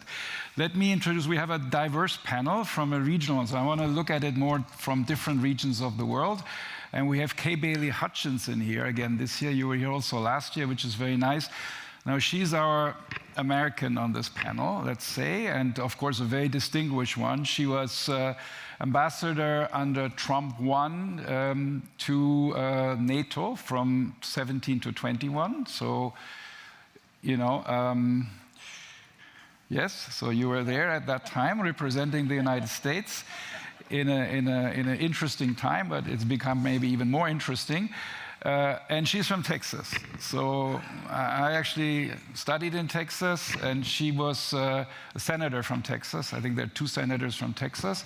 And that you were from 93 until 2013. So for 20 years, if my math is correct, you were at Texas, and you've done many, many other things. So I think this is very pertinent to get a view from the United States on the theme of this sort of geopolitical prosperity, democracy.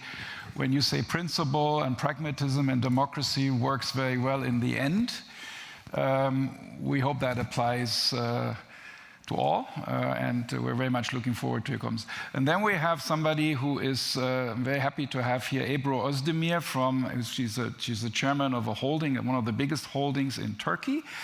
And actually you have some, you just told me, and as we were discussing, you have some business in Kosovo. But that's not why we invite you for this panel. It just works out nicely. So we're actually very careful in selecting. So it's a major conglomerate in construction energy. Energy is also something which I know you're very knowledgeable on, energy, cement, and also tourism. So we'd be very happy. And you hold an MBA from Fordham University from the United States. So we should all speak English, I guess. That's a good thing. So let me begin not with the President, Your Excellency, but as Kay Bailey. So, you know, having been Trump 1 at NATO, can you sort of enlighten us a little bit on how you see this and how you look maybe at the transatlantic relationship and also at Europe? We'll come to Europe later on. We've been discussing this in the conference for a long time, but what's your view on that? Thank you for being here. Thank you very much, Lars. I appreciate being invited, and I think what you have started here is fabulous. I've been to the Munich Security Conference many, many times, and I think you're doing a different take for Germany, the economic, business, and policy, and how all of that comes together. So thank you for that. I also just want to take one moment to say that my colleague at NATO, Hans-Dieter Lucas, was the ambassador from Germany. He's here as well. He is only retired a month ago, and now he's back in Berlin, and we were great colleagues at NATO. He was one of our best ambassadors, by the way, and then also ambassadors in France. And then Italy. And that's right, yes. Yes, a great service to Germany to have someone of his... Now he's retired. Yes, barely retired, and he'll be a great asset for you and for all of Germany going forward. It was a different time in Trump 1, and Hans-Dieter and I worked so well together, which was, it was difficult, but also a very important time. I think it is very much more progressed now in the Trump 2, and I think the NATO summit was very positive, and I think while many people are put off by some of the mannerisms of President Trump talking to Europe, nevertheless, I see a positive result happening. here in Europe, Europeans coming together and becoming much more focused on not only defense, but our collective defense. And I can say absolutely with no hesitation, Americans appreciate NATO and appreciate our alliance with Europeans. Congress is overwhelmingly supportive of NATO and our mission and our transatlantic alliance. And I think that if we put aside differences on some of the issues, that this is what will survive. It will be a strong NATO with a stronger European element, and I think it will be good for all of our collective defense. The umbrella of security over Europe, the United States and Canada, and really our 44 partners at NATO is so important for us to stand together. Many people don't realize that NATO has 32 partners, the allies that have pledged under Article 5. But we have 44 partners that are very intent on wanting to be with us and wanting to contribute to us. And I am very optimistic about this. We will have bumps in the road. It's going to be difficult to have 5% of the defense spending, but 1.5% of that is really infrastructure improvement so that our defense is stronger. So one debate, let me just abuse my position a little bit on the US administration. So one position is, of course, the US does whatever it does. There's very little control we have over that. We need to do our homeworks in Europe. This is a theme which we've been discussing many times. We had the commissioners here. We had the European Council yesterday, which made some progress on competitiveness. We passed a roadmap on defense. Commissioner Kubilius was here and talked about that. So we need to do our homeworks, and it was difficult enough. But if you think about what the United States position, and I don't want to put you on the spot here, but do you think there's some positive effects? When I listened to her speech, I'm not so sure it would resonate in the current White House that much, but this is a question. But I think that, do you think it has positive effects on Europe also, the US position? Does it help? You're talking also about enlargement and unity and geopolitical things. Because a lot of people think Trump actually has some good things also, which will happen from it. Or maybe they will all be good, yes. Well, it's going to be a road that is not smooth all the time. Yeah. But yes, I do think that the commitment of Europeans to doing more in defense and doing more together among Europe, but also with America and others, the Asia-Pacific partners that come to our summits now. I think we are looking at maintaining the freedom that all of us treasure, and that is the common theme. You talked about principle, and that is the common theme also. And I do not doubt that America has that principle and that goal. And I think it is also important to look at Congress. Congress is overwhelmingly supportive of NATO and of but are they really imposing their role? I think that's a valid statement, but okay. There's a lot of speaking of truth to power that you don't see. Okay. And that's for many reasons, but we'll come back to Congress is so overwhelmingly supportive, you couldn't take that away. Okay. It's too strong. Okay, very good.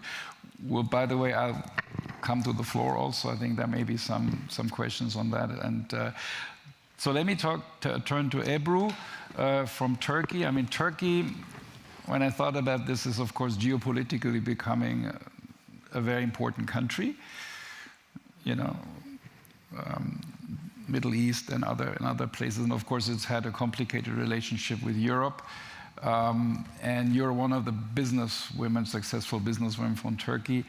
How do you see the role of Turkey, and how do you look at the geopolitical situation? Thank you very much, first of all, for the invitation, and it's great to be with the excellencies together with the strong women in this panel. As you say, we are not a member yet. I don't know how many years we are on this I think you're trip. a candidate for... I don't know, more than 40 years, 50. Our ambassador is here, so he knows. Since we were kids. Even maybe before that, but at least we're in the customs union. But being in business, yeah, customs union is something that we achieved at least. And, as in the business, I have to look from the pragmatic side. We are now the ambassadors, we are trying to do at least a commercial diplomacy, at least trying to build bridges in business with Europe. As you said in the beginning, we are investors in Kosovo, maybe for the past 15 years. Kosovo is the youngest republic in Europe, and we built the airport. And you see, when you have the infrastructure, Kosovo is only 2 million, but we have 4 million passengers. So basically, as you said, we have a significant and over-increasing role in Europe. And now we're also working on the energy, because energy security is becoming more and more important.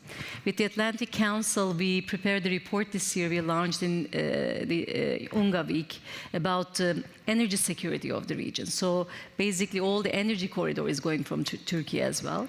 And the other important thing is Syria now. I mean, Syria has to be rebuilt at one point. Turkey has 900 kilometers of border. And in the beginning, for the infrastructure, maybe at least $200 billion is needed. And I think there's going to be a cooperation again between European countries, with Turkey, to rebuild this country. So basically, I mean, we have to do some cooperation. And Turkey is a natural partner of Europe. And especially in the era of, trade and economics is now the most important issues. I think we have to join all the resources and the power to be a more complete, to create a more complete partnership in this region. So you see Turkey clearly in the European future in Europe, basically. I think so. No I mean, doubt. Europe needs us. For Turkey, Europe is our biggest trading partner. And you see it's now nearshoring. I mean, whatever we do, I think we are completing the European continent. And we do work in Europe. We started to work in Europe. And we see that we can do much more better. And also the third countries, I mean, in Africa. In the morning, there was a question about Africa. I mean, who's going to develop Africa? I think this partnership. So whatever we do from now on, I don't think anybody alone can achieve anything. So partnerships, de-risking, joining the talents is going to be the next era for partnerships to develop the prosperity, I think. I have to be pragmatic. I mean, we build bridges, literally. We build the longest span bridge in the world, in Turkey. And I think we have to build bridges. And this can only be done by understanding each other more and creating this kind of compassion between others. And we have to understand each other more. Yeah, no, I think it's a good message. President Osmani, so basically, I think one thing you were mentioning is and I'm also very close to Prime Minister Edi Rama, who's also coming tonight, the Balkan being very important strategically for Europe. And there's a big debate about enlargement, which has to do with many different countries. It's also complicated in your neighborhood.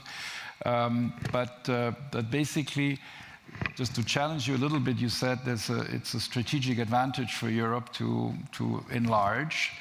There's a different theory which also says that we need to advance in certain areas in Europe. So we need a bit of it's very difficult, first of all, if you have too many, because it's very difficult to get to agreements. And there's a two-speed Europe, and therefore Europe should concentrate on its core. But I guess you're firmly, obviously, in the camp where Europe can benefit from you just as much as you can benefit from Europe, right? I love being challenged, but perhaps just not a good challenge, right? No, I meant the challenge that you just posed, okay. Challenging what I said. Perhaps on the comment that you made earlier on whether my speech on principles and pragmatism going together whether it resonates with Washington, D.C. or not, and the current administration. I would like to disagree. I think it does resonate very much, because I strongly believe that this administration has been keeping principles while at the same time working for an America that is safer, stronger, and more prosperous. What has changed, though, is the way how we have to present our competitive advantage in front of the US administration. So instead of just going to DC and asking for help, help, help, we have to present it in a different way and explain why that help, why that support would also make America stronger, safer, and more prosperous. And I strongly believe that today, just like in the past, the mission remains the same, except that it's completely different methods that are used. As we've heard from President Trump, the way he's engaged with his peace through strength formula, it's ultimately about saving lives. And I think there's no more humane principle, there's no more mission that is more noble than saving lives. And he is being engaged in that. That is principled leadership. It's not just pragmatic leadership. But the methods that he uses to achieve that, to achieve saving lives, are pragmatic. He uses trade.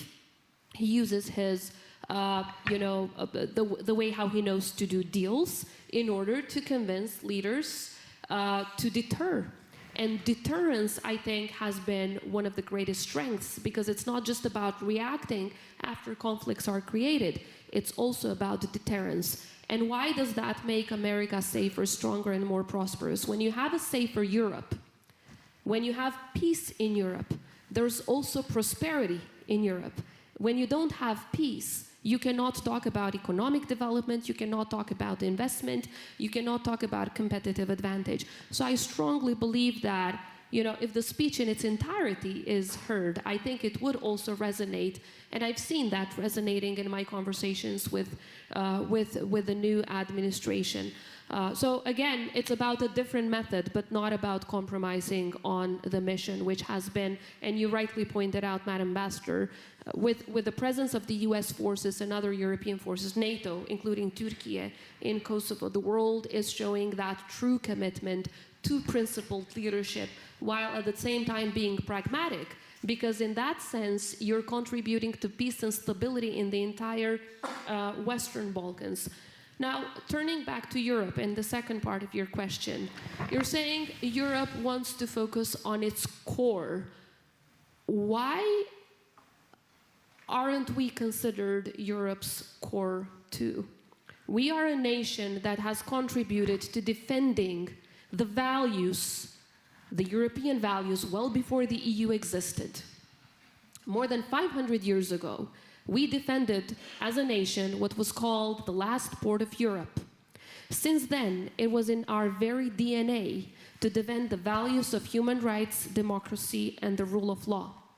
Just recently, according to Gallup International, Kosovo is the top 1 country in Europe in terms of safety, security, and the rule of law. Number 1 in Europe, number 3 in the world. Just recently, according to the Global Index on Investment, we are number 26 in the world, above most European capitals in terms of the low risk in investment. So I think there is an advantage to the European Union to include us too, and not to see us as a burden, but to see us as a potential. We offer the human potential, we offer the economic potential, but I think it's also a strategic imperative. The same way that the Union became stronger when the Baltic states, when Poland joined, and I guess you would agree that it made the Union stronger, that same way, if the Western Balkan countries that adhere to EU values and principles join, it would make the EU stronger and not weaker. You already have a few countries that make the decision-making process difficult. Absolutely. But those are the countries that do not adhere to the very foundational values that the EU has been built on. We are a country that aligns with the European Union 100%. We're not asking for charity. We're asking to be seen for what we do, for how much we work, how much we complete our homework, but also what we offer to the European Union. And my final point on peace and security. a Western Balkans that loses its hope on enlargement is not a stable Western Balkans. We are just 4 hours away from Greece, another few hours away from Hungary, and from other European capitals. The lack of stability or destabilization is never isolated in our continent, as we have seen with the war in Ukraine. So investing in the Western Balkans and enlargement, I strongly believe the EU would be investing in its own peace, in its own security, and in this whole idea of a Europe whole, free, and at peace, which I believe was not just the dream of its founding fathers, but also it's the dream of the current generation. Yeah, I agree with you, but why do you think it is so difficult, and why does it take so long? I think, and perhaps to go back to something President Trump always mentions, because there's just too many bureaucrats that have forgotten about what is this all about? Why was the EU founded? What does it stand for? Why does it exist? There needs to be true leadership that is shown within the European Union, and make sure that it's not the bureaucrats that set the rules, because they're all about postponement after postponement, delay after delay, rather than getting things done. And I think there's so much that we can learn from the businesses that are present here at the Berlin Global Dialogue, and there should be more politicians coming here to learn and to listen, because the private sector, it's about getting things done. Yes. And it's about time that the EU bureaucrats learn a thing or two about how things are done, rather than how they can be more creative in putting obstacles. So far it's been about putting obstacles, and there needs to be a change. Of course, it takes member states, and hopefully Germany can play a leadership role here. But I do have a lot of hope on Chancellor Merz, because he is a doer rather than just empty talk and rhetoric.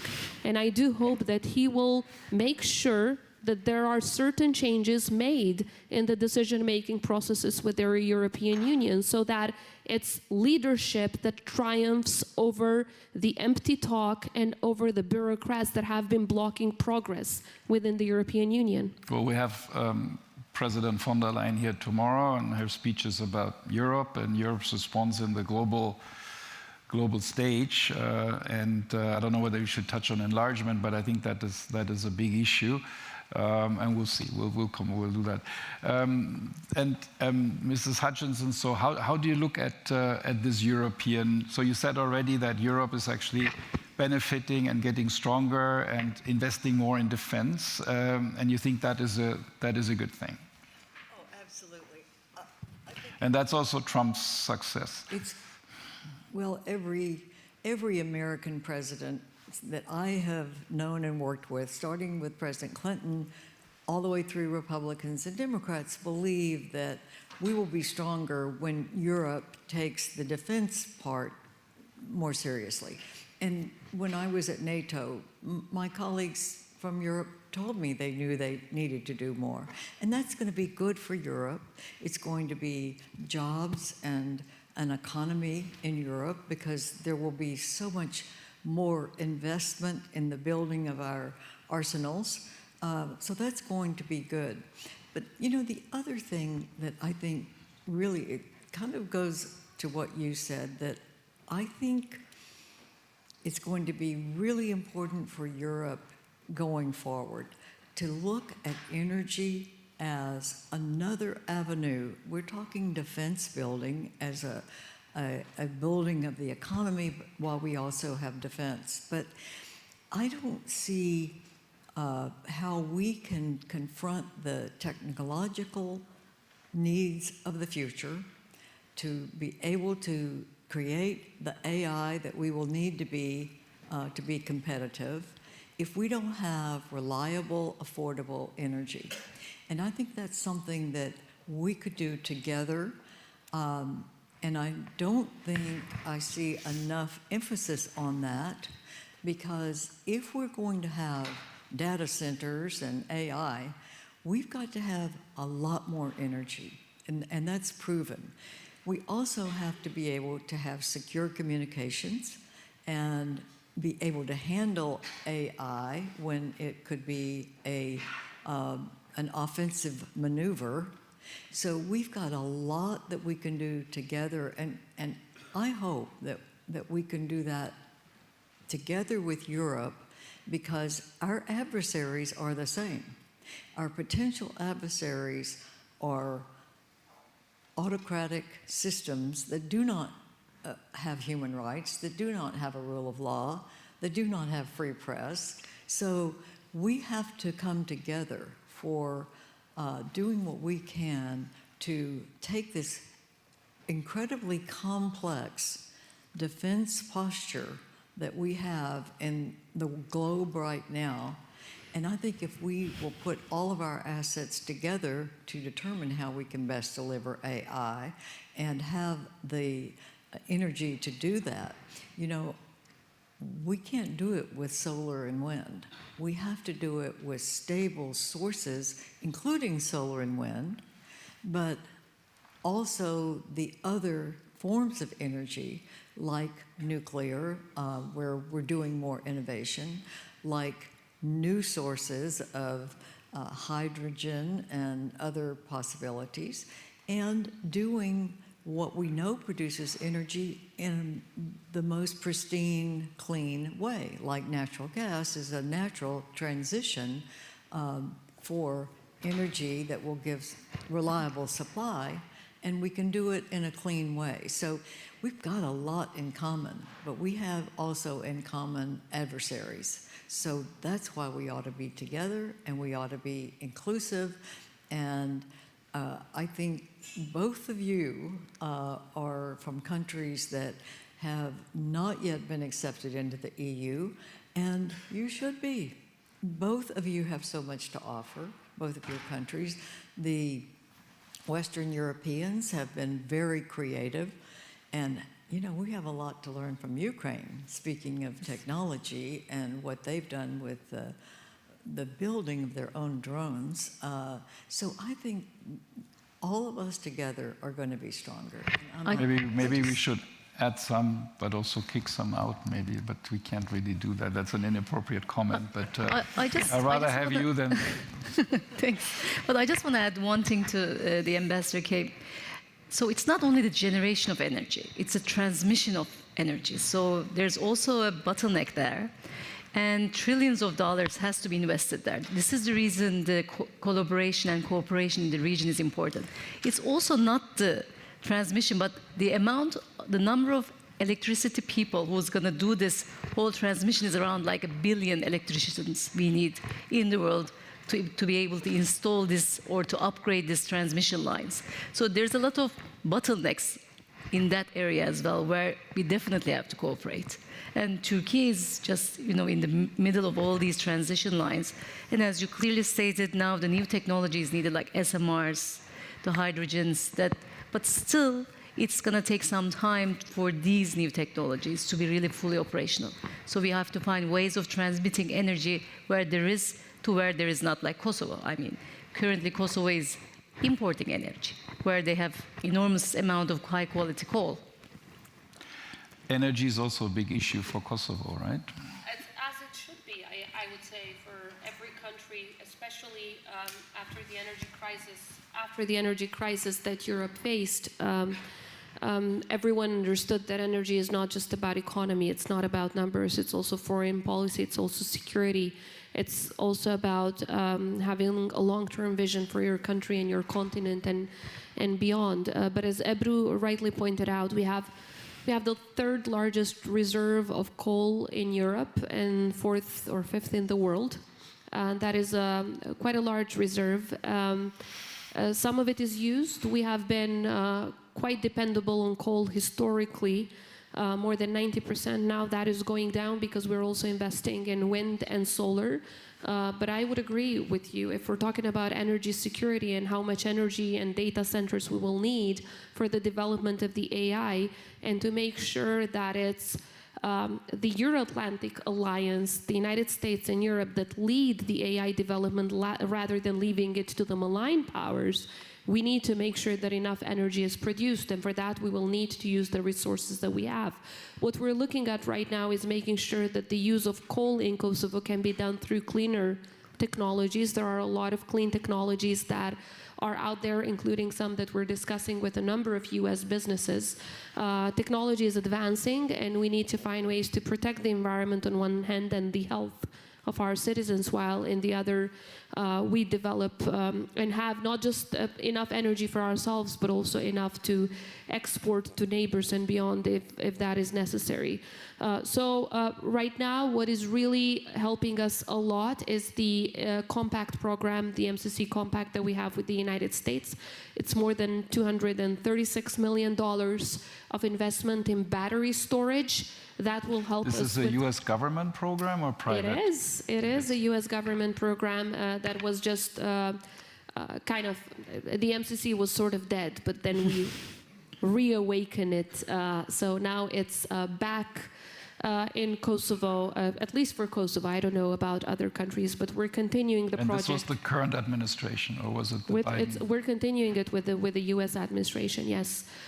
So the current Trump administration decided to continue this MCC project with Kosovo, but it's also focused on developing workforce, which is what Ebru mentioned, and that is extremely important in building capacities, as well as in strengthening the regulatory and institutional framework when it comes to energy. So yes, we're aggressively investing in renewables, but at the same time, we do understand that to meet the demands of both our country, but also to meet the strategic demands right now for our continent and beyond, we need to use the resources that we have in coal. And finally, I've been insisting that we should try to work with partners on SMRs. I think Kosovo is a country being a very reliable ally to both the United States and Europe.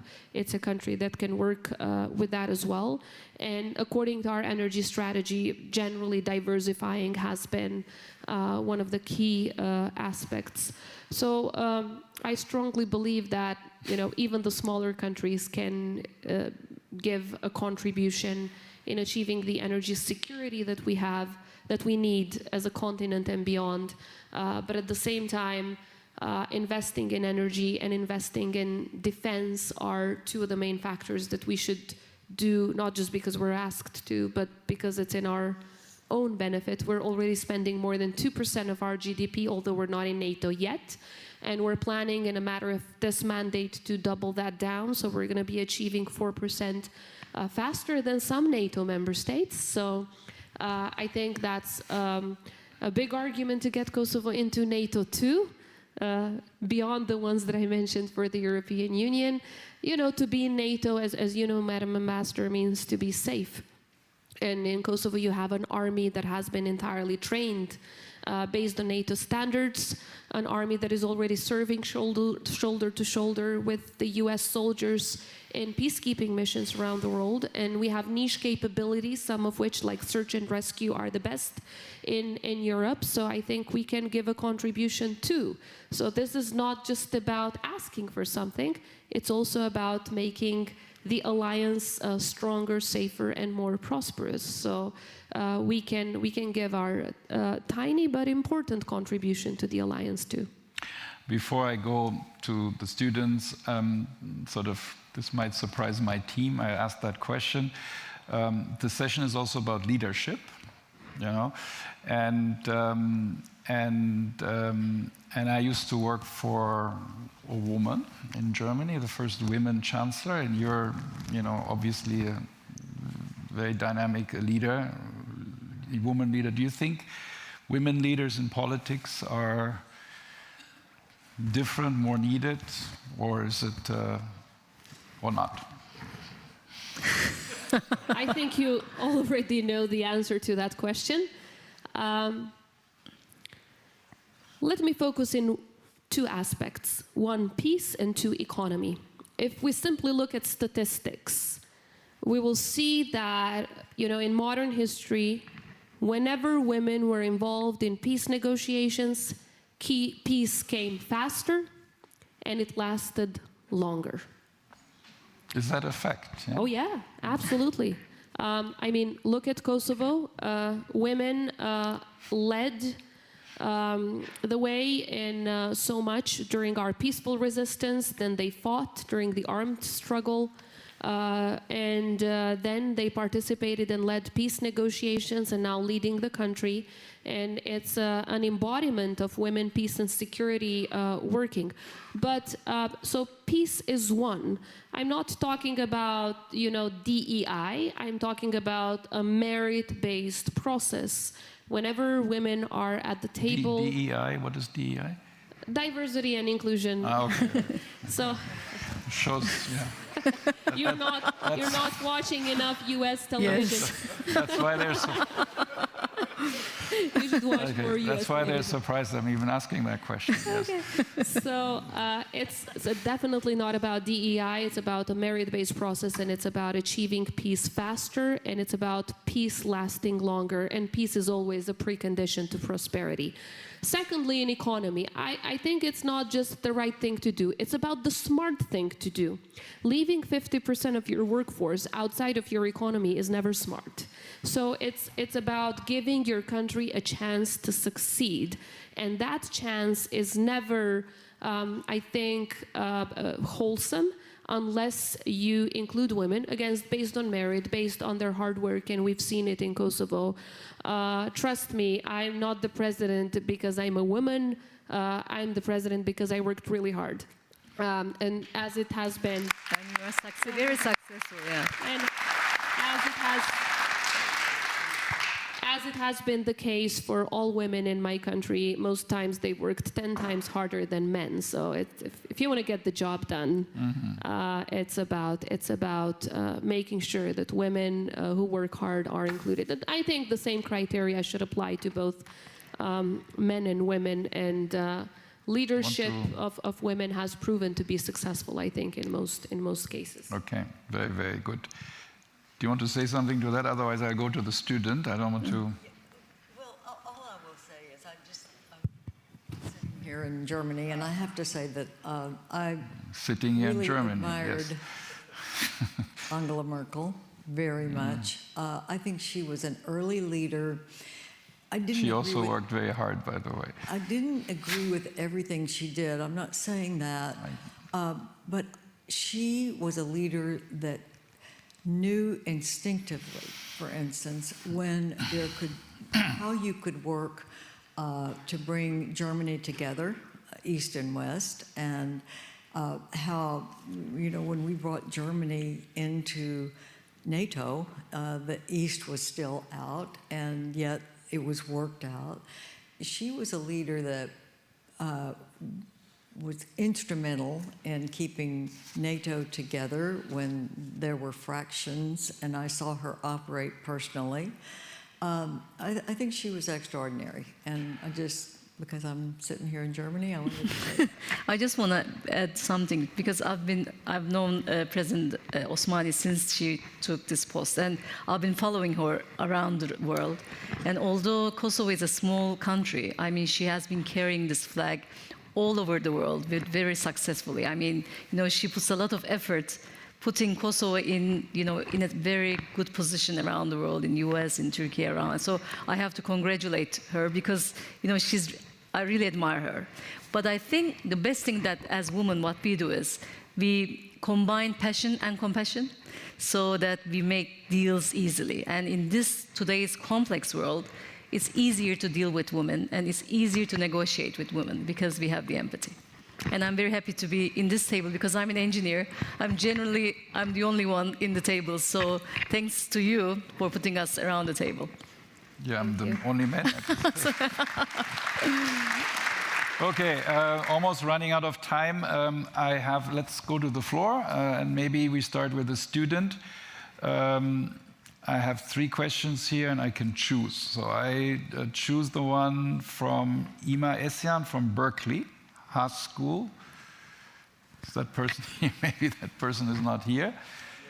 Maybe here. Oh, there. Please go ahead. Ask your question. Hi. Because you've chosen this question, and I think it's more personal. Hi, I'm Ima from UC Berkeley. I'll go with the question of when values and interests conflict, what principle guides you, and what practical steps guide your decision-making? So when you have you would argue you would not have a conflict between values and interests, right? I don't know whether. So the question is, values and interests sometimes conflict? For me, it's the fairness. I mean, whatever decision I make, it has to be fair for both sides. And it has to create a win-win situation. Because if you don't create any win-win situation, that deal will not last at all. I would agree with Ebru and perhaps just add, think long-term. Sometimes you might see that collision with interest can create a problem for the moment, and it's very, very difficult, and you have to pay a very high political cost for the moment. But then long-term, there's a lot of return in that investment. So I would say just try not to be short-sighted in those moments, but think long-term. And it's, again, despite of what you said, I would agree. Just stand with your principles. Long term, it's always the right thing to do. Well, I didn't dispute. You didn't disagree. You just challenged me. Yeah, that's my job. Here to do a little bit of that. Maybe. Sorry. Was there a follow-up? I think there's a follow-up. Oh, my bad. Yeah, I wanted to specifically hear from the ambassador what her response is, just because I feel like trust hasn't been established in the Global South, just because there have been instances where, for instance, sovereignty wasn't equally defended across the world, specifically in the Global South context and in the Middle East as well. So my question really is, how can you strengthen the trust in these principles so they're universally applied? I think trust is another question that we haven't talked about and is so very important. A strong leader needs to be trusted by your allies and feared by your enemies.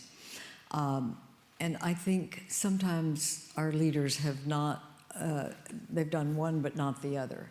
And I think if a leader takes a position and then something happens that they've laid down an ultimatum, you have to then do what you said you would do. I mean, and in this, President Trump, with the Middle East, with Iran, Iran had been not allowing the IAEA inspectors in to see if they were in fact getting to the stage of a nuclear weapon.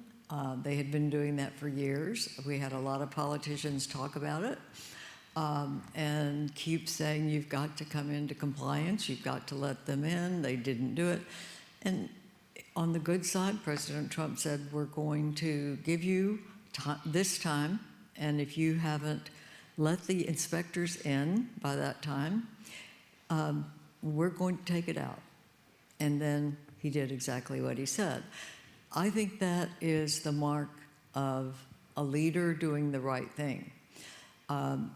Now, that doesn't always happen. And I disagree with some of the things that President Trump has done in other areas. I want to be doing more for Ukraine. I think it is not just Ukraine. It's not just Europe. It is for our adversaries to know that we're not going to lose focus. We're not going to say, as we did when Putin went into Georgia or Crimea, oh, that was terrible, and then we have 15 minutes of talking about it and walk away. We cannot do that if we are a real leader and if we are going to have a deterrence. So I think we should be doing more to show that we're not going to walk away from Ukraine. And I think it's important that we show Putin, Europe, and the United States, this is the line. And if you cross it, we are going to react. And I don't think we can cower. I don't think we can say, oh, well, we don't want to escalate. We have to be transparent, and we have to be a leader. So when you talk about trust, I think trust is very important for a leader, and I think that's, again, where Europe and America need to do more with Ukraine. And I think the president did the right thing on Iran. And I think we just have to judge each incident, and we may disagree on that, but trust is important for allies, and it's important for adversaries to know that when we say something, we're going to do it. Yeah, we don't want to get into fundamental discussion, but I think that trust and policy and long run and relationships and principles are very important in personal life, but also in politics, and I think it's also true in business. So I like your message very much, and it's great to hear that, and it's great to have a leader, a European leader who supports that. When it comes to some countries around the world, I'm not sure you have that, but that's my personal view. But there are still things at this point, it's unclear what will happen. So, you know, we have a peace agreement in the Middle East. We have a difficult situation in the Ukraine. And I didn't talk to him, but I sat next to my boss talking to Putin many, many times. And I know how he acts and I know how he talks. And so let's see, let's see what happens. And I also think that even if you have some successes in some places, you're a diplomat, diplomatic successes in some regions of the world where you have a lot of power and influence. And that doesn't apply necessarily in other parts of the world where you need a more diplomatic approach and you're dealing more with countries which are of the same size. I think still you need trust. And you need also trust with your friends. And I think what is, and look, I'm not going to judge this because I don't think, no, that's not going to happen, but what is going to happen, I don't know that. But I think trust is a very important one. And trust you build by reliability, by consistency, by predictability, by what she was saying. And I'm worried that that's not what's likely to happen. Do you know what I mean, President? Okay. Well, I know what you're saying. We all know what you're saying, and it's valid. It's valid. We've got to rebuild that trust, and it's not just this administration, but it is this administration, but it was the previous one. The leaving Afghanistan was a disastrous decision. And it was not what a strong alliance would do. Yeah, but it doesn't help when you say the others are worse than I agree with you. I think, you know. You're absolutely so right. But we have to rebuild that trust for our alliance to be ready for the adversaries of the future with the kind of warfare that is available out there. We've got to rebuild the trust in Europe and the United States. The transatlantic bond is essential for all of our future. So power, principle, pragmatism, leadership, I think is what it's really all about. It's a very broad panel here, but I think this is very important. Maybe some final words from the president, and then we'll go for dinner. Unless you guys want to come in. We'll give the last word to the president. Thank you. Perhaps to close on what you all mentioned, trust is the most important ingredient. The most important ingredient, whether in life, in politics, or in business. And when you can rely on your partners, when you can rely on your allies, that shows our true strength. Our true power has always lied in our partnerships, on partnering with one another. You mentioned Afghanistan. When Afghanistan happened, the United States needed a country to rely on with the Afghan evacuees. They called me, and in 15 minutes I said, yes, we will receive the Afghan evacuees because we want to help the United States. Yes, Kosovo was the country that received Afghan evacuees, both groups that came through the United States as well as groups that came through NATO. We did it for two reasons. Once, because we wanted to give back. When we were refugees, 2/3 of the people of Kosovo became refugees. You opened your hearts, your doors, and your minds to the people of Kosovo, and you saved our lives. And now it was our time to give back.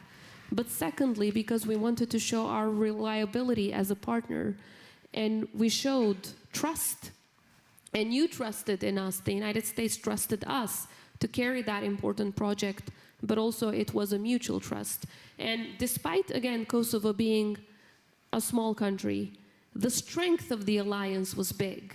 The impact of a country should not be determined by its size alone, as I said initially in my speech, but also on the credibility that it builds through consistency. And I would agree with what was said, and I think we need to show that same credibility of our alliance and the strength of our alliance when we support Ukraine, when we support each other, obviously, because no matter how big the country is, no matter how strong you are as a person, you always need friends. That's true, yes. Thank you very much for that.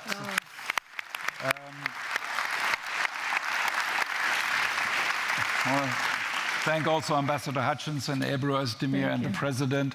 The first gentleman is also here, I should say, that I need some support here, I guess. And that closes this day. Tomorrow we have Ursula von der Leyen, President von der Leyen here, and we'll continue the discussion. Let's enjoy the dinner and see you tomorrow. Thank you very much. Very nice. Very good. To meet you.